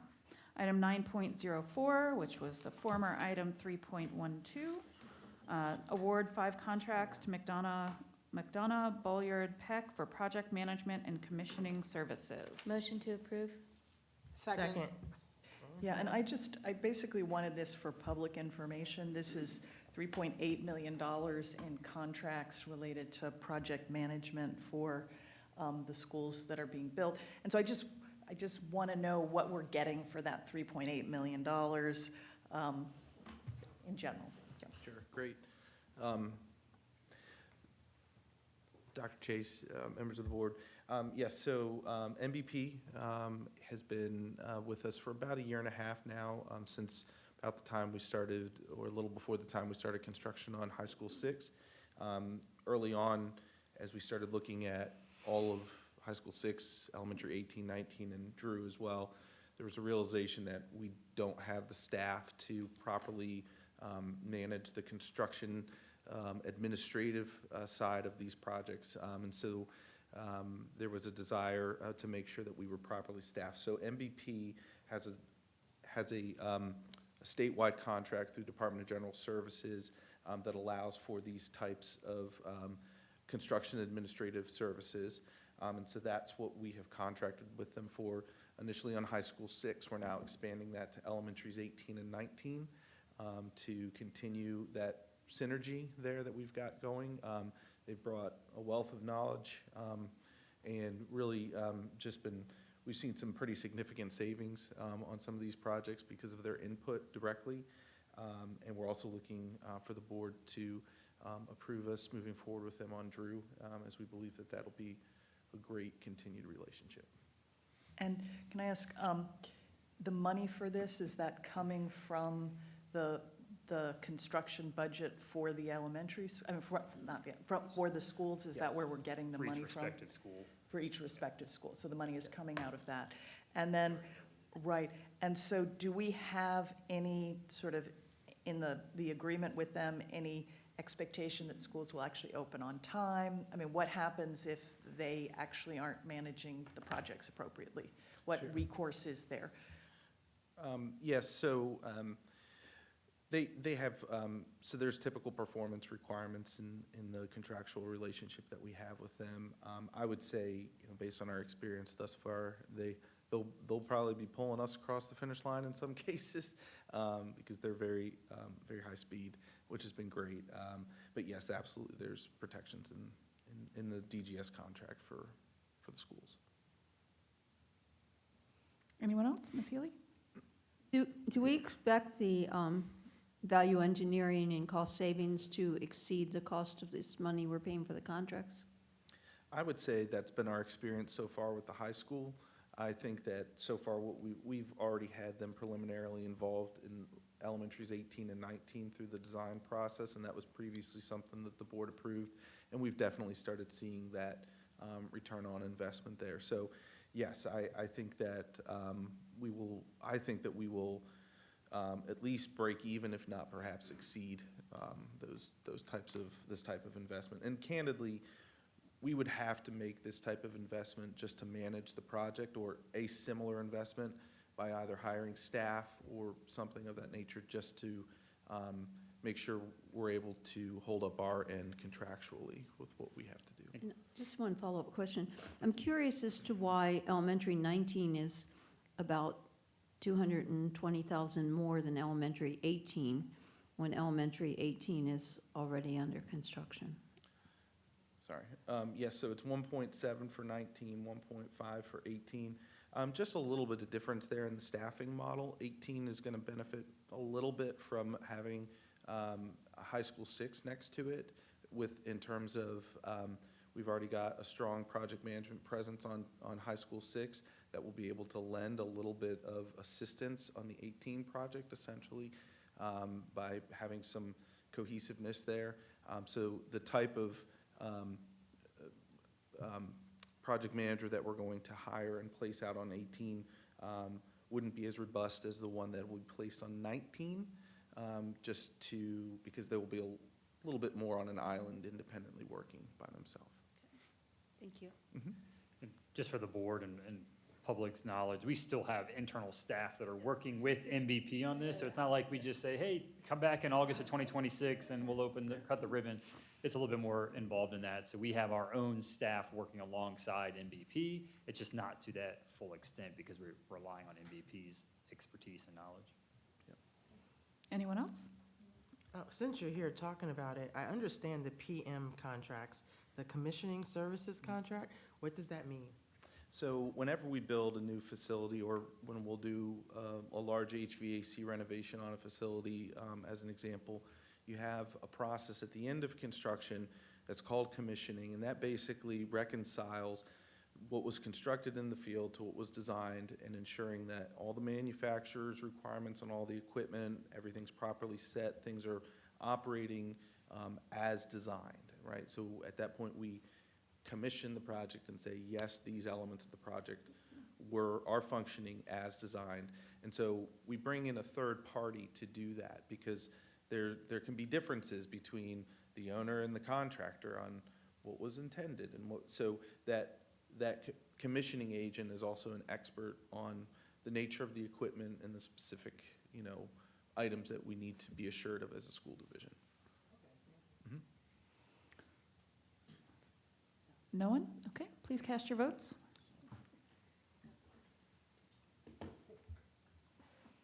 Motion passes 7-0. Superintendent comments. I'm going to try to expedite this, and I skinnied some of these comments down, but I do want to acknowledge we've had a very busy month in Stafford schools and have a busy month coming forward with a lot of events, so I want to at least try to highlight those. Just last week, we had the Stafford Education Foundation Golf Tournament. It held its annual Tee Off for Students golf tournament. The proceeds go to support our students and staff through an innovative teaching grants and student scholarships. So I want to thank everyone that was able to participate. I personally got to play with some teachers and principals, so it was nice that it was a day off from school, that we could have a little bit more participation from the folks that are ultimately the recipients of some of these grants and scholarships. The Stafford in Action Week a little bit had more success this year than some of our previous years. It wrapped up with the Via Calori event that was a couple weekends ago. So right now, we've raised over $6,000 to reduce that student meal debt, but we expect more to still come in. Haven't collected everything quite yet. Special thanks to some of our partners, Bocelli Pizza and Adventure Brewery, for their support. And for those listening, you can still donate by texting one lunch to 41444. The Operation Warm, we're again partnering with Stafford County Fire and Rescue to provide new winter coats for students. This year we need approximately 2,000 coats to meet the demand. More information will come out in Elevate Weekly and through our social media pages. We already had the presentation from Band Together, but that is going to come up before our next school board meeting. It is on Monday, November 4th, where all 5 high school bands will perform at Mountain View High School. Admission is free, but please bring a non-perishable food item for entry. The goal is to provide 50,000 meals for the community. North Stafford High School's Assistant Principal Brandon Neal will guest conduct the combined band for the grand finale. As you all are aware, we had our 18 and 19 groundbreaking, 19 just a few hours ago. All of this to address community growth, and we're going to ultimately have an innovative elementary school prototype that saved us $20 million between these two schools. So I appreciate the collaboration with our staff here, Jason and his staff, our architects, and the county for helping us fund that. Our final community redistricting meeting for high school 6 will take place on October 30th. We appreciate the community feedback we've already received to date, and it has been pretty vital in kind of constructing what some of those boundary lines will look like. All this to help with our growing student population at our high school level. The end of the first grading period is this Thursday, and grade report cards will follow shortly after. Parent-teacher conferences are next week, and teachers are happy to meet anytime if they're unable to attend this Monday. Also coming up is PSAT Day and Chart Your Future Day. It's on October 15th. Grades 8 through 11 will take PSAT, an important assessment, but then also we will have Chart Your Future on the same day, over 100 exhibitors, participations in mock interviews. It's a 2-day event, technically the second day. It culminates on Decision Day, which is on May 1st. Substitute 360 is this Friday. We'll host our first ever event, which is kind of a PD for our substitutes. We'll also have a keynote, Q&A panel, breakout sessions, lunch, and networking opportunities for our substitutes. And lastly, importantly, especially as the finance guy, impact aid forms going home on the 15th. So shout out to Ms. Washington in my department. She leads that. She's been working with Ms. Osborne and had some meetings with our military family advisory committee group to get some feedback on that. One of the things that we hear every year from some of our military families is just concerned about the privacy of their information that they share, and so we're trying to be a little bit more reaffirming to our families that that information is not used for anything other than to get a tally that we report to the government. We don't share that information with anybody. So we last year got about $2 million in unrestricted federal dollars through our impact aid collection. So please fill that out. Those green forms, as always, will go home. We are sticking with paper this year. 2 years ago, we tried electronic. Did not work very well, so we went back to the green paper forms last year and had better success with receiving those forms back. So we're sticking with that this year. And that concludes my comments. Thank you. Okay, we'll move on to board member comments, and I'll ask Ms. Randall and Ms. Warner, Dr. Warner, to also do their board reports. But we'll start board comments with Dr. Chase. I don't have a huge amount. I very much enjoyed that we got this groundbreaking for Elementary School 19 and appreciate the Board of Supervisors for the funding commitment to improving capacity of Stafford County schools. I met with Kathleen Renfro, the Director of Catholic Charities for Refugee Resettlement in Stafford County, and that was a very interesting meeting.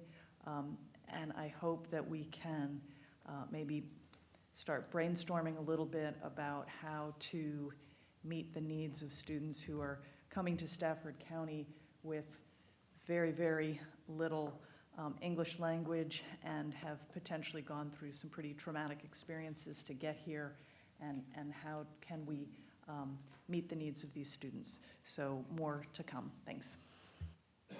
Dr. Warner? Thank you, Madam Chair. I will quickly go over a board report from the FABC meeting. One of the questions that came up is the air purifiers, which will actually cost us about $500,000 to replace the filters. We purchased these during COVID, and the question is whether they're worth the cost that we have in them, or that money should be banked for some of the HVAC improvements that can actually improve the air filtration in a more fixed way. We talked about the student laptops, and I believe that I will send the presentation that Jay gave us to the chair, and that should be added to the 3-on-3 for a discussion with across the street. We talked about the VLA training, which is why we added the 2 additional work days for the professional training, because it's a huge commitment. We're asking teachers to do 40 hours of training, and that's a state requirement. We're actually not asking them to. The governor is, and it's not our job. We just have to try to figure out a way to help you. We've started training paraprofessionals and nutrition workers to act as substitute bus attendants to try to help prevent that backlog of buses where there's a driver and there's no attendant. And there was a grant from the Department of Defense for military families, so that was presented as well. I would like to thank everybody for the groundbreakings. I went to both 18 and 19. It's kind of amazing to see the construction projects taking shape. I also got to travel with Ms. Randall to visit middle schools so that we could start design plans for Drew Middle School, which has desperately been in need of replacement. I've spent a lot of time in the schools. I went to the ESOL nights and spoke to parents and teachers, and the work that our ESOL and our special education teachers do is really amazing. and many of those classrooms are, they're doing a lot of work there, and I appreciate everything that they do. And I think that's it for me. Thank you. Ms. Halsted? So I never keep track of where I've been or what I'm doing, so I'm gonna keep my comments to, so a couple things I really just wanna talk about, going back to the fact that it's Bully Prevention Month. And I think that it's really important to kind of focus a message, both from this dais and from our school system, that bullying continues to be a pervasive problem for our children. And we are, we're trying to find new ways to kind of intervene and help our kids understand what the implications are, what the long-term implications are for these kids. It's not just that you're ruining my day at school, it's that, there are some real long-term mental health complications that come. I don't think you ever get over really being bullied, but I'll ask again, there are some people, when I read some comments online or whatever, I think, we've asked our teachers to step up and model our cell phone policy for our kids, and they've done an amazing job at that because they recognize what their responsibility is as role models to our children. So I just ask parents to do the same. When you're involved in community discussions, people see what you say, and your kids see what you say oftentimes, but they also see how you act. So it's really important that we begin to show each other the amount of respect that we're asking our kids to show our teachers and to show each other in the school system.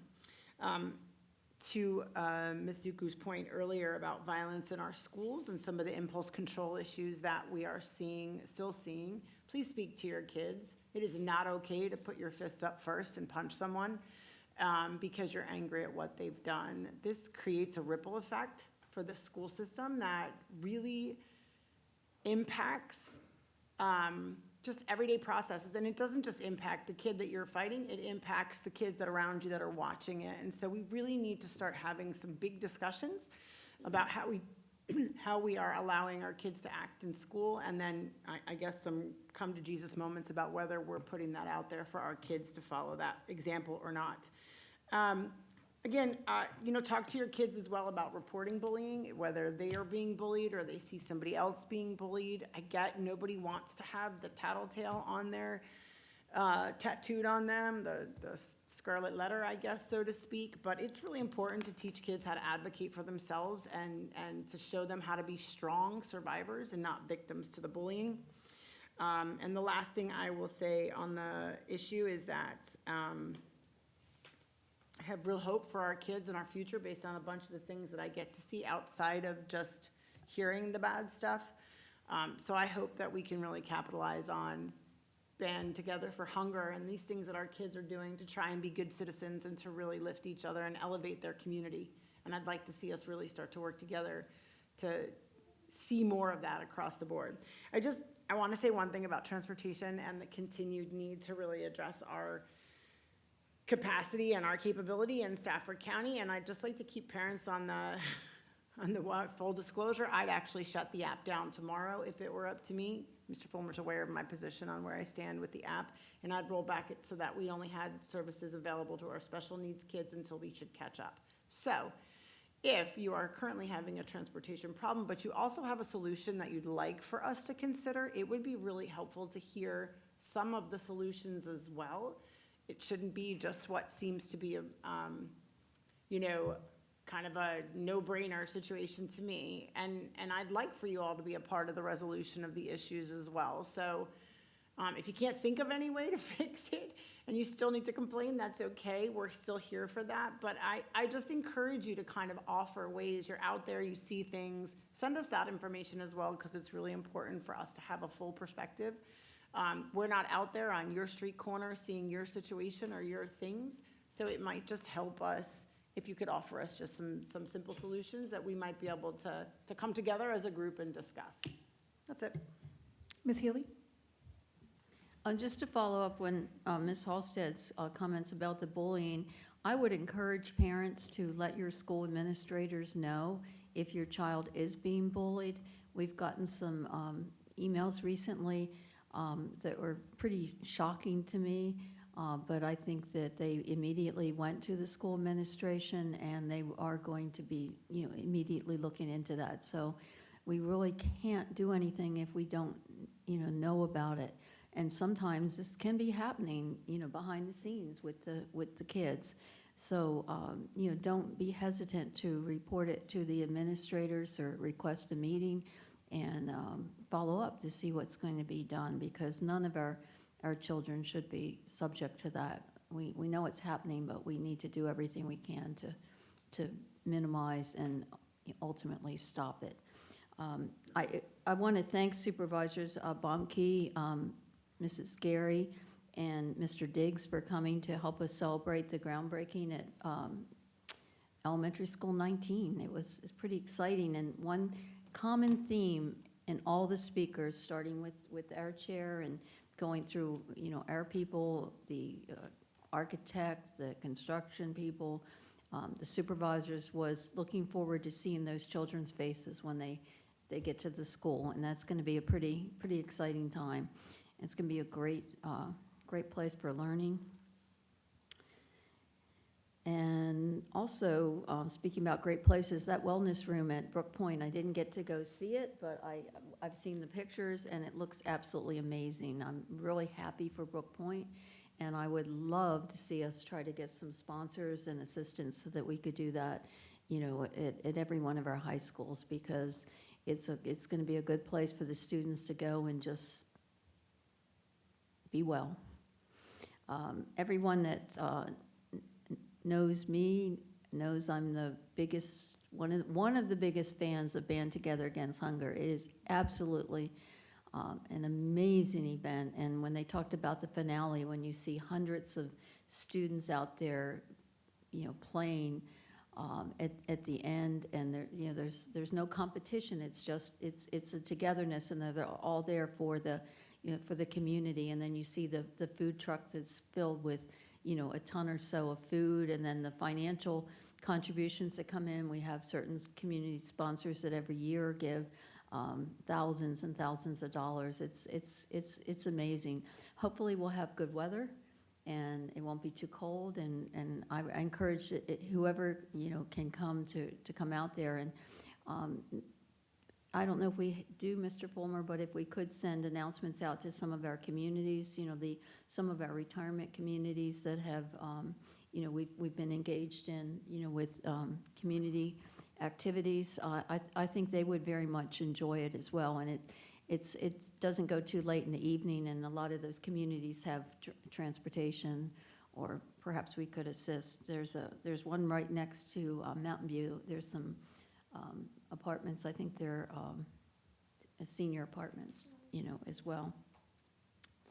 And I'm just looking at these announcements, and oh my gosh, we have 1, 2, 3, 4. We have 4 listed, plus we have 2 more related to the superintendent's search. So we'll be getting together a minimum of 6 times, and that doesn't count all of us who are going to be at the FABC, CIP, Citizens Budget Advisory Committee meeting this week. So that's number 7. So anybody that thinks we just meet once a month, not in October. So thank you. Ms. Randall? Thank you. I just wanted to start off with the governance. In governance, we are putting together the retreat, trying to make sure that any ideas or anything that you all have, if you could submit it so we can make sure we get the right background information for all of that. In addition, we did some policy updates. I wanted to add at ATI UMW, we're looking at our joint calendar with all of the schools, and final adoption of a full phase cell phone policy. But in addition, I would also like to say that I really appreciated Governor Youngkin, state educational leadership, many of our local elected officials, along with our UMW partners, our supporting district partners. They all came out to celebrate the ribbon cutting that went on at ATI, and that was really fun. Dr. Towery definitely did a great job, and she invited students. They all wore shirts and got to get pictures and actually be there for the ribbon cutting part, and it was just a really great event. Thank you, Ms. Sigmund, for coming out that afternoon. It was really fun. I also wanted to say that I appreciate the input in community meetings for the redistrictings for the high schools. And just a reminder that we'll be starting elementary schools in the spring, so not too far away. I appreciated meeting with Ms. Halstead, Ms. Daniels, Mr. Diggs, and Mr. Johnson at Transportation to learn a lot about how that process is going there, how it works, how quick we are to, you know, add something instructionally, but it becomes a transportation, okay, how do we do this? So it was very nice to sit down and talk to them about just how, and take a tour, meet the people. It was fabulous. I attended Esau Night at Moncure with Miss Healy. And this event is so nice too because it does offer a lot of services and things for our families, but we learned a couple things too. First was the library. Oh my gosh, there's so many free services for anyone. And also, if you are going to have an event, PTA, PTO, at a school, please invite the food bank. They bring the most incredible produce truck. It's not your canned and boxed goods. This is like real food that anyone can take as much as they want. And so I really recommend that when you have these events at your schools, that you consider inviting them. They love to be invited, and they're very, we were down the sidewalk and they yelled at us to come get food. So I enjoyed attending both the rainy groundbreaking at 18 and the sunshiny groundbreaking at 19. I'd like to thank all of our partners on the Board of Supervisors and the legislative delegates for coming out to support our event. That's very, very nice. I have got to go into some schools lately, of course, seeing the kids, talking to the administration. Two special things I can recall is Miss Taylor Murray at Ferry Farm has a new thing that I think SEAC would be very interested in, is they have the includers.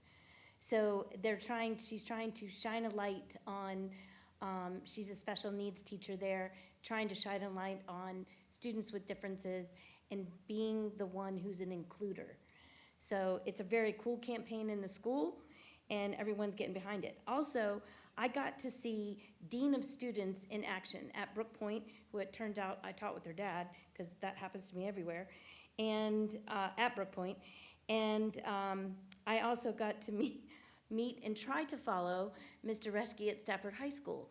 I don't know if anybody realizes I'm slightly short. He's not. Hush your mouth. So then, I got to, Miss Tryon has all her admins on rolling desks if they're not meeting in their office. So they're very visible. And Dr. Semple, you and I were very well trained on making yourself very visible under Miss Tillery at Brook Point. But anyway, it was really cool because he would get an email and he very quickly walks. And I don't think my very fast run and his very quick walk could even be in the same, we would never be in the same space. Yeah, my little legs and his not. Okay, that just doesn't work at all. But anyways, to watch them interact with the students as they take a device and do their whole spiel, it's very kind, it's not shameful. I just really appreciated seeing that, but also knowing that he is sitting in with administrators, learning how to do, he doesn't do them, but learning how to do teacher evaluations, important things to look at. And so I really just appreciate this new dean policy that we have, or dean of students that we have, because I really feel like it's training up our administrators. Also got to be there for the ribbon cutting for the wellness room at Brook Point. It is fantastic. Macy's and the Jed Foundation really worked well with the students and staff at Brook Point and created something that is just astonishing, but it's also part of the CHAMPS program. So that's kind of a nice link. It is for the students of the school, but it's also going to be part of the CHAMPS program. And I really appreciated Joe Lane. They have all of these journals in the school, and they wrote in special notes. So any student that goes in there, they have all kinds of activities for kids to do in there. But it was very nice that she got all of the students to come together and just write kind notes to any student that should want to use that room. And I also have, the couches in there are phenomenal. And I have the business card for the Macy's guy. So if you go there and you like the couches, I got his card. So you can order one. You're welcome. Yes, oh, probably. Just drop my name. The Stafford Education Foundation held their golf tournament. Thank you, Mr. Fulmer, for bringing your 2 teams there. It was so great. I know as being the school board rep, they asked us to make gift baskets, for the raffle at the end. So I had to Google gift baskets for golf tournaments because I'm used to like PTA, PTO, really fun things. And I was trying not to do, like something that would be corny, but it ended up corny. But at Stafford, Mr. Sidebotham ended up winning one of mine, which was a rake, and it said raking it in, and it was full of lottery tickets. So, yeah, so he ended up winning one of mine, so that was really fun. But next year's is on September 23rd. So if you want to come, or if you want to donate, or if you would like to play golf, I will not be playing golf. But I would definitely love to invite you all to attend. It's a very nice day. Yesterday was our trip to Fred Nat's. I really enjoyed hearing those high school voices and their thoughts about, over and over again was communication, but their thoughts about what we should be asking or looking for in our superintendent. They were spot on with much of what we've discussed, but it was just really nice to hear their voice in what they had to say. I do look forward to Chart Your Future next week. Lots of kids enjoying the opportunities for enrollment, enlisting, and employment opportunities. They also have quick workshops on budget, resume applications, and life. And I look forward to Pumpkin Day coming up at our early childhood education centers. That was so fun last year. Thank you. Ms. Guy? I don't know why Dr. Chase keeps triggering me tonight with your smile. I'm not used to it. It's very pretty. No, she doesn't usually smile at me. You've been very, very smiley today, and I've appreciated it.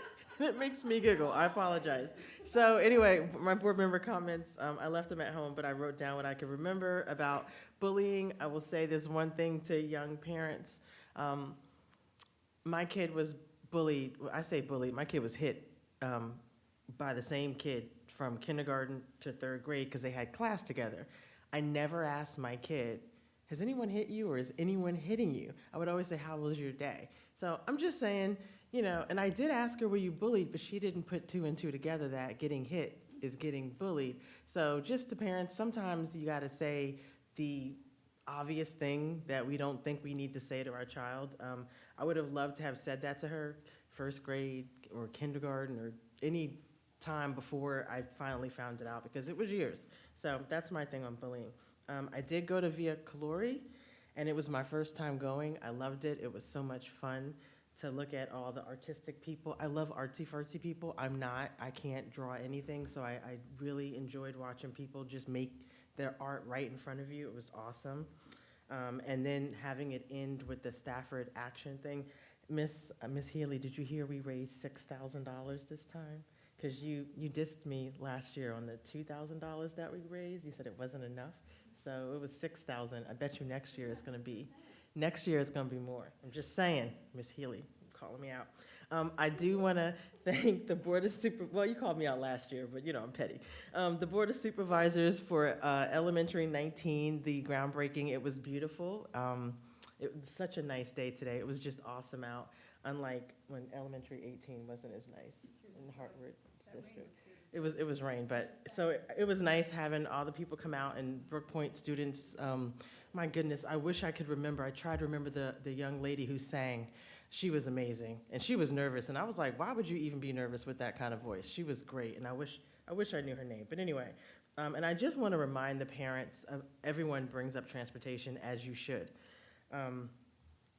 We are still focused on transportation. It is still very hard for us, particularly because we are a policy body for the most part. So it's hard for us to be able to answer your questions succinctly and how, why and this and that, because we don't work in that space as much. And so we have to defer a lot. And I know that's hard because it does not foster trust. But, and I'm not speaking for the board, but I will say we are considering changes. I think that's fair to say. We want to look and dive deeply into transportation, how it is being, how we handle it, and how we should handle it moving forward. I'm not going to say things are changing, but I'm going to say that we are considering changes. And I mean, Alyssa Halstead's on the board, so anything's on the table. Because you literally just said a couple of minutes ago, I think what you had said very quickly was, you want to roll back transportation except for. Oh, no, she said she wanted to roll back transportation for everyone except for special needs people. Like, you just slid that right in. That was real politically good. Like, you just slid it in. That was huge. But I don't know if that's going to happen, but I'm just letting people know, expect us to start having more conversations, and there might be potential changes, or maybe not. But I don't want that to be like jarring to people, right? But get ready. That's it. Let's go home. We can't go home because it's my turn in closed session. Again, with transportation, I was actually going to say something very similar to what Ms. Guy said, and I do want to let people know that there are no quick fixes to an infrastructure problem like we're dealing with. And even if there was a quick solution we could implement today, it would take a minute to kind of see the impact of those changes because, we get more efficient the better we do things, the more often we do things. So thank you to everyone who's helping us to make it better, whether you're at school, hanging out with kids while they're waiting for buses, or you're at bus stops with the kids, making sure they get to school, or driving our buses or routing our buses. Thank you, everyone, for being part of that. There's so many exciting things. We've heard about all the ribbon cuttings and dirt turnings and all the cool things we're getting to do. But I keep thinking about Dr. Chase and I, when we went to visit elementary schools, they invited us to go on the roof to see the solar array. And we thought, when will we ever get to do that again? Let's do it. And here we are about a year later, and we have one right here. And I got to go up on the roof, and that was really cool. Also wanted to thank everyone for supporting Stafford in Action and reiterate that you could text One Life to 41444, One Lunch to 41444 to help support our school lunch debt. We have a lot of families in this community that need our support. We've heard that through our Band Together to Fight Hunger. We are supporting families any way we can because hungry kids don't come to school to learn right away. They're coming in. They have to eat their breakfast. We have to provide that because a hungry kid can't learn. They're focused on meeting their needs. We had hosted the fireside chats virtually with the First Lady and Dr. Haight. I wanted to thank Dr. Goddard and Ms. Bingham at Anthony Burns and Widewater for hosting those community evenings. I do think we have the recording available, and I know that we can or should or will make that available to those who couldn't come and potentially host future events. I want to thank all the PTO and PTA leaders who came out to meet with us to talk about their school-specific needs and priorities that they're working on and how we can help them with that. Everybody, this is your reminder, your monthly reminder to join your PTO, PTA, and support your local schools. Great time at National Night Out. We had a school bus there. The kids loved it. We had a lot of school staff out there, which is always great to see. Also enjoyed Student Government Day. So in addition to PTOs and PTAs, definitely apply to fill a seat on our advisory committees. We all have a variety of openings on committees. So the application is online. It will be sent to us. We could use you right away. And if for some reason there isn't a vacancy on the committee you'd like to participate in, you can still go to the meeting. You aren't a voting member, but you can certainly participate in and add to the conversation and work with the person who is appointed for your district to support the needs of that committee. Also wanted to remind people about Band Together to Fight Hunger, and if you can't make it that evening or want to help even sooner serve here in Stafford County, we'll also take your non-perishable food items, household items, and personal care items, even pet items, to support the families here locally in Stafford. They're located super close. You could park here at the school board office and just walk through the break in the fence and make a drop off there. So thank you to everyone else. for being here and sticking with us. It's been a long meeting. So I would like to announce our dates for upcoming meetings, and then Ms. Guy will read us into our closed session. So we have our legislative summit on October 17th at 7 p.m. at Brook Point High School Library. We have a special called school board meeting on October 18th at 4:30, where we will meet in closed session with our JG Consulting to review candidate resumes for the superintendent's position. We will have a special called school board meeting on October 22nd, 2024 at 10:30. That's also in regards to the superintendent search. High school redistricting community meeting, this is the last one before our that one will be October 30th at 6 p.m. We have our next regular monthly board meeting on November 12th. Which I also believe is our public hearing for the redistricting. So those are going to be your last two opportunities to weigh in publicly. So our monthly business meeting at 7 and our work session at 5. Ms. Guy. Ms. Guy. Yes, okay. I move that the board convene a closed meeting pursuant to Section 2.2-3711A3 of the Code of Virginia to discuss and/or consider the acquisition of real property for construction of a replacement facility for Edward E. Drew Middle School, where discussion in an open meeting would adversely affect the bargaining position or negotiating strategy of the board, and pursuant to Section 2.2-3711A7 of the Code of Virginia to consult with legal counsel and receive a briefing by staff members regarding actual litigation, specifically Stafford Circuit Court cases CL 22001710-00 and CL 23001635-00 involving condemnation, where such consultation or briefing in an open meeting would adversely affect the negotiating or litigating posture of the school board. Second. All in favor? Do we have to read in? Vote on closed session?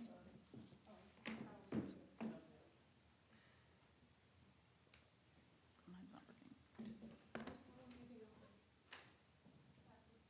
Motion passes 6-0.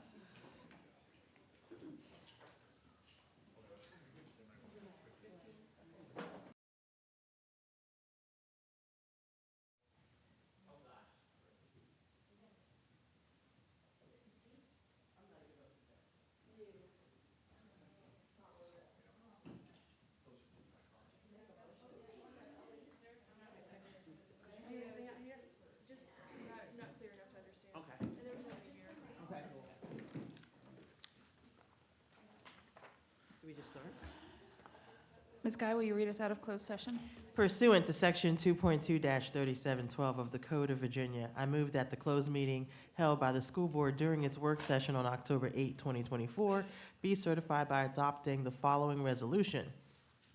Now therefore be it resolved that the school board of Stafford County, Virginia hereby certifies that to the best of each member's knowledge, 1, only public business matters lawfully exempted from open meeting requirements were discussed in the closed meeting to which the certification resolution applies, and 2, only such public business matters as were identified in the motion convening the closed meeting were heard, discussed, or considered by the board. Second. Dr. Chase? Agree. Ms. Guy? Yes. Ms. Halsted? Yes. Ms. Healy? Yes.